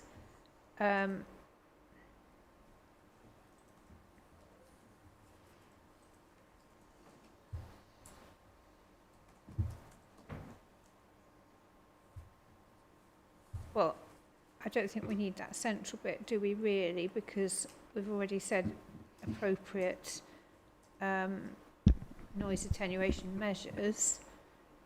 That will be all part of the details. So I think it's just really the first paragraph, isn't it? Condition H9 as... Well, I'm just looking at, have you altered it? Or not? Is this one of your alterations? I'm looking at... This was one of the ones that was under discussion, I think, and we were waiting on some feedback, but... right. H9, on discussion, yes, that's right.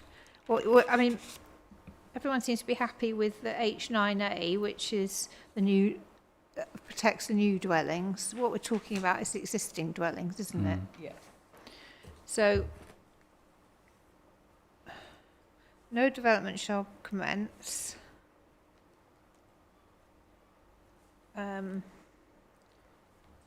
within the movement corridor, key phase, until, save for enabling works, maybe, until appropriate noise attenuation measures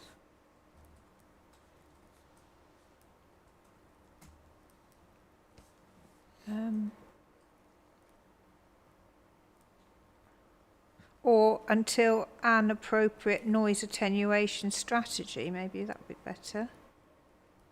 Yes, has been submitted to and approved in writing by.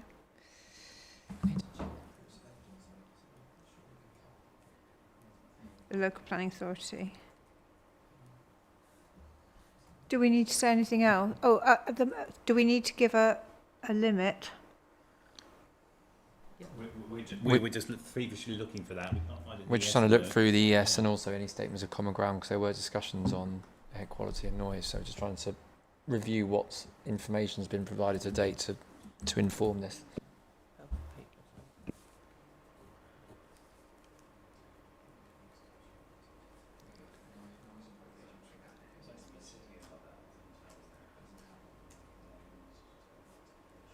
I mean, it'd be nice to say that the strategy shall provide attenuation. Pick out an arbitrary number. Mum, would there be any kind of sense in, because I think originally it's worded way back in January, I think the condition talked about actually assessing kind of the background noise levels and then determining what attenuation would be needed to maintain current levels. But Yes. I don't think the current levels is the test. I think that's part of the problem. I think I suppose what I'm trying to get at is if you were able to, as part of the noise attenuation Not to exceed. strategy, you don't exceed the current with the existing background levels. Isn't it 3 dB lower than existing? I think it's 5 dB maybe that our environmental health team I think specify. normally it's something like that, isn't it? Yeah. I mean, I'd like to say something like the strategy shall provide attenuation to achieve whatever it is at the nearest residential facade or something like that. We've seen in the statement of common ground on noise and vibration that the parties agree the conditions would include mitigation measures set out in the applicant's report, second response to LUC comments Appendix A, ES Chapter 9. So we're just trying to find that now to see if there's some conditions that have been agreed and they're not. That might be carried through. for the new properties rather than existing. Possibly, but we'll find out. I think it's. Does that sound from I think it's both. So Stuart Berry, and I can contact Stuart Berry.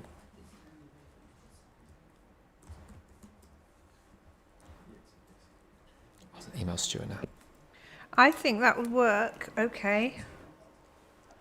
I think you just have a Asking for a strategy and then saying that a strategy shall provide a certain level of attenuation at the nearest noise sensitive. I think if we can check it with our Yeah. acoustic consultant as well, that's okay. Yeah, of course.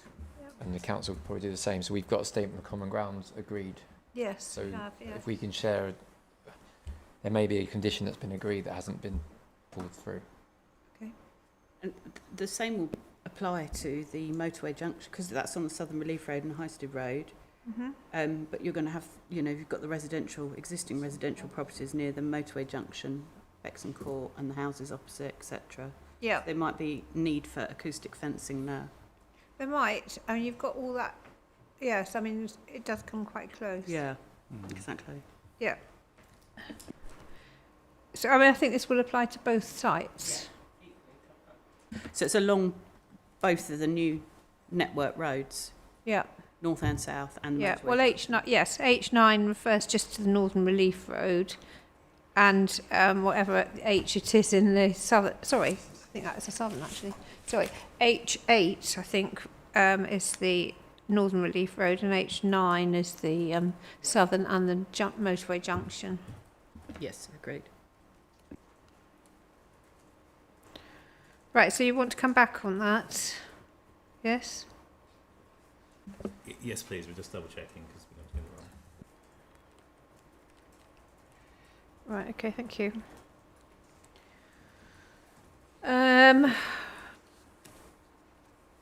Okay. H8. So we were. That's it. H8. Sorry, H9. That was southern. Sorry. H8's all right. So H9. We're coming back on that. H10. That's.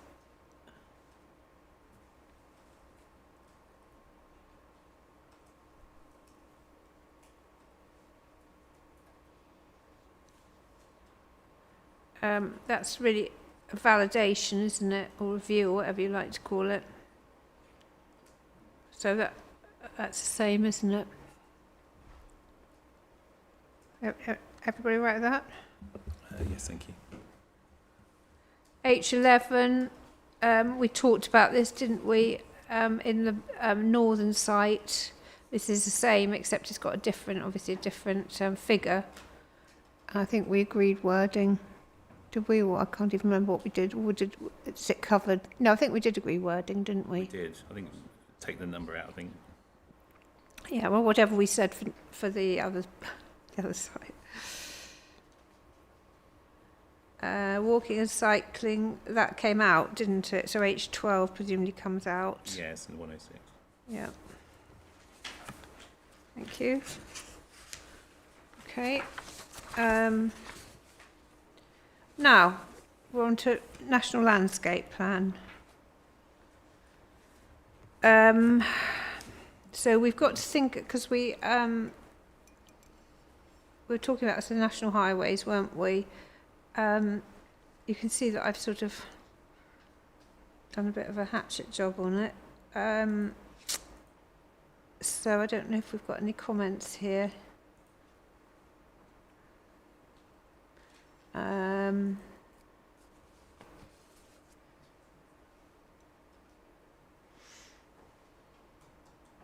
suppose the only in A where we've crossed out the location of any. Was that because at that time we won't have the detailed design necessarily of the?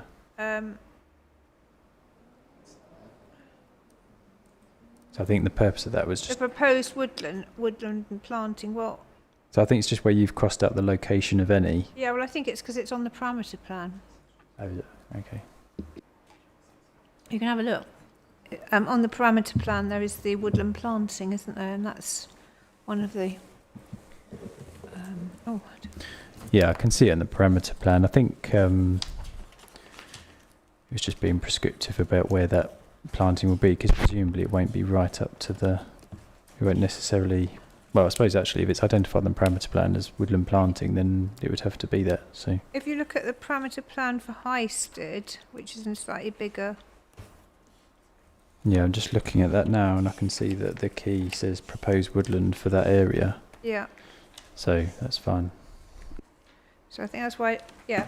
So it's pretty clear where it is. I think it's between the employment area and the south of. I mean, it's all that southern bit of the site, all around the junction, isn't it? So that's why I took it out. So the proposed woodland planting, including species. I thought density of tree planting was quite important, because you can have big trees and they can be so far apart that they don't do anything. So you need all that, I think. A timetable for, well, I put it as early delivery. I don't know whether that's, what does that mean, really? I suppose you could say, but I mean, it's got to be approved anyway, hasn't it? Between the Kent Soundpout and the extremity of the development, as shown on the parameter plan.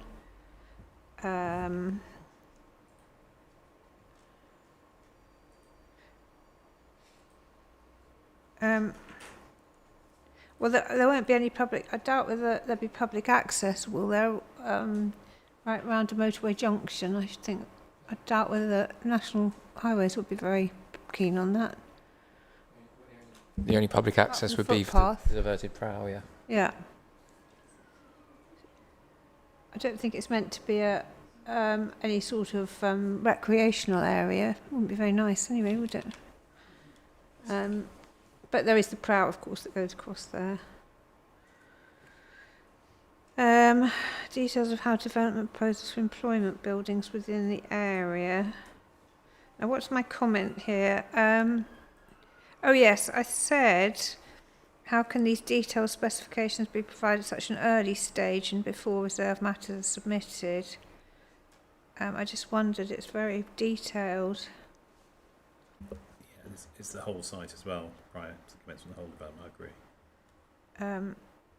well, it's a pre-development, pre-everything condition, isn't it? So you're not going to have any more detail than what we've got now.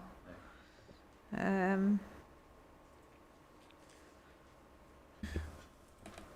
mean, it might be that you want to have something else that's at a later stage. Yeah, I mean, obviously the purpose of the condition is to try and kind of minimise those impacts, isn't it, on the national landscape? So yes, but not at this stage. It could it be prior to the submission of any? Well, actually, it couldn't, could it? Well, it could be reserve matters, or it could be at a key phase. Well, even I think it would have to be in association with reserve matters, wouldn't it? That's when you're going to get all your detail. Probably prior to the reserve matters, because you need reserve matters to be informed by all these things. And bear in mind, there are other stages in terms of design codes and everything else which are providing this information as well in part. And again, one of the conditions I've just shared, and you'll see shortly, is when we're talking about the employment area, I've talked about the size of the buildings as well, so that goes to the same point to actually. It does. I suppose this is just drawing everything together to consider specifically the effect on the national landscape, isn't it? Which is probably a bit different from, just a general effect on landscape. So would it be worth then having a pre-reserve matters? I think I'm just trying to work out which, because it wouldn't obviously apply to all reserve matters, would it? It's just. Well, you could say relevant reserve matters, couldn't? Well, it'll apply to probably a layout, probably access, it probably appearance. Is there any key phase? Is it landscape? It probably would, wouldn't it? I was just thinking, sorry, Mum, about that, the northeast of the site, for instance, where you don't. But I suppose prior to the submission of any reserved matters within a key phase. Or employment key phase, isn't it? Because that's what you want. You almost need a sort of site-wide, so it effectively ensures the reserve matters and everything else. There's a kind of there's a strategy for the way landscaping and the buildings are arranged, isn't it? So. Yeah, obviously the key concerns obviously around that kind of within relative proximity, isn't it, to the national landscape itself. So, but I think you've obviously got the employment key phase, and I think there's also residential. Yeah, I mean, I rather understood it was the sports facility, that at least southern bit of Highsted Village West, and at least the southern bit, if not of the area to the south of the Kent Science Park employment area. Yeah, is the easy way of addressing this, because they're all in here with your revised wording, is it almost say prior to the commencement of the relevant key phase? Yeah, I think as long as there's no debate about what relevant means in the future, that's the only thing. I was wondering if it's. Yeah.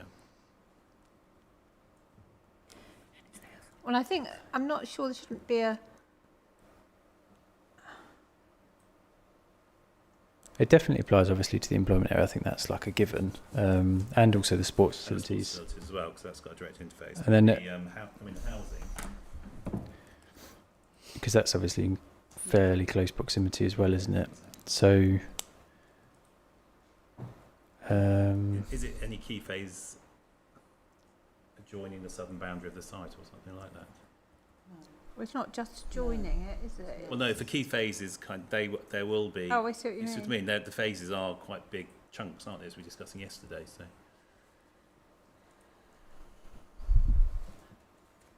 Is there any plan that kind of specifically just? Well, it's the setting of the yeah. landscape. Well, I don't think there's any agreement on what the setting is. Quite honest. No. And it's a judgment how far it goes back as well, isn't it? That's the key issue. I mean, the condition itself at the moment is worded to 400 metres for the residential, and that was informed by discussions with the National Landscape Unit. So, right, okay. Is there any kind of merit in? Where have we got that in there? That's in C, Mum, where it says details of how relevant proposals for residential buildings within 400 metres of the M2. Oh, I see. I just wonder if maybe that's almost your. I don't know, how much would that be, 400 metres?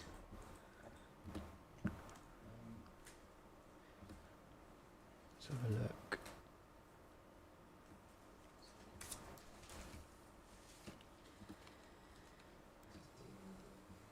I think that's almost to the southernmost extremity of the Kent Science Park at the moment. Is it? Yeah. That's roughly 400 metres, which I think probably actually tallies with...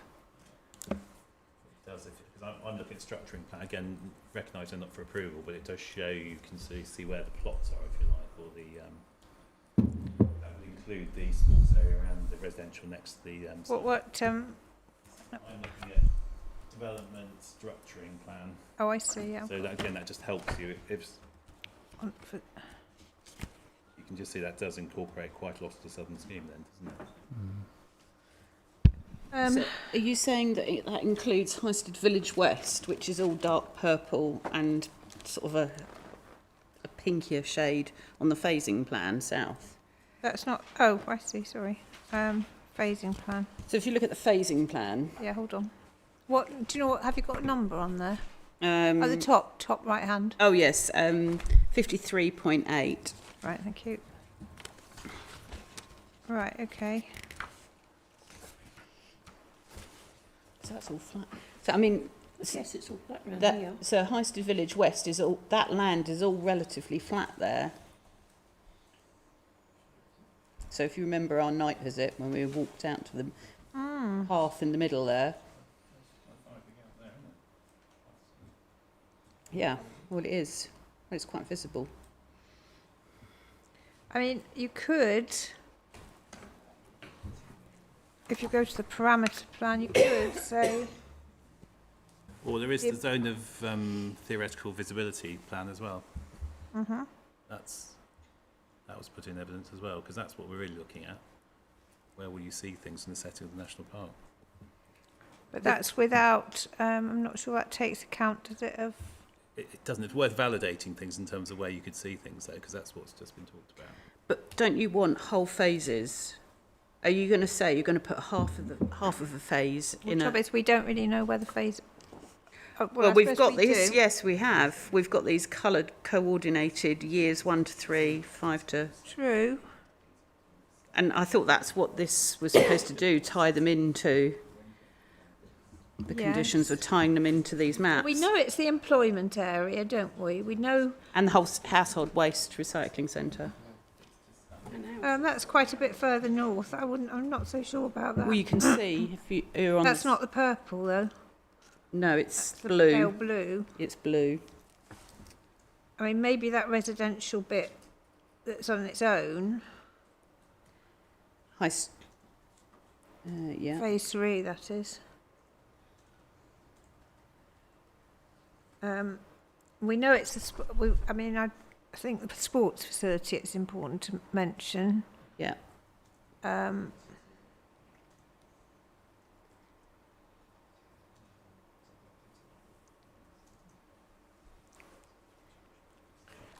What does the actual condition want us to do here? Hang on a minute.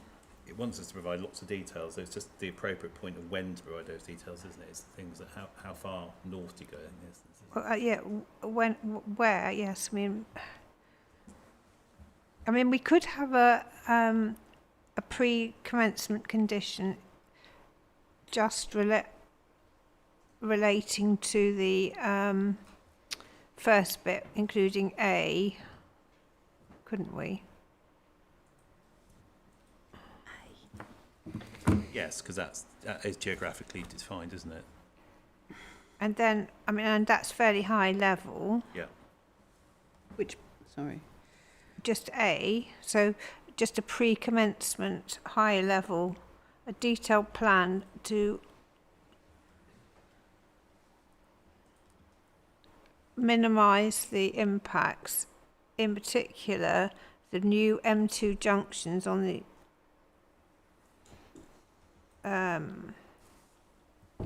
that would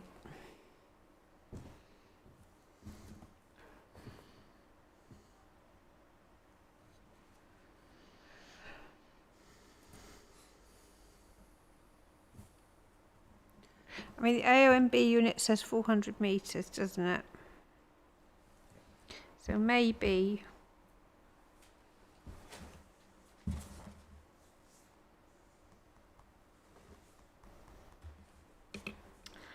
See, I mean, I wonder whether really, I mean, it's terribly detailed, so it's really going to be at reserve matter stage, this detail, isn't it? But I mean, the junction and the woodland planting and all the rest of it will probably be done before that, won't it? Yeah, I think particularly as that's obviously the first piece of infrastructure, isn't it, that will... So I think really we need two conditions, I would have thought. We want sort of like a overall one, and then we want one with the detail that the reserve matter should take account of in whatever relevant areas we decide. And I mean, really, the only one that has got any, has been validated is the one from the AOMB unit, which says 400 metres, isn't it? And I'm wondering if we could work on C and add in things.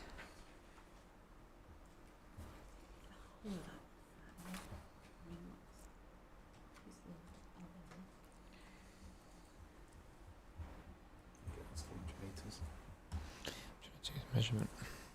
So I'm just wondering whether it would be a good idea to Well, this is take this away. From the OMB unit. 400 metres of the AMB boundary. I'll clarify. And what's the requirement thereafter? Sorry, I'm trying to find this other condition.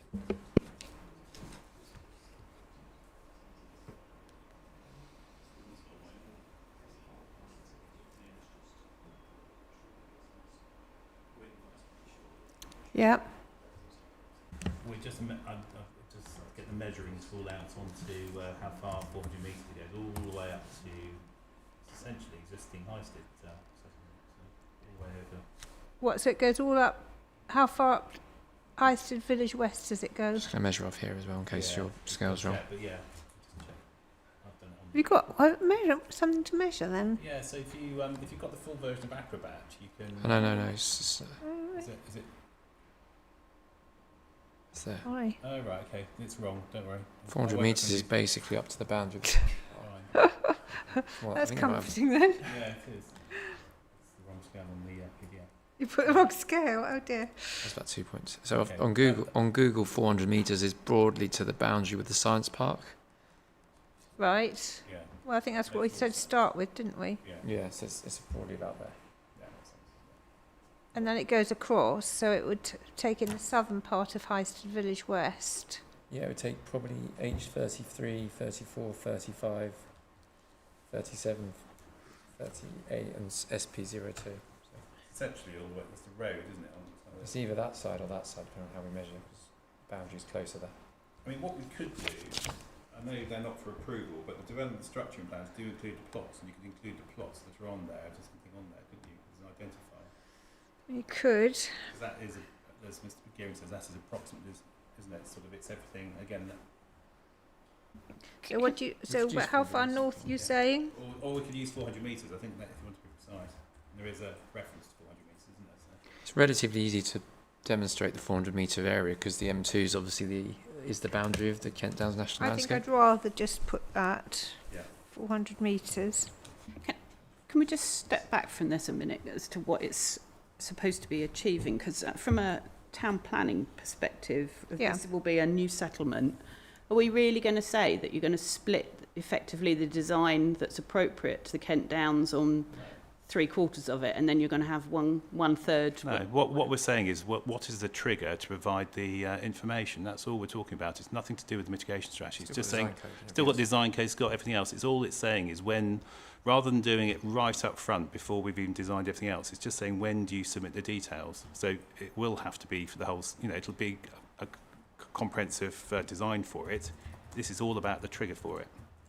So if it's just for the trigger, the whole thing is one phase, isn't it? In effect there. But I don't understand that point. It's basically what we're aiming to achieve is something's as acceptable as can be in terms of design that will minimise the impact on the national landscape, isn't it? So it's quite possible that you wouldn't be splitting parcels. I mean, I would imagine that it will be continued further if there's a sort of... Yes. But in fact, I mean, the design codes actually would... The site-wide ones, as we said earlier, site-wide ones will do the whole site anyway, so that ensures the comprehensive approach to design. This is all about any... This will, in essence, what it needs to say is any key phase within 400 metres of that, and that will be probably a bit... It won't be this exactly 400 metres. It will be slightly further north, I'm sure. But it just means that's a trigger for submitting these quite detailed elements rather than doing it all up front, which means all not just all of the stuff at the south, all of the stuff to the north as well, near Oakwood. So that's what this is. All this is trying to do is what's the right trigger to make sure it goes. So any development parcel within 400 metres of the boundary of the the northern boundary of the M2. Yes.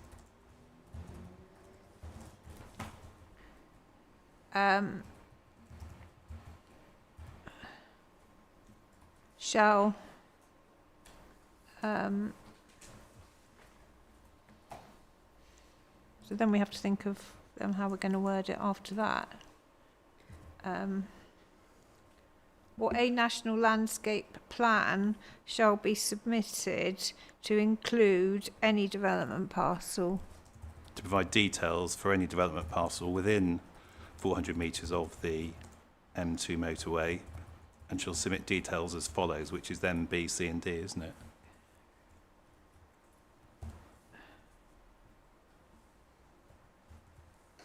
So a national landscape plan shall be provided for any development parcel within 400 metres prior to the...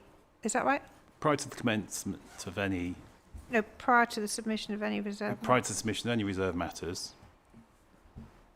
a national landscape... You're hesitating. The only thing I was thinking is that part of the employment area that's identified on the parameter plan is beyond 400 metres, but... Well, it would be, but... Yeah. And that's the whole point. It triggers it for the wider area, if you like. That's the whole point. If you're in with 400 metres, you're going to provide... So any parcel, as defined, that's got to be defined. Yeah, so could you say, so prior to the submission of any reserved matters within a key phase within 400 metres, and then you're kind of incorporating the employment area? Don't mind. As long as it's... I mean, the whole point is just not to do the whole site. We're trying to get...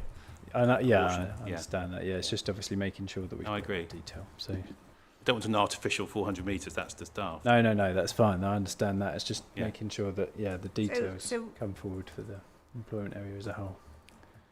So what you said, so you're saying it the other way around? So I think if we base it on key phases, I think that's the key point, isn't it? I thought it was development parcels. That's when the reserve matters are going to be submitted. Yeah. Exactly. Have to be development parcels, I think. Yeah. Yeah, I wasn't saying it has to come in at the key phase stage. I was saying that prior to the submission of any reserve matters for a parcel within a key phase. Prior to, that's fine. Yeah. So I think it amounts to almost the same thing. It's just making sure that the key phase is caught. And then we're going to have, and then these details. I don't know whether they're all, B, C and D then, I suppose, would it be? Yeah. But I mean, they are definitely sort of reserve matters stage, isn't it? You almost have got your reserve matters nearly ready to sort of prepare those almost. But some of them, I mean, I'm not sure. I mean, if you look at D, details of how the wider development and specifically the sports pitches, well, they are within the 400 metres, so I'm not sure that wording's really right. Perhaps it's just details of the sports pitches.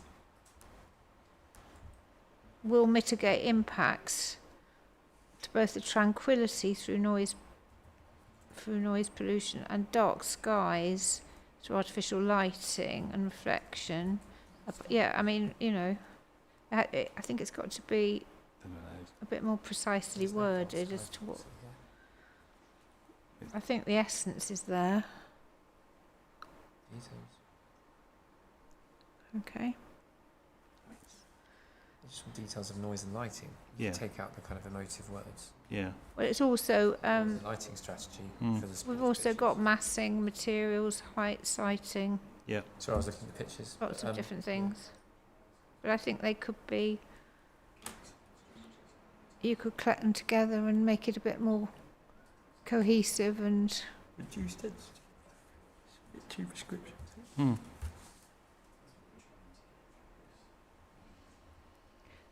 you want me to have a go? I don't mind having a go at it if you like. Okay. And Fine. and then I'll circulate it. Yes, that'd be helpful. I think we're just reflecting on. There's some almost draft answers in here, and I don't know. Tranquility in dark skies. I think. Well, I think there's a lot of kind of emotive language in here, but yeah. Well, let's see. Submit, isn't it? Yeah. I think we've got to. It's got to be something that could be measured. Yeah. We're not. Well, I mean, it probably won't be. The site. I mean, it depends on how they're going to. Yeah. Yeah. What does a dark? I mean, yeah. How do you measure that? We Yeah. could see across the south end. We could. Bright sky, lights. But then that's evidence. So. I appreciate I am just a resident at the end of the day, but I'm going to overlook, and my fellow residents are going to overlook, the whole of Highsted Village East. Yeah. We will hear the new school. We're going to see the motorway, the new Southern Relief Road across the fields, all the way across the site. I'm sorry. Sorry. I think we're just saying the language of the condition. I know. Yeah.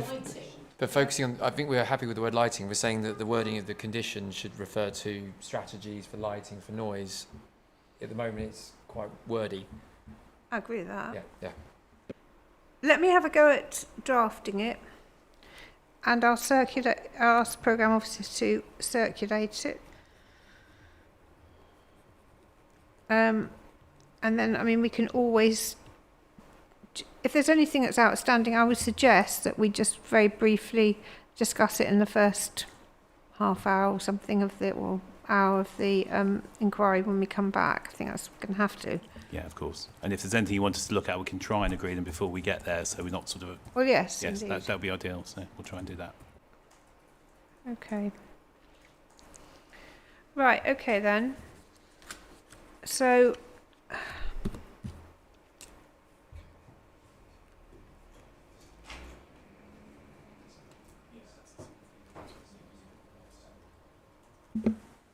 Just as an update on noise, I've emailed our acoustic consultant. I've looked at the work that was done with the council's consultant who reviewed the ES, so LUC. And there was a back and forth about noise levels and background noise and increases of noise to do with the Southern and Northern Relief Road. I'm just trying to see if we can draft a condition that reflects the ES discussion. All right. Thank you very much. There's reference to a DMRB LA 111 daytime 18-hour lowest observed first effect level. So all that's right. the level that's been agreed. I'm trying to see if that could be incorporated into a condition. Thank you. Right, here's another controversial one. Ancient woodland. So H14 then, let's see if we can do a little bit better with this one. H14.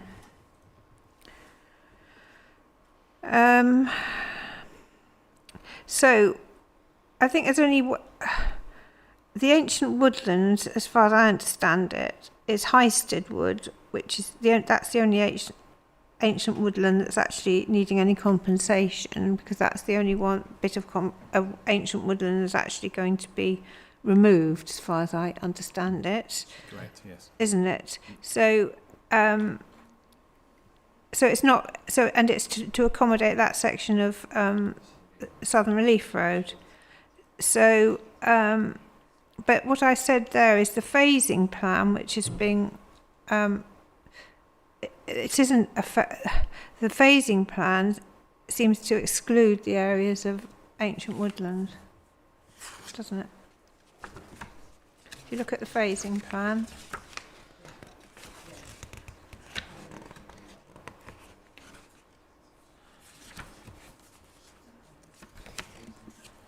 Yeah. Yeah. Okay, have just you a got white the space. Have you got the number? Yes, on sorry, it? it's 53.9 Thank you. CD 50. Right, let's just have a look at that. Yeah, Highsted Wood and Bexwood are sort of excluded from phases, you see, so I don't think we can, can't really rely on that. So, I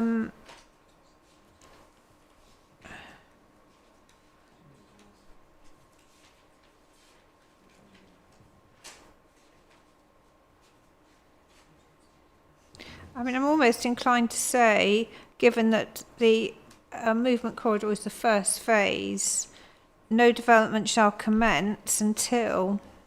Yeah, we were just discussing the same thing, because as you say, it's the first phase anyway, so... Exactly, but it's not you know, okay, until a detailed ancient woodland compensation and buffer strategy to mitigate the impact of the loss of any ancient woodland on the site and to protect remaining ancient woodlands has been submitted to and approved in writing by the local planning authority. The ancient woodland compensation and buffer strategy shall, and then we go on to the various things.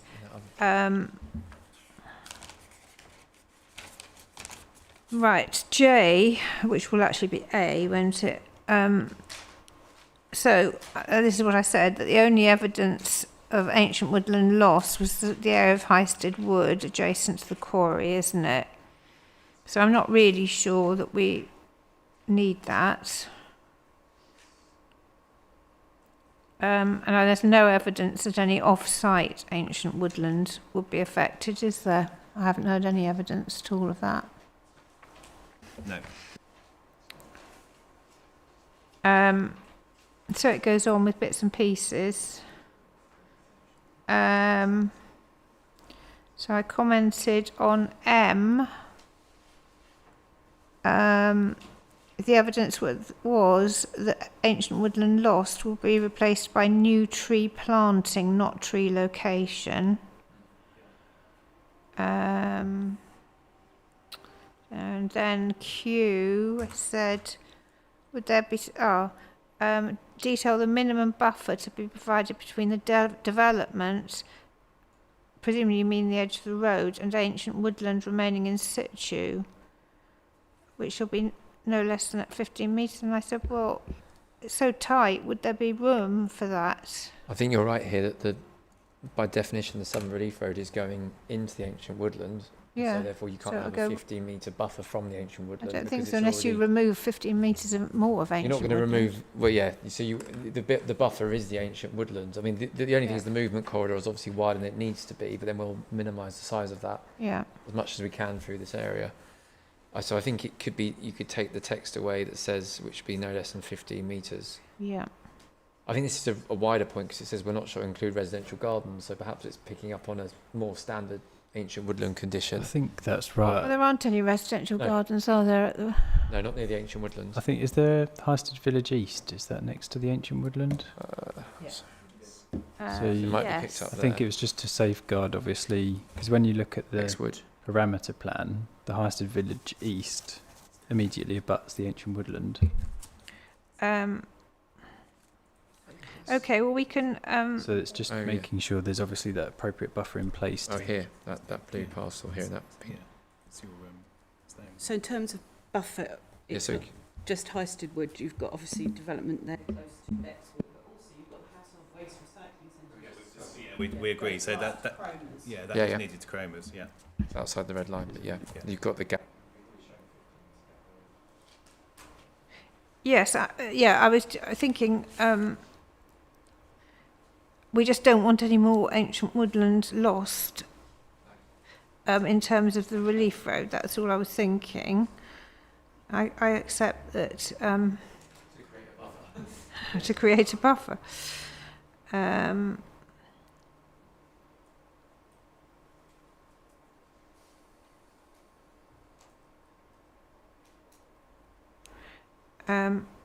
Could we not have it that says detail the minimum buffer to be provided between the development and the ancient woodland remaining in situ? Because I think the 15-metre guidance comes from, it's a national guidance anyway. Okay. when we have to detail it as in a submission, Detail the minimum buffer to be provided between the development and ancient woodland. Remaining in situ full stop, do you think? yeah, because we have to submit that to the LPA. They would have to agree any buffers. Do you agree? Or you could put with including buffers as appropriate, Yeah, which shall not include residential Yeah, gardens. I How think about that? That's probably stronger. Is that all right, Mr. Gamble? Yes.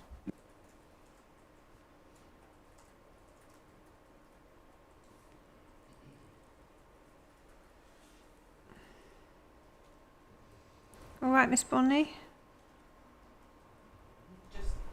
Just thinking it through, 2 secs.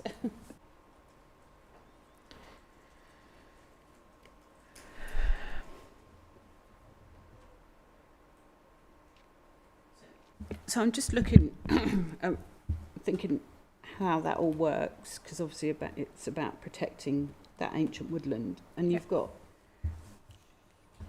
the Highsted Village Phase 1 and Highsted Village Phase 2 on 2 sides of it, kind of, well, it's actually on 3 sides of it. So potentially you could have quite a large tract, and plus the road on, well, the road's going to come first. But you're going to have at least those 4 sides, because it's 5-sided, fenced off. It'll end up being a little island. I don't know if that condition covers that. Well, you have got buffers, haven't you, all round the woods? It doesn't necessarily have to be fenced, does it? Or does it? Well, that's what I'm saying is if you end up in the position of them, because the phasing times, those phasing times are years 2 to 12 and then 5 to 15. Mm-hmm. There is an overlap. So you could. What you mean while construct? You're just talking Yeah. about while construction's Yeah. going on. And so all you've got is this tail down here, this white tail, because you've got Cromer's Woods down here. My understanding is, and I don't understand, obviously, because the phasing plan doesn't show how that bit in the middle, south of Highsted Wood, because connects the 2 parcels. That's obviously got to come forward at some point. Might be worth looking at the development structuring plan, if that helps. I'm not sure. It just shows the ancient woodlands. And then Which open one's space that? above Which that. number? It's No, not at the plan bottom, at the top. 402 AH development structuring plan. It's the one with. CD number at top. Oh, sorry. It's just in the paper copy you've got of the plans. Development here we are. Look, What's I've the got it. signal about that? 5314. We haven't. Sorry, I haven't got that. 14. Sorry? Well, 5314 is the northern Oh, one, okay. so it must be round there. Right, okay. Yeah, 13, I think.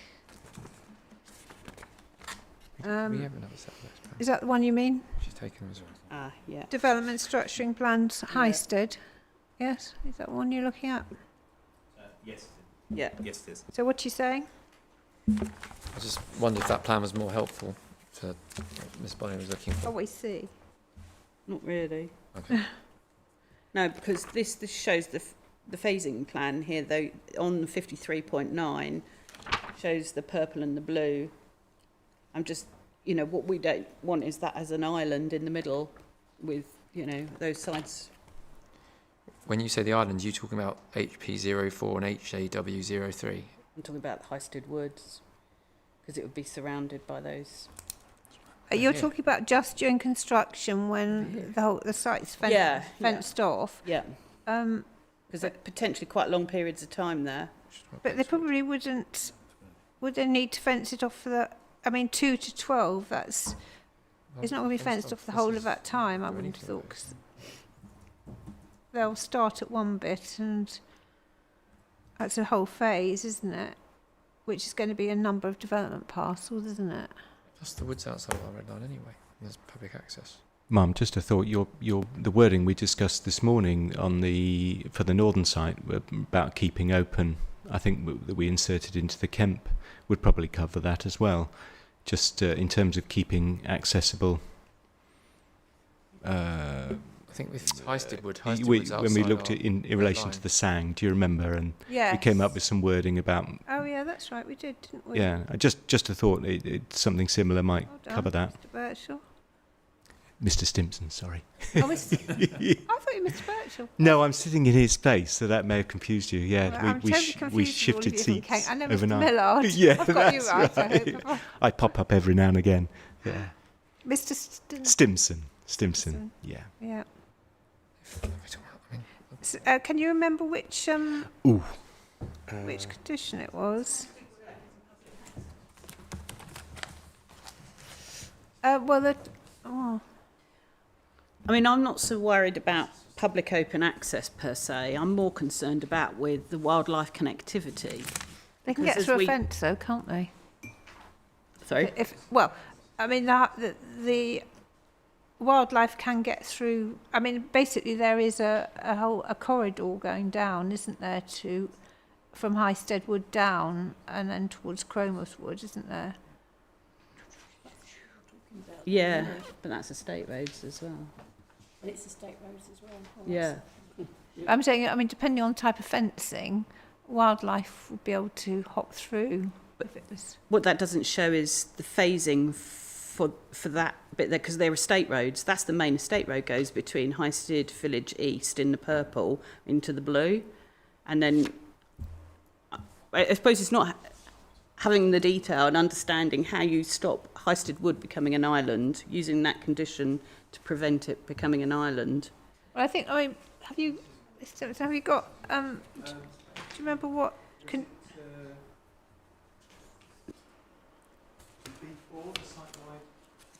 be. B4. Yeah, I mean, there are, as we know, lots of other conditions relating to ecology as well, aren't there? So. Yes. That the parcels HP02, HNW02 would be fenced and separated off. These are areas of open space and semi-natural green space. So through here. This is the problem. We can't really tell what you're talking about, so it's quite difficult. She's still talking about Highsted Wood. Yeah, so I was talking about Highsted Wood, and you've got this phase, and the only connectivity you've got to the other ancient woodland is down here through this. That is the main estate roads going through there, but that's no phasing denoted for that. But we don't know whether the main estate road will go through there, do we? Because we haven't got any of the details of where it's going. Well, that was what was previously shown on the indicative maps. Yeah, indicative though. Yeah. Well, unless you're gonna have more connections onto your Southern Relief Road. Well, presumably not. No, we don't. I mean, they don't necessarily have to be exactly in that position. I suppose what we don't want to create here is, whilst this construction's going on, is that remains isolated, and in making sure that condition can enable that.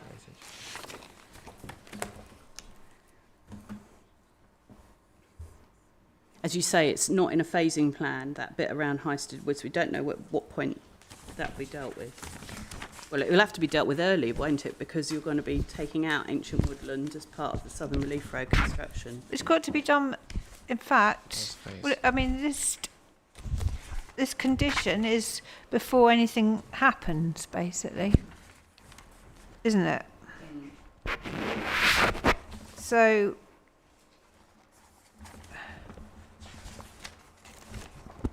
I mean, do we need anything in terms of people going?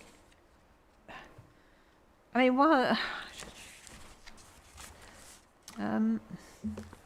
Are we confusing the wrong thing here? Because this is all about actually protecting the ancient woodland, this condition. Yes. As I say, there are lots of other conditions in terms of ecology, making sure that it's got the right habitat creation, retention and enhancement areas as well. So I don't think this is an ecology condition. This is about actually protecting the physical, what the actual ancient woodland is. I mean, have we got something actually to say about, protecting it from development around it? Well, in essence, the tree protection should do that, shouldn't it, as well? So. Well, yes, but do you not need any sort of fencing around, when adjoining Yes, possibly, phases. yes, a kind of an enhanced version of tree protection. So, Camp. yeah, again, yeah, in the we'll have a look, but it should be in the construction conditions.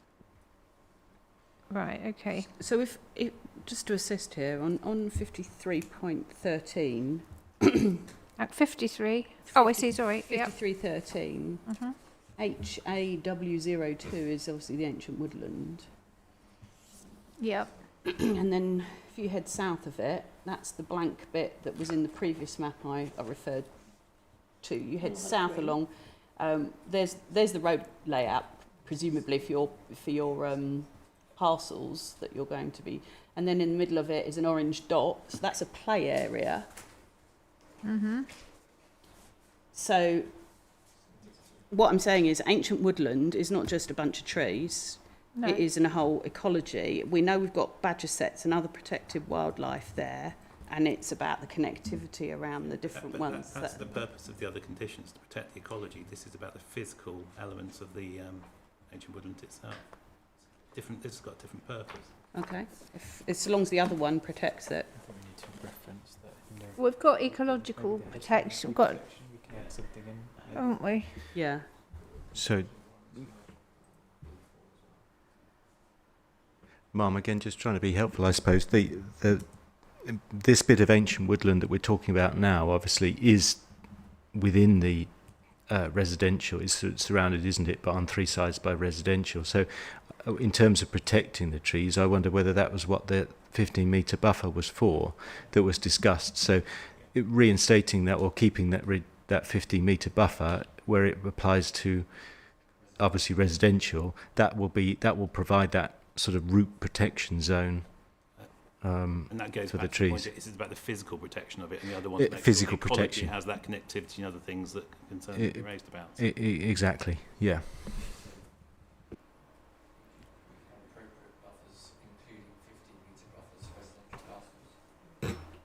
We could have appropriate buffers, as you suggested, Yeah. including 15 metres for residential parcels. Because then the appropriate buffer that isn't for residential would be relevant to the Southern Relief Road, and then the residential parcels would have a minimum of 15 metres. Yeah, good idea. Is that all right? Okay. Right. It's really good. Thank you. H15. Design and layout of new pitches, courts and facilities. Now what have I said here? Oh yes, this is just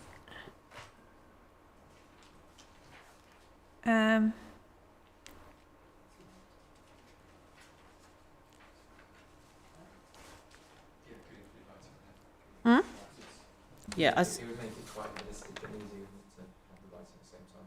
yeah, I think lighting needs. but also, because it's not, it says no development shall commence in any development parcel of the development that comprises new sports facilities. Well, they're not going to be a development parcel in themselves, are they? Or are they? The sports. Yes. Yeah, we could say exactly. that. Includes rather than comprises. And details of the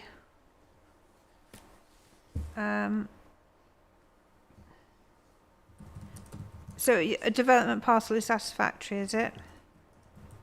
Yes. I think Sport England normally would want Well, you put there, that's right, you put their key phase there within that development parcel, should it be? Yes. In terms of when we would get it. Yeah. So they would Okay. have to give prior to commencing actually within any development parcel. So where are we going to put the lighting? Existing sports pitches, etc.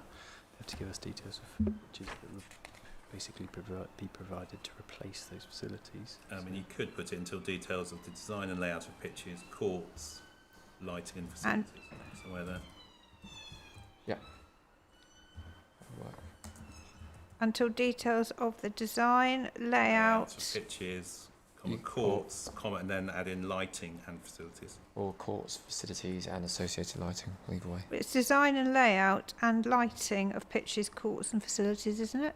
Yes, Yeah. happy. There's lots of different ways to write it with that. Yeah, but well, Agree. I think Yours mine's is best. clearest. Design and layout and lighting. So that applies to everything then.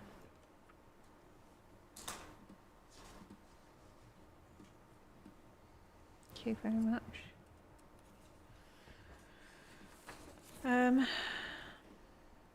Oh yes, I'm afraid you have to sort of cut out Sports England for the consultation. I'm sure you will miss that one.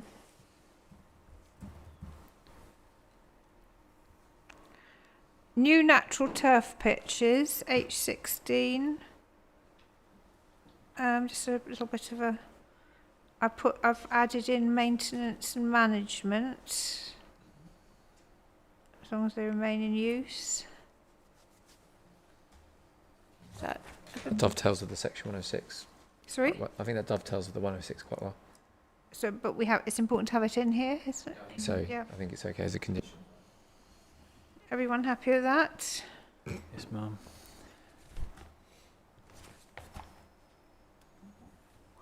Yes. H17. Sorry. Because there's different standards. There's no change in that one. Official pitches and turf pitches, so that's why they specifically prescribe that. Can't remember if we've messed about with the ecological mitigation. Yes, that will be on the updated ones. So. Yeah. I think that was. But it will be the same as the north, won't it? It will, yes. I think on the southern side, I thought we were going to have site-wide key phase individual. Yes, because it's. I think this stays as it is then for the southern. It will do. You're right, actually. Yeah. Yes. Whereas the northern H10 became C3, I think. Just come back.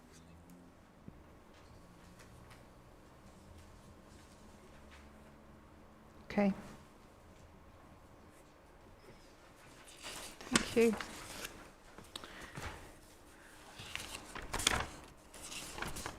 Doing very well, by the way. Right, we'll have a break in a moment. Let's just do 1, 2 more.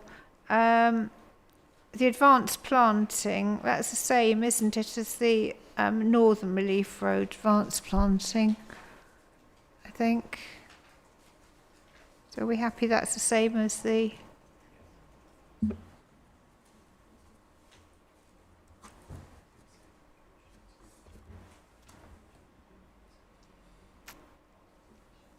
Yes, I'm waiting for the condition wording to come back on.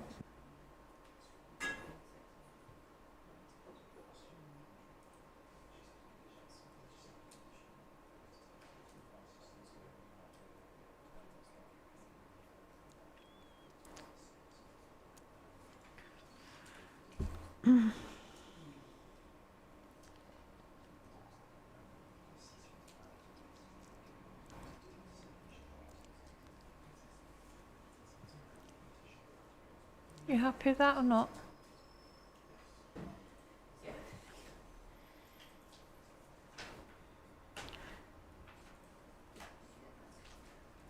So that's the same as the northern one, isn't it? I2, and we're going to delete this, aren't we? Battery energy storage systems? Yeah. Yes? Definitely agreed, yes. Thank you. I3, oh yes, this is a new one. The Animax bridges, that takes us back, doesn't it? The green bridges.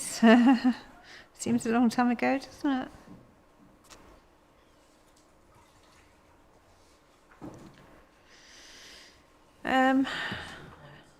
Anybody want to say anything about that?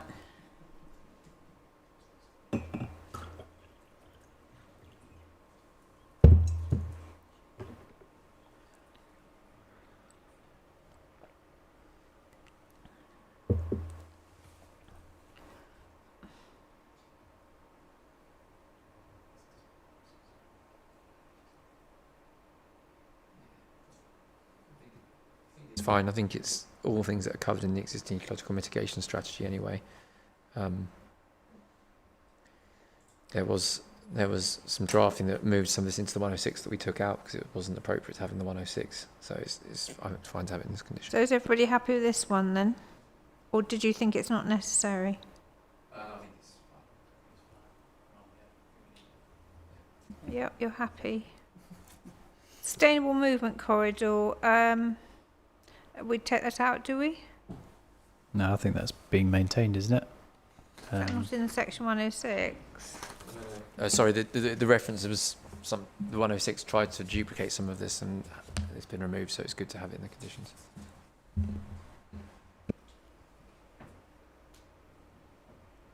Oh, yes.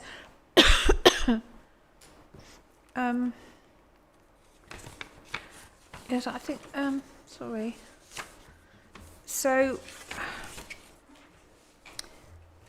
no part of the development shall be occupied until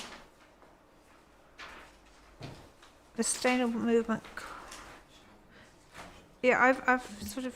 Actually, no, I do think. Sorry, I was looking at the last condition. So,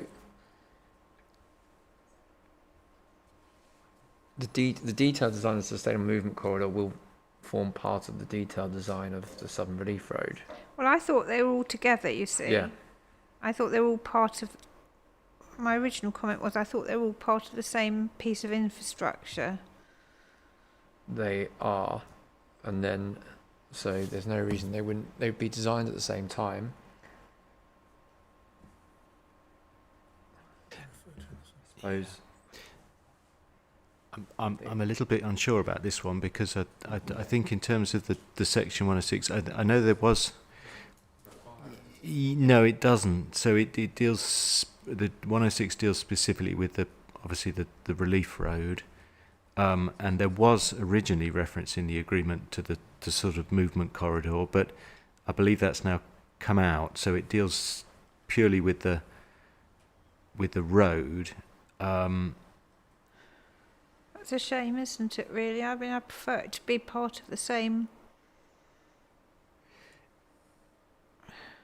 Yeah. Feels like it should be a specification for the road, really, isn't it, in terms of what it should be doing?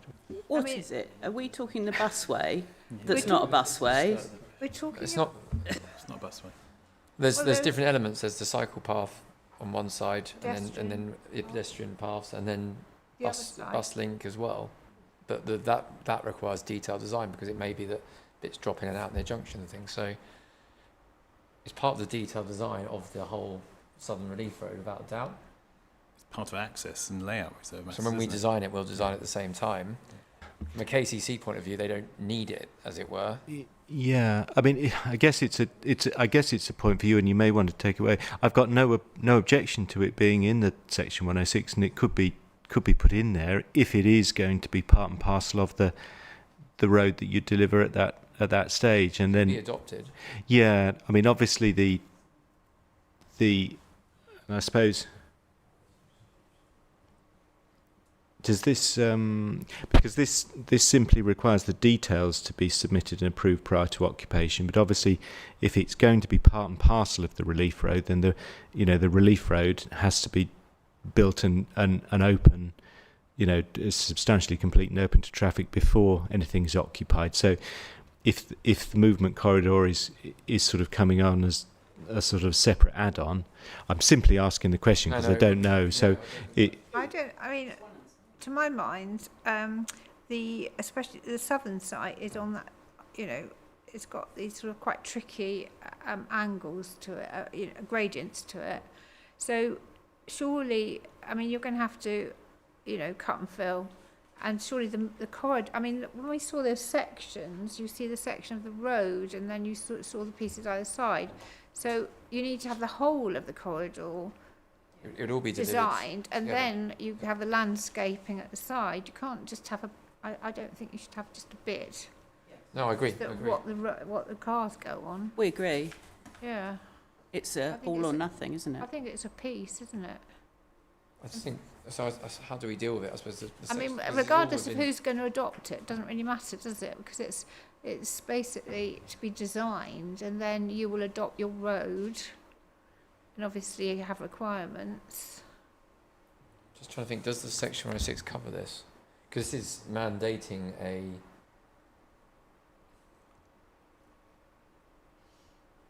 I mean, this is a bit late, occupation, and you're still having the details put in. Yeah, we just envisaged it would all be designed at the same time as the Southern Relief Road and delivered in, is what the 106 requires. Well, I think that's what it should be, I'm afraid. It can be. I mean, I think... we need to change the 106 though to cover that or not? I think you would, because I don't think it refers specifically to the... I don't think it's implicit at the moment in the definition of relief road. I think it just deals with the relief road. I think the section 106 needs to deal with all of it, personally.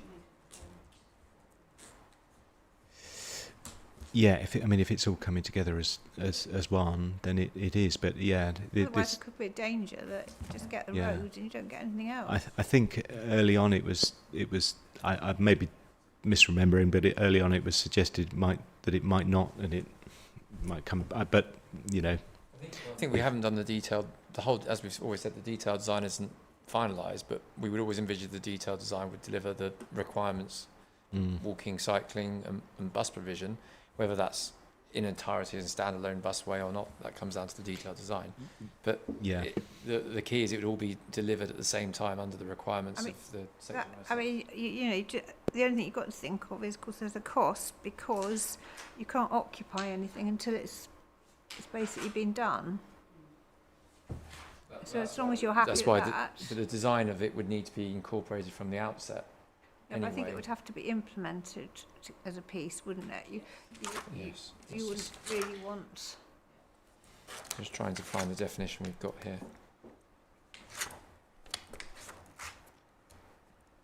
I hope someone's listening in from your lawyers. Be tearing their hair out. Sorry, yeah.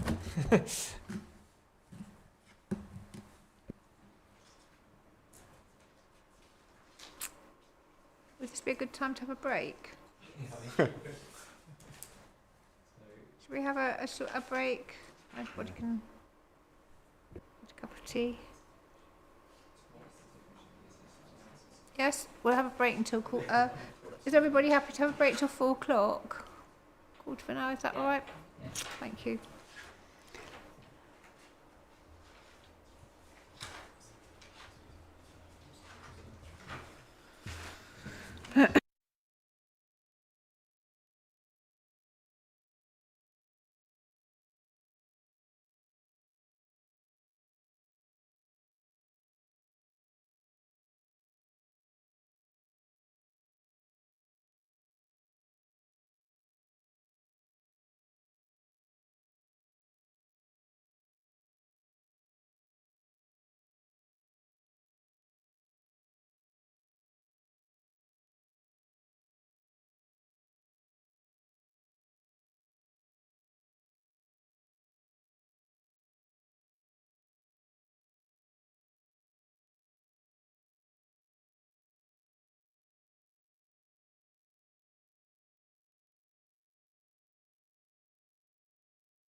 So the next, so we were just talking about I4, weren't we? And the sustainable movement corridor. So have you got any? Do you want to? We're slightly going full circle here. We've just been checking back through to the references in the transport assessment and Mr. Wild's proof as to how the SMC is defined against how the Southern Relief Road is defined in the Section 106 for Kent's purposes, and whether there's a need to retain a condition or not. I don't have an answer quite yet. So you're checking what the transport assessment and Mr. Wild's evidence? Yes, yeah, because there are, if it was a condition, there'd be some changes, because essentially the Sustainable Movement Corridor encompasses the Southern Relief Road. So it's rather, yes, it's not just to the indeed. south of the Southern Relief Road. But we're just looking at whether there should be a condition that says no part of the development hereby permitted should be occupied until the Sustainable Movement Corridor, which could say forms part of this as Sustainable Relief Road. So again, that goes to your point, doesn't it, in terms of has been provided in accordance with the details. Yeah. So we're just checking that.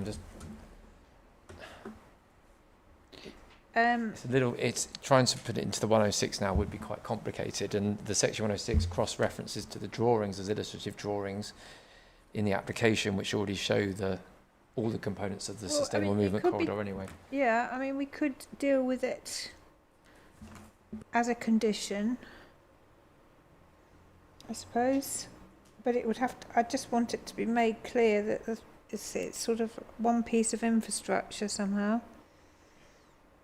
And that was a suggestion of forms part of the Southern Relief Road, not just sits alongside it. And so if you follow that through and the logic of the definitions there, you've got the definition above as Sittingbourne Relief Road and the Animex bridges. If you're separating that out and having a sustainable movement corridor next to it, then your Animex bridges will need to be probably expanded to include Southern Relief Road and Sustainable Movement Corridor, because you can't have the Animex bridges just crossing the bridge bit if you're going to have another carriageway or two.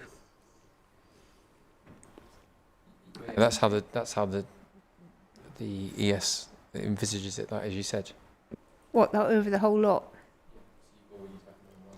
Yeah, but I'm just saying that as it's currently structured, if you are splitting it out and having it as two separate things, it needs to be made up in your mind whether you're having it as one thing or, as you say, Mum, one piece of infrastructure. Just call it the Southern Relief Road. Or a Sustainable Movement Corridor.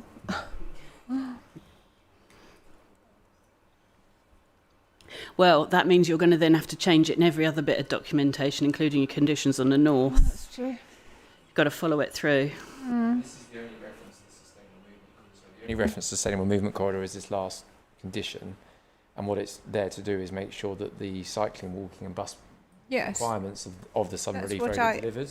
Yeah, I mean, that's in a way what I could consider to be the Sustainable Movement Corridor, and it contains the Relief Road. But it isn't, the Relief Road isn't actually, that doesn't really matter, does it? But no. I mean, it's doing this condition's doing a specific job in terms of making sure that all the parts of the Southern Relief Road have been delivered. So why don't you explain that in it? Yeah, it's probably the trigger that's not right.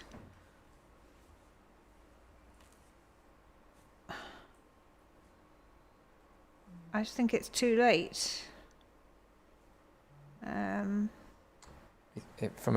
From a delivery point of view, in the Section 106, we're going to have everything agreed with KCC prior to commencement. We're going to have a lot resolved way before occupation. Well, exactly. But it would have to be built before occupation. So we could have the requirements for the design to be agreed at the same time. Could we not have I mean, will it be all part of phase one? Yes. So could we have it, no development shall commence one then? No? I think it's doing a different purpose, isn't it? What this is, well, and again, we may need two things if that's this condition is effectively making sure that the movement corridor sustainable movement corridor is actually there and ready for use when residents move in, isn't it, and others move in. Yeah, but it's also asking for details.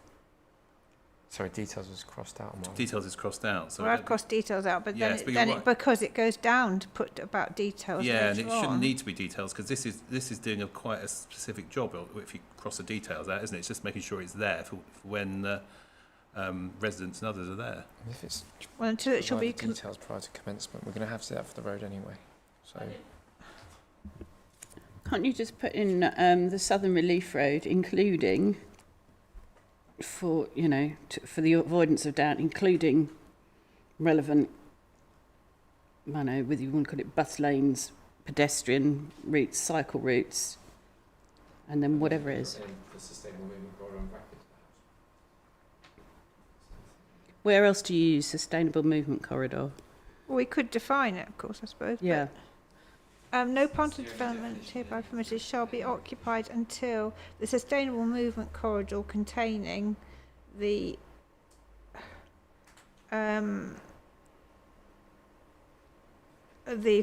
footway, cycleway, and you don't like calling it a busway, do you?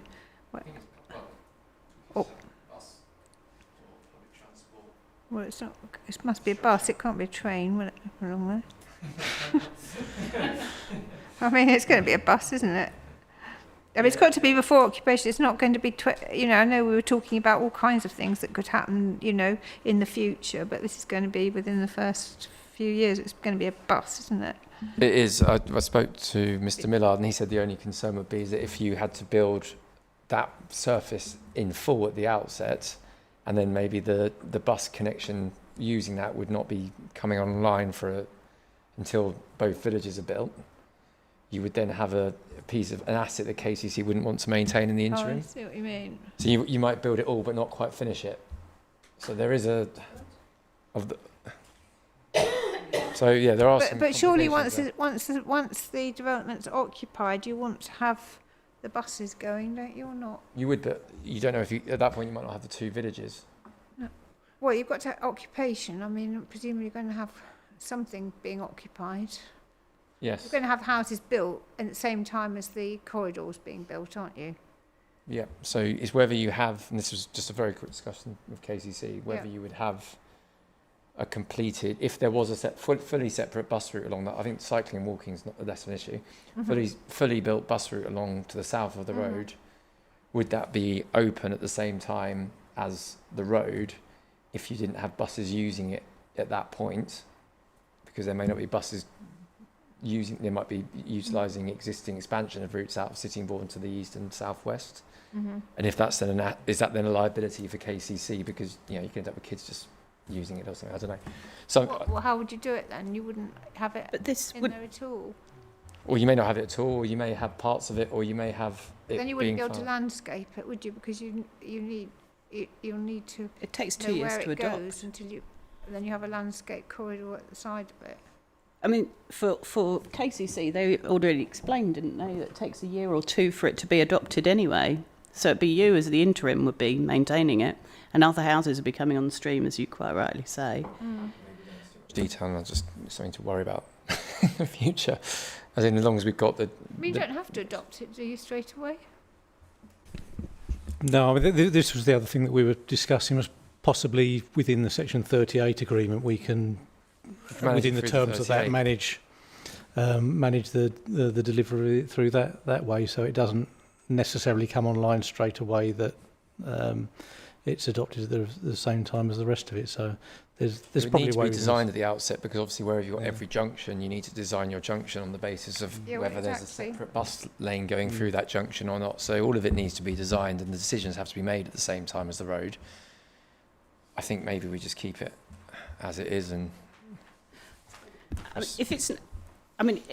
to our mind, it doesn't need to be delivered at the same time as the road, because otherwise you're going to be potentially shutting the road to construct what goes alongside it, because you're going to need to access along it, unless you're going to start sending that construction traffic through our rural lanes to get round that. I don't think that's the idea. No, that's not the idea. Absolutely. No, I don't think we're suggesting any of the sort, but it was just something that came from KCC. I think maybe we leave the wording as it is, but just with some tweaks. Yeah. So how are we going to word it then? I don't think you want its occupation or not. I think if that's the purpose of what we're trying to achieve here, in terms of making sure the corridor is there for occupation, yep, physically there, Right, okay. So I think if Has been provided in accordance with details that have first been submitted to and approved in writing by the local planning authority. Okay. The details shall include reference. Okay, well, if you, I think I must have. That's what I suggested, wasn't Yeah. it? yeah. I think it's okay. I think it actually we've gone full circle. We have, but just to add a further, it's not necessarily a spanner, but just a thought. We have got in the agreement, separate to the relief road, we've got a requirement to submit an overarching sustainable transport strategy. And that obviously deals with sustainable transport, how it's going to come forward. At the moment, it doesn't specifically mention the infrastructure for the movement corridor, but obviously it's all about the phasing of delivery of the buses, the pedestrian and cycle routes, etc. That's its function. That's got to be submitted and approved prior to commencement of development. So there is this overarching sustainable transport strategy, and that's obviously going to have to talk to, it's going to have to make reference to the sustainable movement corridor and how that functions, even if it's not all to be delivered at the outset. So there is a document within the Section 106 that is secured already that could provide that detail. And it's not a huge leap from that to sort of say that the elements of the sustainable movement corridor, as detailed in that transport strategy, as to form part of the relief road, shall be delivered as part of the relief road. So there could be drafting that we could work around it. Obviously, this is all just. If we have to have the strategy approved, it will have to be delivered as part of the relief road anyway. So if they're both pre-commencement. They're both pre-commencement, yeah. So that document sort of does serve. It would need a little drafting tweak, I think, just to be absolutely clear. But that it does potentially fulfil that function. So what are we saying, that the sustainable movement corridor will be provided at the same time as the road? I'm not sure we are saying that, no, but the details would be known prior to commencement. I think that's. I don't believe under the viability evidence I saw that there'd be separate drawdowns for the delivery of a movement corridor. I believe that was all coming out the infrastructure costs within the first 5 years. Well, it might come out of the cost. It was all costed as part of the road, yeah. So that answers it, doesn't it, really? Not when it's going to be delivered, though, does it? Well, if you're drawing it down, presumably you'll be constructing it at that point, delivering it. The presumption is it is all constructed. It was only when KCC said, it literally, while we were having a discussion a minute ago, what if you might not want to adopt it? But I think we're overly complicating it. I think we just keep it simple. But I mean, if you're going, with this site which is on this gradient, if you're going to be cutting and filling, I can't see how you're going to know the width of that you want. I mean, you're going to have to have the if you like, the platform constructed, which includes the bits either side. Completely right. I think the only thing might be like the final course layer or something if cases didn't want it, but we would probably want to do it because, like you said, it's a lot cheaper and easier to build everything at once. Well, yeah, and I know you won't be able to start doing landscaping and advanced planting. Well, you would if it was just that. But well, yeah. I mean, I'm just thinking it may be something that you don't draw a bus on a certain that particular road, but it's all physically there. The actual, the main elements of what you're delivering, because as you say, you have to have you have to understand all of the physical elements. I think we tried to go round in a slight circle. I think what the 106 does is what the 106 needs, in that it secures the Southern Relief Road and it's got the strategy for the sustainable transport strategy, and that will inform the design of the Southern Relief Road within the sustainable movement corridor. And what this condition does is just ties the ability for Swale then to see all that detail and approve it and make sure it's built. I mean, I do see it happening. How you do it's up to you, I suppose. I mean, at least nothing can be occupied until it's there. Actually, I think it's fine. Can it? So I think as long as it's not referred to as position to the south, which I think we resolved, it's okay. Yeah. You happy with that? I just want it all delivered at once for the disturbance of everyone involved around it. I think in practice it probably will be, but... It might not be adopted and open if for whatever reason. So it may not be, but it would still all be built at once. There's no way you could, like you said, do the works separately, it wouldn't work.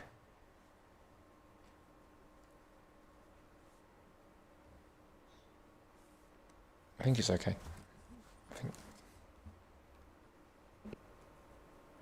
I mean, the only thing is, if you say in practice it will be, why not just...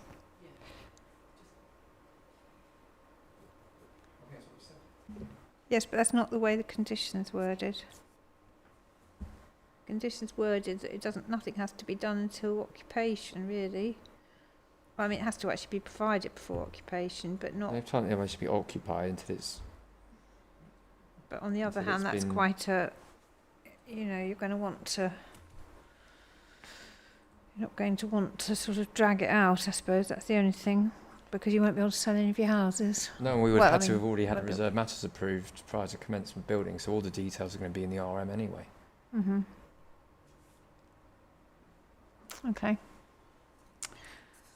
All right. Shall we move on then? Artificial grass pitches. What did I say here? Oh yes, I just asked if it needed a trigger. You said part of construction of the pitches, but does that have to be? I think there's something in the 106 Martin regarding kind of a delivery strategy for sports facilities, which Mr. Geary may correct me on, but it talks about how no existing sports facilities shall be lost until the replacement sports facility is operational and available.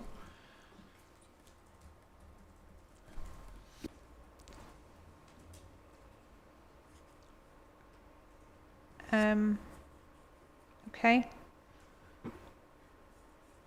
So you think the trigger for providing the new pitches is in the section 106? Yeah, there's some triggers requiring that the new pitches have to be in place prior to the existing pitches being removed. So that's development before the road's delivered. Hang on, we're talking about the pitches now. Yes. Pitches, don't they need to come out at the football club? But they're not. That's not prior to the road. That doesn't have to make way for the road. No.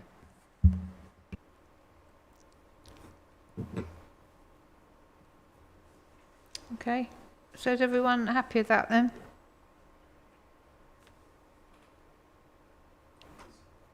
Andy, was this from Sport England, this condition? Sorry? Yeah, it's standard Sport England wording, this one. So the new pitches have to be provided in the section 106 before the old pitches are, or the existing pitches are removed then? Yes. Right. I6, illumination of the artificial grass pitches.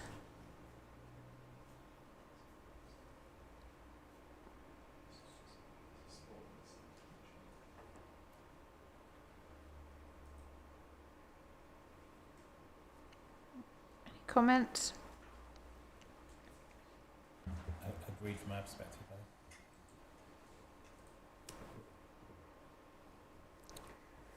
Community use agreement. Oh, this is the use of the excuse me, sports facilities. Does this include the schools? There's a separate community use agreement for the schools in the section 106, and I think the community use agreement for the pitches is also covered in the section 106, but I'm just going to check. So it wouldn't be necessary then?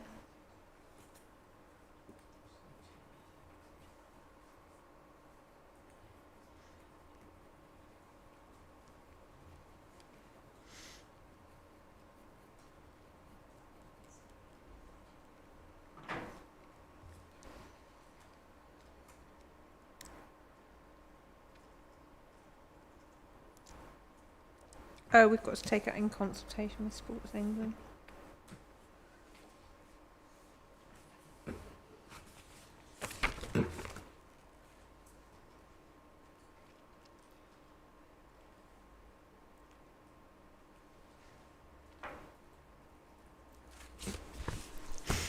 So do we need this, I suppose? If it's in section 106?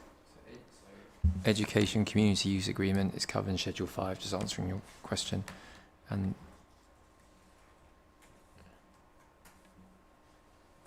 But not the sports pitches. I'm just checking. So the Bapchild Cricket Club, this is at the north of Midleys, community use is covered in that Section 106. And then if I look to the other Section 106 agreement,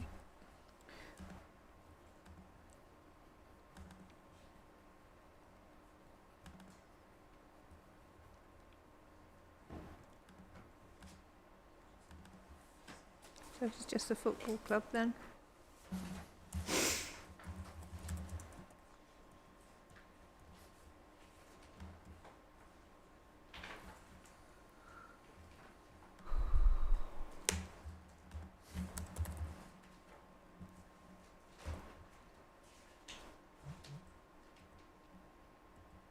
so yes, education the same for the south.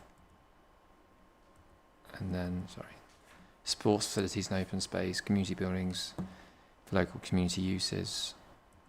Community use agreement is covered in that Section 106 as well. What for the football club?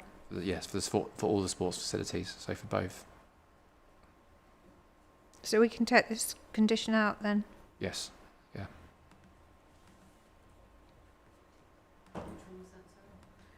Community use agreement, I7. In other words, it's being covered in the Section 106.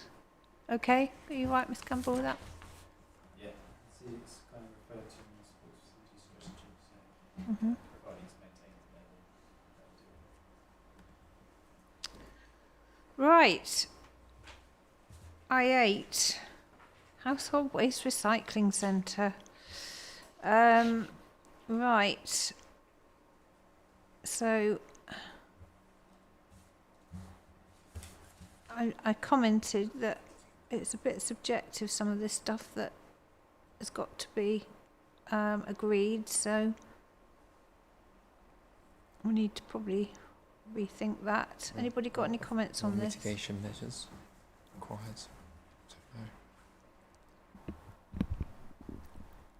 I do think it needs to take account of its proximity to the ancient woodland Okay. and the nursery. Mm-hmm. It's a different use to the residential. Says it's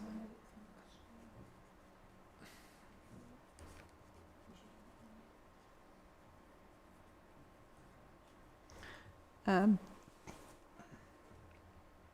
you could just say amenity rather than residential amenity. You could just say amenity rather than residential amenity to resolve that. unacceptable impact on.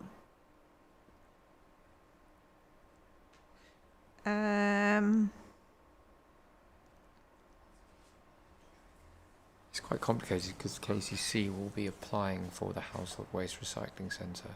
Sorry? Just thinking of the process about how this condition is discharged. But it still has to be discharged by the council. Mm. So the details will be provided by KCC, will they? Yeah. Be a KCC facility, so presumably they'd put in an application for an RM on the They may site. or a full application, Or a full application, yeah. which they would be the authority for. Yeah, and I suppose the condition But wouldn't they wouldn't bite, be to approving honest. it, would they? Just to have this condition, that's the problem. No, I think I think the council would want this. They would want this to kind of make sure that they're happy to move Yeah, I mean, we want to Yeah, retain the conditions it is, yeah.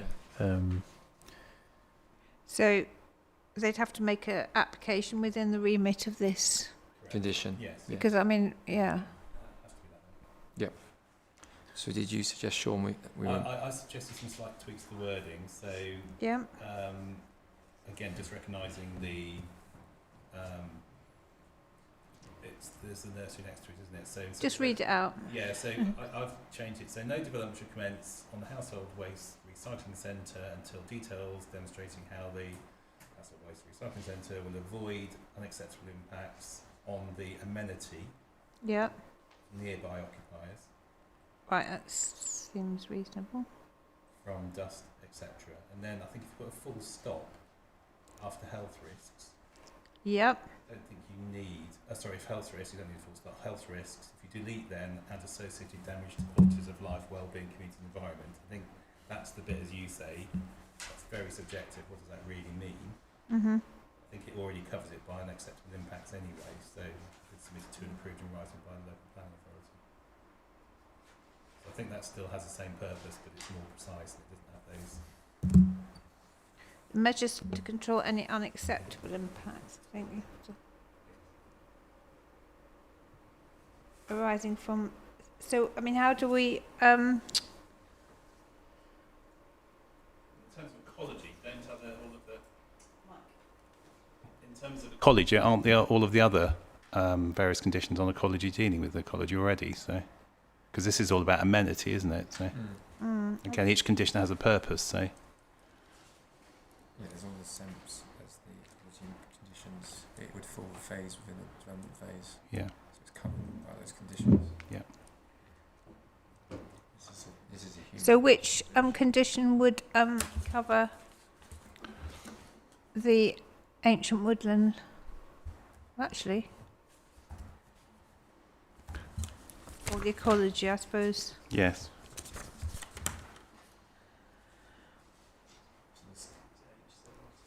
Yeah, it's one of those, isn't it? H14. I think it's H17, isn't it? H17, is it? I think. That's the ecology. H14 is the ancient woodland and buffer strategy. Yeah. I don't think.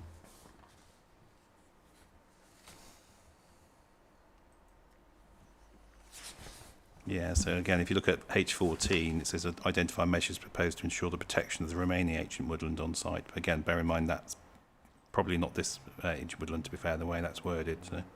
Well, if it's on site, it's I suppose not it on is. site. I need the key phase bit actually. Yeah. Oh no, on site and adjacent to the site. No, that works. Does work. During both construction and operational phases. So where does it say and So adjacent? if you look at H14 and if you go to P, it says identify measures to ensure the protection of remaining ancient woodland on site and adjacent to the site during construction operational phase with your. Right. But I think we need the text. Sorry. I think we need the text that goes back to within a key phase and then within a key phase here, because if we're dealing with the sustainable movement corridor first, you wouldn't have a strategy that covers the household waste recycling centre at that point.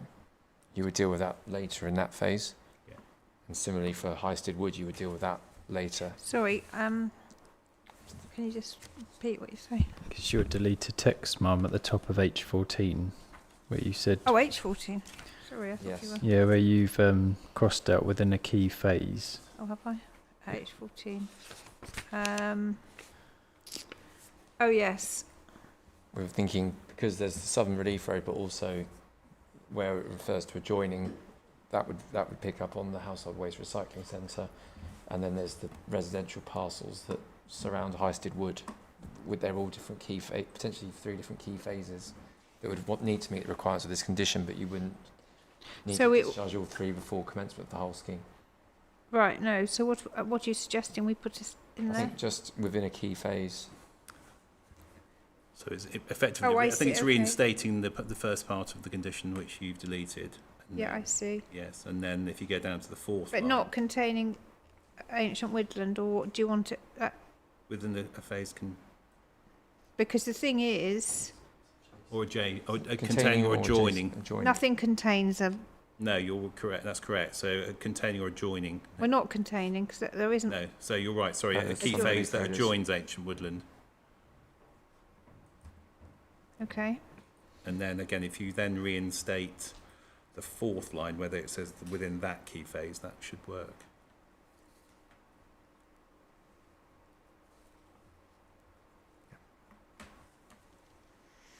Okay. Hopefully that helps in terms of making sure the other one's about amenity and this one addresses the ecological aspects of being next to the recycling centre. I need to read it when it comes through this draft. Well, so if you're happy that that deals with ancient woodlands,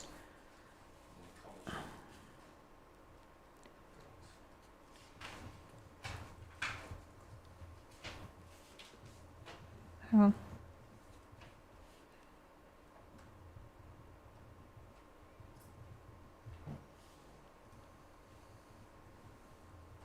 So then, so we're suggesting taking out, where are we with I8 here? Taking out and associated damage to the qualities of life and well-being to communities and the environment. Yes? Yes, because again, as you say, they're very subjective. But again, I think the purpose is very clear from the start. Will avoid unacceptable impacts. So. Yeah. Residential amenity in respect of those things. Yes, but impacts on amenity. Yes. Or the amenity of, no, just amenity. I said the unacceptable impacts on the amenity of nearby occupiers from. I think that's probably better. Yeah.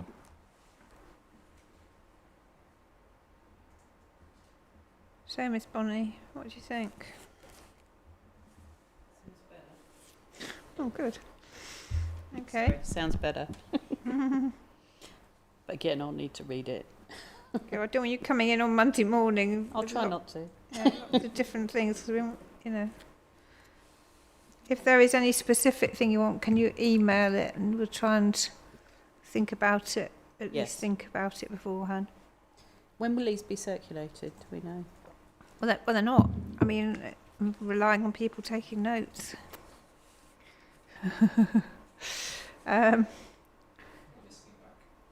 Or you can listen back, yeah. If anyone doesn't agree, well, I'm hoping that, you know, we've been discussing it for 2 days, that everybody is reasonably happy with. I mean, I know it's obviously without prejudice to any decision, but reasonably happy with the conditions as they now are. I9, Bund Design and Construction. Oh, we've done that. We have, yes. National Highways agreed. Done I9. Yeah, and 10. In fact, all of the next ones, isn't it? Because they're all the to A14. Yeah.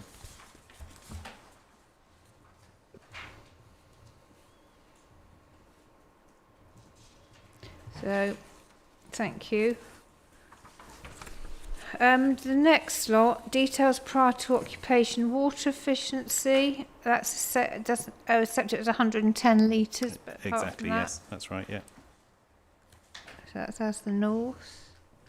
Surface water drainage verification. Can't remember what we did with that. Did we incorporate it, or did we have it as separate? I can't remember. Retained, wasn't it? It was. It was retained on the basis that KCC had requested. Yeah. Retained it. Yeah. So that's as north. Cycle parking we took out because there's a. I put in another condition, didn't I, on parking? Remember? Yes, that's right.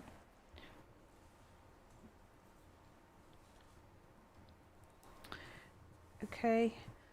And J4, J5, J6 and J7 all as the north. Correct.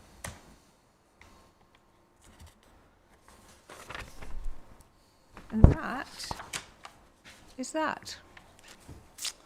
Isn't it? Oh no, another we've got page. One, I think. No, we've got one another, more page. Oh, no. Last page. Oh my goodness! Right. It's very exciting. Prematurely, yeah. Excited about that. Right. Sorry. Right. K. Okay. K1. Any comments? Oh yes, I wanted to explain. Right. Okay. Because we've got there's just two, isn't there? There's the cricket pitch and there's the football pitch. That's right, yes. Which we've both dealt with, haven't we? I think this is a timing thing, though, isn't it, to ensure there's a reply? I don't think the other conditions. I thought we had. So the certainly for K1, I think this is covered in the Section 106 agreement. However, we just double check that and confirm to you. In K3, Sorry, K1 you think is covered in the... Certainly the pitches are, but I need to check the exact wording in the section 106. For K2, sorry, not K3. And is that the case for the football? I thought we had... I just need to check whether K1 and K2 are replicated. I thought we had... in the section 106. Yeah. Didn't we have I think there's... the artificial... Yeah, there was the artificial standard and then there was the grass standard, I think. And both of those had to be... there was a provision, wasn't there? Something? Yes, I5 was the artificial grass. And I6 is the... Oh, it's illumination. They're about how it's built, isn't it? And Not then about the timing of it, which is what these relate to. So. I think K2 is actually talking about the standard it's got to be built to. Oh, it is, yeah, K1 isn't, though, is it? That's timing. No, it's K1. Because these are restricted conditions, they're not requiring the submission of any detail. No, we don't want them in if they're covered by something else. No, so I'm just double checking if it is, but it may well be the... Yeah, I'm just making sure that there's not... Yeah, I think... Right, what about K2? I think that's talking about... Yeah, that's talking about kind of pitches, courts and facilities in the round, isn't it? I suppose the other two conditions we got specifically refer to artificial and grass pitches, whereas this might be talking about... We didn't. We had artificial and we had natural. Yeah, sorry, that's what I meant. When I say grass, I mean natural. But what else could you have? What I was talking about, Mum, is that the context of those conditions is talking about pitches.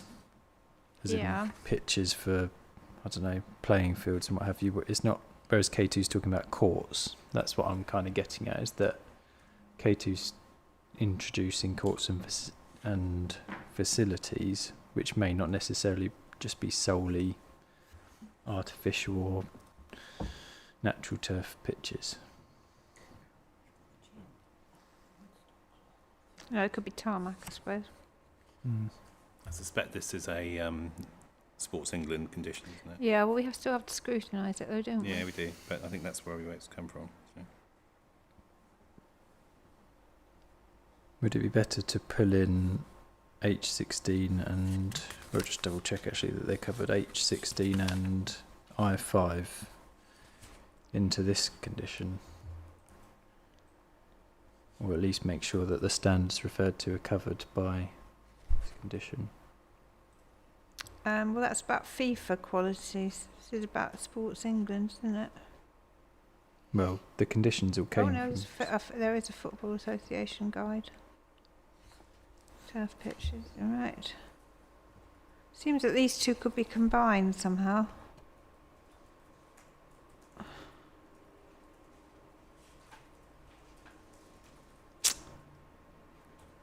I mean, the Football Sports Hub is an entity in its own right, isn't it? It's the one near the motorway, isn't it? K2 is referring to that. Is it referring to anything else? Actually, is there another sports pitch somewhere? I think there is, isn't there? Isn't there one in Oakwood? There's second sports hubs. Yeah, the sports hubs, and there's obviously the schools as well, isn't there? So. There's the two sports hubs, one in each of the villages. There's one by St Nicholas Church. There's also an existing gym facility up at the Woodstock Club as well. Yes, there is. I'm just thinking, is that in the site or is that that's outside the site, isn't it? Woodstock Sub Club forms part of the part of the football club. Isn't that that facility there? Look, you look at just to the northeast of Kent Science Park. Isn't it there?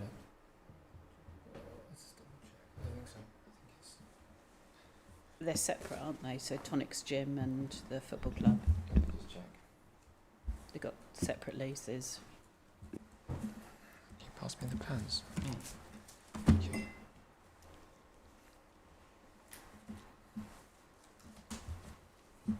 Just need to add insight, really.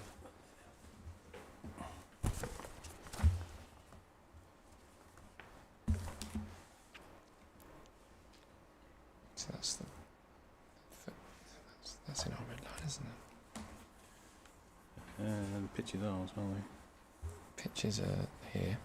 It's there. That's all included in our red line because we're losing these as well. Yeah. I suppose just looking at H16, which is the new natural turf pitches, that's actually looking for That's the fields there. kind of like a detailed assessment of the ground conditions Yes. and drainage, etc. So it isn't just solely saying you need to build to this standard, it's actually requiring the applicant to go through a process whereby they make sure actually that the Drainage is pitch okay. itself is actually, could be Yeah. provided to a certain standard. Yeah. Same location. So I think possibly that one could be kind of retained as it is because it Sorry, which one are you talking about? Sorry. H16. H16. So there's an element of assessment that is required to go into the delivery of those natural turf pitches. I thought we'd agreed that that's going to be as per set out there with my amendments, isn't it? Yeah, it was, but sorry, I thought you asked us if we could possibly No, well, combine. I'm not sure. No, probably not. Okay. Sorry, but because it includes courts and stuff, doesn't it? They might be hard surfaced, I guess. I think K2 is a good catch-all, isn't it? Just to, I don't think Do it's. you know what? I think probably as it is. Yeah. I think I've lost it with these now. So K2, are we agreed that that's okay to remain? Yes. But what about K1 then? Did you see? I've emailed the legal team at town just to check the section 106 while I see if they can look at it. It's a bit too much going on here to do. No, that's all right. Well, I'll just say to be checked then. Yeah. Well done. We've done it then. This K5 is we've discussed that already, haven't we? We have. Is it worth going over the suggested wording on the Northern Relief Road, Southern Relief Road condition? I've sent over some draft wording to Mr. Gambrel on having had some wording back from our acoustic consultant. Oh yes. So which Northern one are we Relief talking? Road, Southern Relief Road condition to do with. Can you just tell me the condition number? The condition number. That's a good question. Is this the north site or the south or both of them? Both. Yes. But it's to do with the fact it's a missing condition. It's a new condition. Oh no. Remember you asked Yes. for the acoustic measures for the Northern Relief Road or Southern Relief Road. Yes. So it's around H9 because we had existing occupiers and we needed a new one for. That was for future occupiers. We needed a new one, didn't we? For. And I think Mr. Gambrel will need to check it with his environmental health officer. But all right. We can share it after that. Is that best? Yes. Okay. Yeah, I think so. Right. Okay. So. I think I've just done. We've got a few outstanding things, haven't we? Do we need to just... Should we just check? Can I just check on the construction management on the south? Which one, south? South, yeah. Yeah. We obviously had the survey of rural lanes, Yes. which will be transposed. Could you just give me the number? Sorry. I can't remember which one it is. Oh, okay. But I know we talked about it on the north, is getting the survey of rural lanes. But from an access point of view, because the majority of the development, well, all the development is off the Southern Relief Road, that construction traffic will be along the new roads. Yes. Have we got a condition that suitably covers that? Is the question that we'd... This is the Kemp E2 on the northern site. So it's E2, Isn't on it? the southern site. Let's have a look. I think and it's going to be the same on the southern Yeah. site. So what you're saying is... This is a bit different from the north in that the development will be along the Southern Relief Road, and what we don't want is all the construction traffic really going along the rural lanes. It should be using this. Well, we've got detail not on that one, traffic management plan, route of construction and delivery vehicles to and from the site. We talked about that, didn't we? Yeah, it's E1. E1. E1, let's have a look. Temporary traffic management signage. Do you remember we talked about, and someone in KCC said, got to, signage is important, and we said, yes, it's in there. Telling Yeah, people but when what to this go. doesn't do is doesn't fundamentally shift it off the rural. So I suppose is making sure that it uses the internal haul roads to access the development and not use our rural roads when it's got its own network set up. But it's got to get from wherever it's coming from to the site, hasn't it? Yes, but Once it's on the site, then it. so what are we envisaging here is the Southern Relief Road being constructed along with the motorway junction. I thought you were talking about north. No, I'm talking about south. Right. Okay. And at the same time, what construction is going on for the residential and commercial? Is that going on at the same time, or are we saying that's all now waiting? No, well, What's in section 106? I think it can. All they can't do is occupy. They just can't occupy. So we've got all that construction going on. Or some construction going on. Yes, I think. I mean, it wouldn't be reasonable to insist that the whole road was open for traffic and then nothing happens until then. I wouldn't have thought. So yeah, you'd have the Southern Relief Road that has obviously can provide access as well, and then as a structure, and you'd have haul roads in place. So we'd have to have a strategy for all of these things to be agreed. But surely that isn't that in would be in the construction management plan. Yes, yes. Let's just see where it will be then. And if it's not, then so. Areas within the site for parking and turning of construction vehicles, etc. Access to the site for the loading, unloading and storage of plant materials. I mean, we could say details I think internal haul roads if you want. Yeah, I think we need an overarching plan as well as the individual phase one. Well, we have. Phase is quite large. I think we decided that it was a best idea to do it on phase. I think there was at one time a construction management plan for the whole site, wasn't there? And we decided it was better to.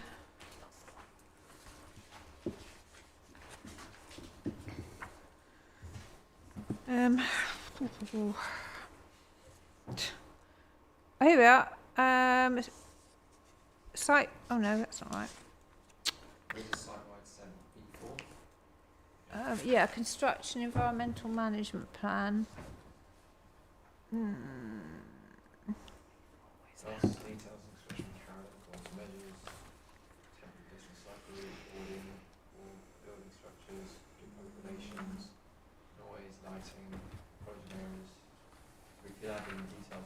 Internal haul roads.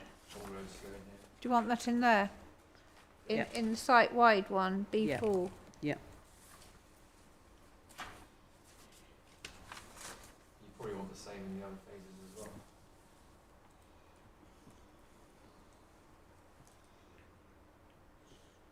E2 as well. In what? E2. Well, I mean, if in the site-wide one, would we have? We'd have a more overview. Whether you'd want more details than follow up the key phase. Yeah. Well, yes, you would. So could we have an overview of the Is it haul road network in the site-wide and then haul road network within the site? Yes.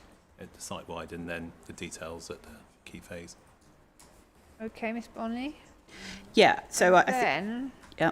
Yes, and then in the E2, we could have, I don't know, QRS details of internal haul roads, something like that. Something like that. Do you think? Yep. Are you happy with that? Yeah, and then so it's really just to highlight that obviously we want the traffic to avoid the conservation areas, and also that Woodstock Road is a residential road. So when we say we're having surveys of rural lanes, it does need to include things like, you know, Woodstock Road, Ruins Barn, Highsted Road. Well, it says surveys of the condition of surrounding public roads. Okay, that's fine. Okay, that's fine. Okay. Do you think it would be a good idea if we just very quickly made sure we know what is being required, or is everybody... I think we better, haven't we? I think I've got a note of it all. Well, I hope so. Let me just see, because I think I went through it in a way. The homework. So that noise condition, J7, I think we've agreed that one. That was one I suggested. All right. Foul drainage, that's outstanding. It is, and I've successfully passed the buck to Mr. Gamrell, who I think has agreed it now. So, Is that sorry? I was foul drainage. Foul drainage. Yes. Yeah, I've B4. I've received that. I can circulate that through to the programme officers to send Right, around. okay. Hang on a minute. I'm going to write this down. I mean, I can always just say it out loud now. Yeah, it's a very small condition, isn't it? So, yeah. Okay, hang on a minute then. It's really useful to circulate them anyway, written. Yeah, I'm also Yeah, happy to circulate them as well. So Yeah. Should we just circulate it? Or it's fine. I think that then gives you the exact wording, Mum. You don't have to listen to me for. let's just circulate it. So B3, it's two conditions, isn't it? B3A and... Yes, there was two on the foul. Just to explain what we've done. There's quite a short site-wide one now that actually requires the submission of a site-wide strategy. Yeah. Then we've got the key phase one, which requires more details and implementation of that. On the south, just picking up on Ms. Bonnie's point on the key phase one, I've added in there, although I need to actually probably just, it might be worth Mr. Gearing just sort of explaining what's happening with the drainage at the Kent Science Park. So. Oh, well, Hang on. Foul drainage. Right, so that's a northern site. That's the northern site, yeah. Right, okay. So southern site. Yeah. So I emailed Simon Hone, who's I think he's the MD of the Kent Science Park, and he said the Science Park is on mains drainage already, but I don't know. Yeah, I haven't. Yeah, so I think if there's a requirement for details to be checked, it might well be that's already resolved. Yeah. But, So you know, the condition wording covers it. yeah, I mean, what I added in, just to pick up Ms. Bondy's point, is I did add into the condition the feasibility of a future connection of existing parts of the Kent Science Park to the foul main sewer. So just to pick up. Well, if it's already on it. It's already on it. Yeah, it doesn't matter. So, just to pick that point Did you up. know that? That's brought up by the Environment Agency. You don't appear to be aware Maybe it's of that. fairly recent. I don't know. Yeah. But hopefully that covers all bases off, really. So. I thought he's the head of real estate and head of executive director at Pioneer Group in Trinity Investment Management and runs the park. So I'm relying on what he said. I'd hope he'd know. Right. Okay. So Well, someone needs to tell the Environment Agency. okay. Well, I mean, we have to, to deal with what we're told. If that's it. We've covered what the Environment Agency want in there. Right. So you're going to. So you've done a. So I think That's all going to be Mr. Gamble. So are you going to have one for the north and one for the south then? Yes, so the one for the south, and again, should be evident from this, I've just highlighted in there the additional text just to pick up anything to do with the Kent Science Park. That's coming from you then? Yeah. Yeah. So that's okay. So that's council. Okay. Right, so that's foul drainage taken care of. Employment delivery strategy. Yes, and again, I think Mr. Gamble will circulate the agreed drafting of that between us. And that's just for the south, isn't it? Correct, yes. South, yeah. I've got ecology plans here. What does that mean?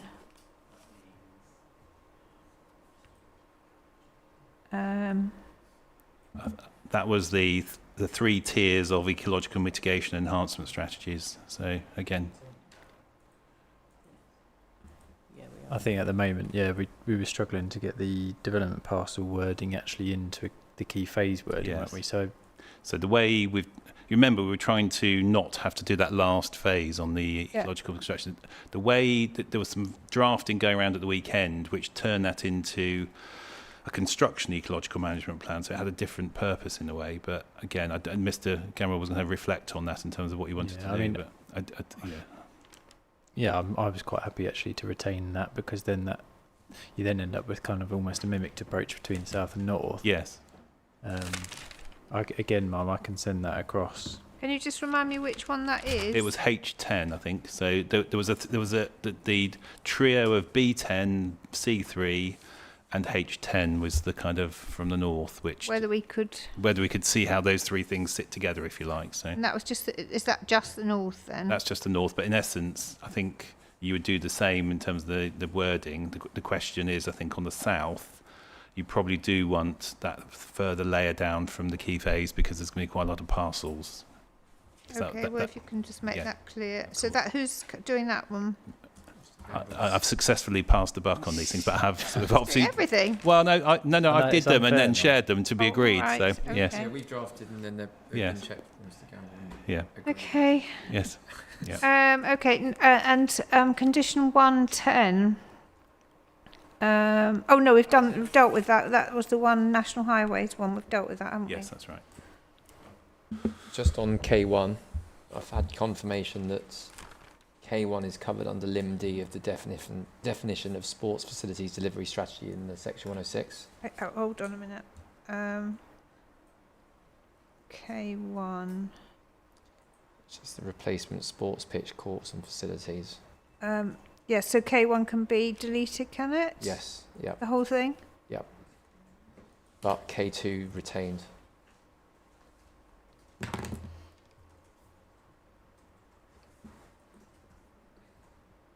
So we can delete that. K2 retain. Right, okay, so is everyone clear? Well, it's Mr. Gamble, really. You're going to circulate. When you're going to do that? Tomorrow? Nice job. Well, I can send it today. I mean, the employment strategy is already there. The fail strategy is already there. It's just the ecological one. Well, don't worry. I mean, send it sometime tomorrow. It'll be fine. Okay, that's fine. It's just those 3, so I'll send them. And then the noise, that's the trickier one. And noise, I've asked our environmental health team to just... Was that another outstanding? Yeah, that was in relation to existing occupiers and ensuring... Oh, yes, that's right. Existing occupiers. Yeah, the noise attenuation along the relief roads. Yeah. That was both of them, wasn't it? Both sites. Yeah, so I've written it with some yellow text that could be then switched for each of the sites. And is that coming from you as well? Yes, Ma'am. Yeah, I'm just waiting on comments from our environmental health team, and then I'll report that back. Thank you. All right, that's great. Thank you very much.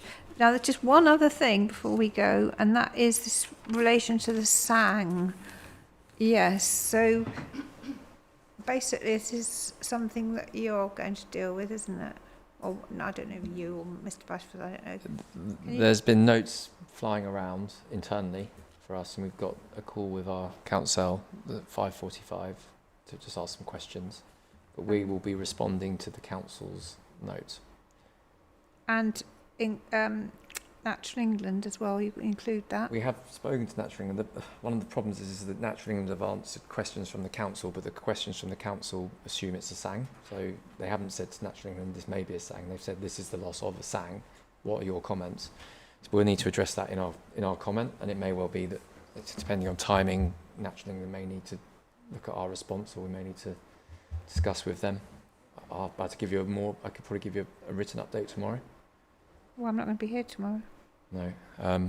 Well, I mean, just circulate it. I'm hoping we should be able to circulate something tomorrow. So you are speaking to Mr. Simons tonight, are you? Yes.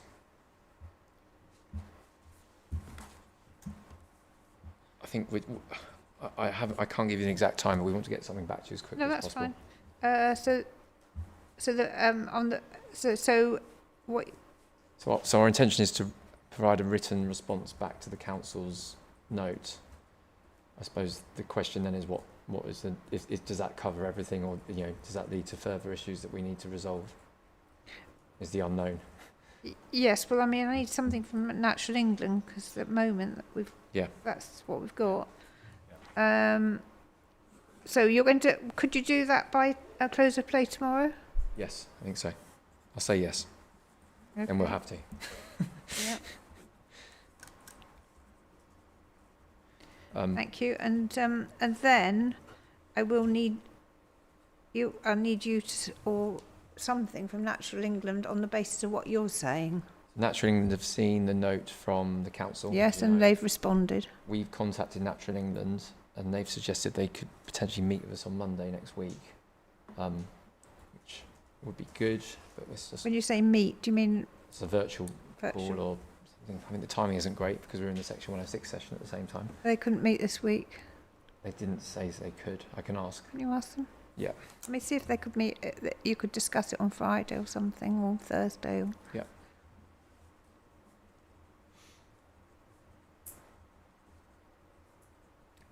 I think the problem is it's half term. I'm just looking at the emails, so they've suggested Monday morning, Tuesday after. So again, it's literally I think when the lady comes back. But yeah, we'll push, see if we can get them. Yeah. And then finally, I'm hoping we will be able to circulate with you the agreed NHS schedule for the Section 106. Or substantially agreed is probably a better term. This is in relation to primary care, isn't it? Not the acute. Yeah, primary and community. Well, it's the whole schedule with the NHS, including a blue pencil clause. So it's the missing schedule. So it's the final schedule from the Section 106 agreements. I've just seen some emails from the NHS to our lawyers. So when can we have that? I need to. Well, it's 5 o'clock now. I need to find out whether I can get that across to you this evening, or whether it will be tomorrow. Tomorrow will be fine. Tomorrow. So, let's say, could we say at midday tomorrow? I think so. Yes, I think when we had a call with the NHS yesterday, it was the expectation was we want to get to you tonight. So we'll get it to you as soon as we can. Well, I'm not going to do any work when I get home. So. It was just to give us it was more about setting a deadline. Let's say tomorrow. We wanted to give you a positive answer before. Yes, thank you. Yes, no, that's very helpful. Because in the next 3 days I shall have to have prepared for the planning obligations sessions. So I will need any information that I need for that. If there's anything updated, I think that's the outstanding thing, isn't it? That's the only schedule that you haven't got. So I think you've got everything else. And well, I've had various things, haven't I, there was something fairly recently to do with the NHS. I thought there was some sort of agreed. Wasn't it? We'll see. I'll check. I think they sent a letter explaining that there had been, I think, an appeal. Oh, sorry. Yes. No, this not. Yes. Sorry. They were in closing submission. It referred to. Anyway. It's relating to the ongoing inquiry in Gravesend at the moment, and for another site which. They've effectively provided the correspondence relating to that. So right, okay. Yeah, which we've seen, and I think we'll end up picking up on Monday morning. Yeah, exactly, because I think they're coming first thing on Monday morning. We'll do that. Yeah. On Monday morning, but we might need to revisit this sang business first. All right. Yeah. Right. Well, is there anything else anyone wants to? Yes, Miss Bonnie. It's all right. Have the last say. Not going to like me for this one, I'm afraid. But it was raised by the other group as well, and the penny dropped. But when we look at the composite master plan, and we've got coloured in pink schemes. Can you just tell me what page you're on? So 53.2. Hold on a minute then. There you go. I'll waft it out there. Hang on. Yeah, exactly. Composite. No, hang on. There's one that is going to have it on, which isn't. Hang on. 53.2. 53.32. Oh, sorry. Sorry if I confused you. Yes, 53.32. Hold on a minute. And I'm just something wrong. So, hold on, just let me get it. Hang on. that's all right. Okay. Yep. You see where the roundabout connects north and south on this, so on the A2. The roundabout. Oh, yes. Yeah, so yes. northern relief and southern relief. If you look immediately to the right, you'll see there's a bit of a cutout there with what looks like some quite large buildings on the south side of the A2. Hang on. No, I can't see that. So there's the roundabout there, and right next to it, immediately on the south side of the A2, you'll see there's a bit of that's not covered by the red line boundary. Hold on, where are you pointing? There. Sorry, I'm gonna. Just show me. Huge depot. Are we up here somewhere? Well, no, that's an agricultural barn. Wait a minute. So where are you? There. So you've got the roundabout there. Roundabout there, yes, and you're. Yeah. I thought that was a building with. Well, that's the big depot there. Yeah. But that's just along, and you'll see there's a bit of a broken down farmhouse called Little Radfield. Oh yeah, Little Radfield, yes, I know. So that has an approved planning application on it, and it includes the removal of the agricultural barn at the back and residential development. We're all in that section. Yeah, and the access, I think, crosses into this red line boundary. If I've got the right one. I haven't got a red line boundary. So let me just hold on. It's called Radfield House and Farm, and the application number. So I'll give you an application number. It's just that because it's so close to where those north and south applications are, and the applications for them, it should probably be included. It's 22/500601/full.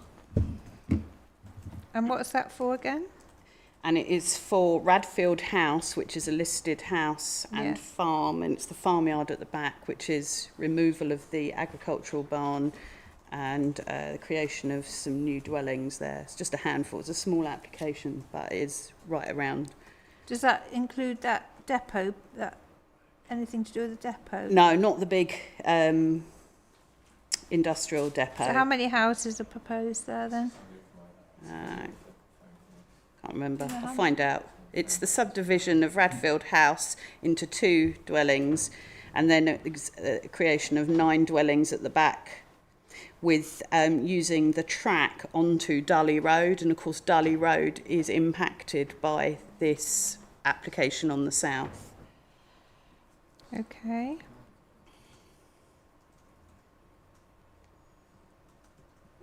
And that's been approved, is it? Granted permission? Yeah, that's approved. Do you know when? 8th Oh. of November 2023. It's GH Dean's. I mean, it's the applicants. Oh, right, okay. And it crosses the news. So access is via Dully Road. So it crosses into the boundary of the Southern Road.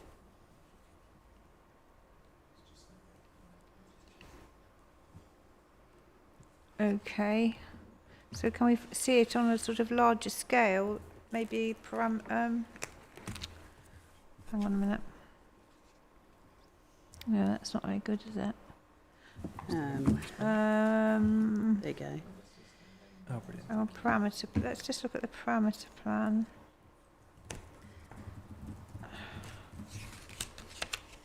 We're just going to pull it up for you.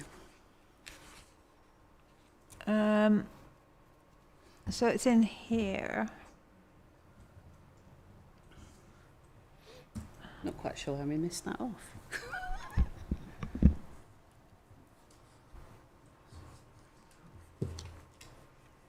Any comments on that? Timing's not great, but we can look into it. Well, I can't see really. Yeah, I mean, it's minor development, but we'll look into it. So.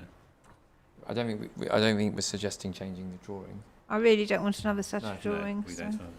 But I'm quite happy to have perhaps just a little plan with a note or something. how it fits in. What you say? What are you actually saying about it? Because it goes into the red line boundary of the southern application. What, the development site? Yeah. And the access for those new 9 properties. It would need a different access arrangement.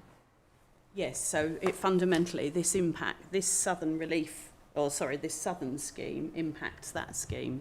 Yeah, but the applicant's the same as this, as the applicant. I think it's the farm. Is it the owner of the farm? Same applicant. Same landowner. I think that's relatively straightforward. Well, that's for the inspector to make that decision, I think. Okay. Well, I'll need to know what's involved. Yep, I can. And I would like, some sort of note. Note. Yep. Yeah. Note We've on got the it. plan on the screen at the moment, so we can just. I don't mind having a note from both if you think there's something that is untoward. Thank you. Yeah.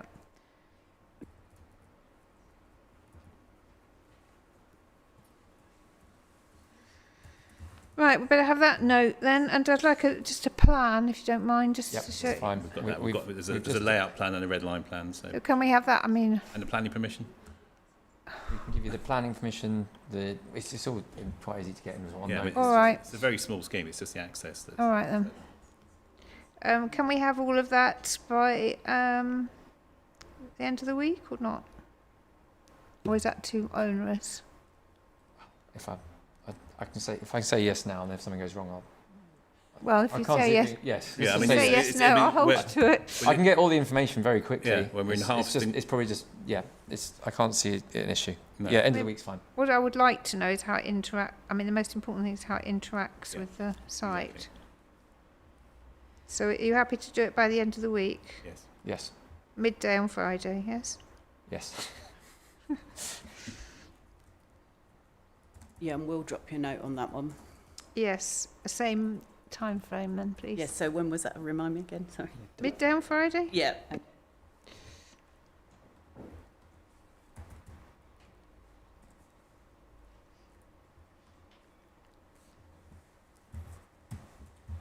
Okay. Anything else? Please don't, no more. Any other surprises? Yes, that's right. Do that. Right. Everybody okay? Well, thank you very much. Sterling effort, if I may say so. We've actually done it, which I'm... Yeah, thank you, madam. Thank you. Good. All right. So we'll have a good week. And I shall look forward to seeing you all again at 9:30. Oh, no, not 9:30. 11 o'clock, isn't it, again on Monday? All right. Thank you. The inquiry's adjourned till then.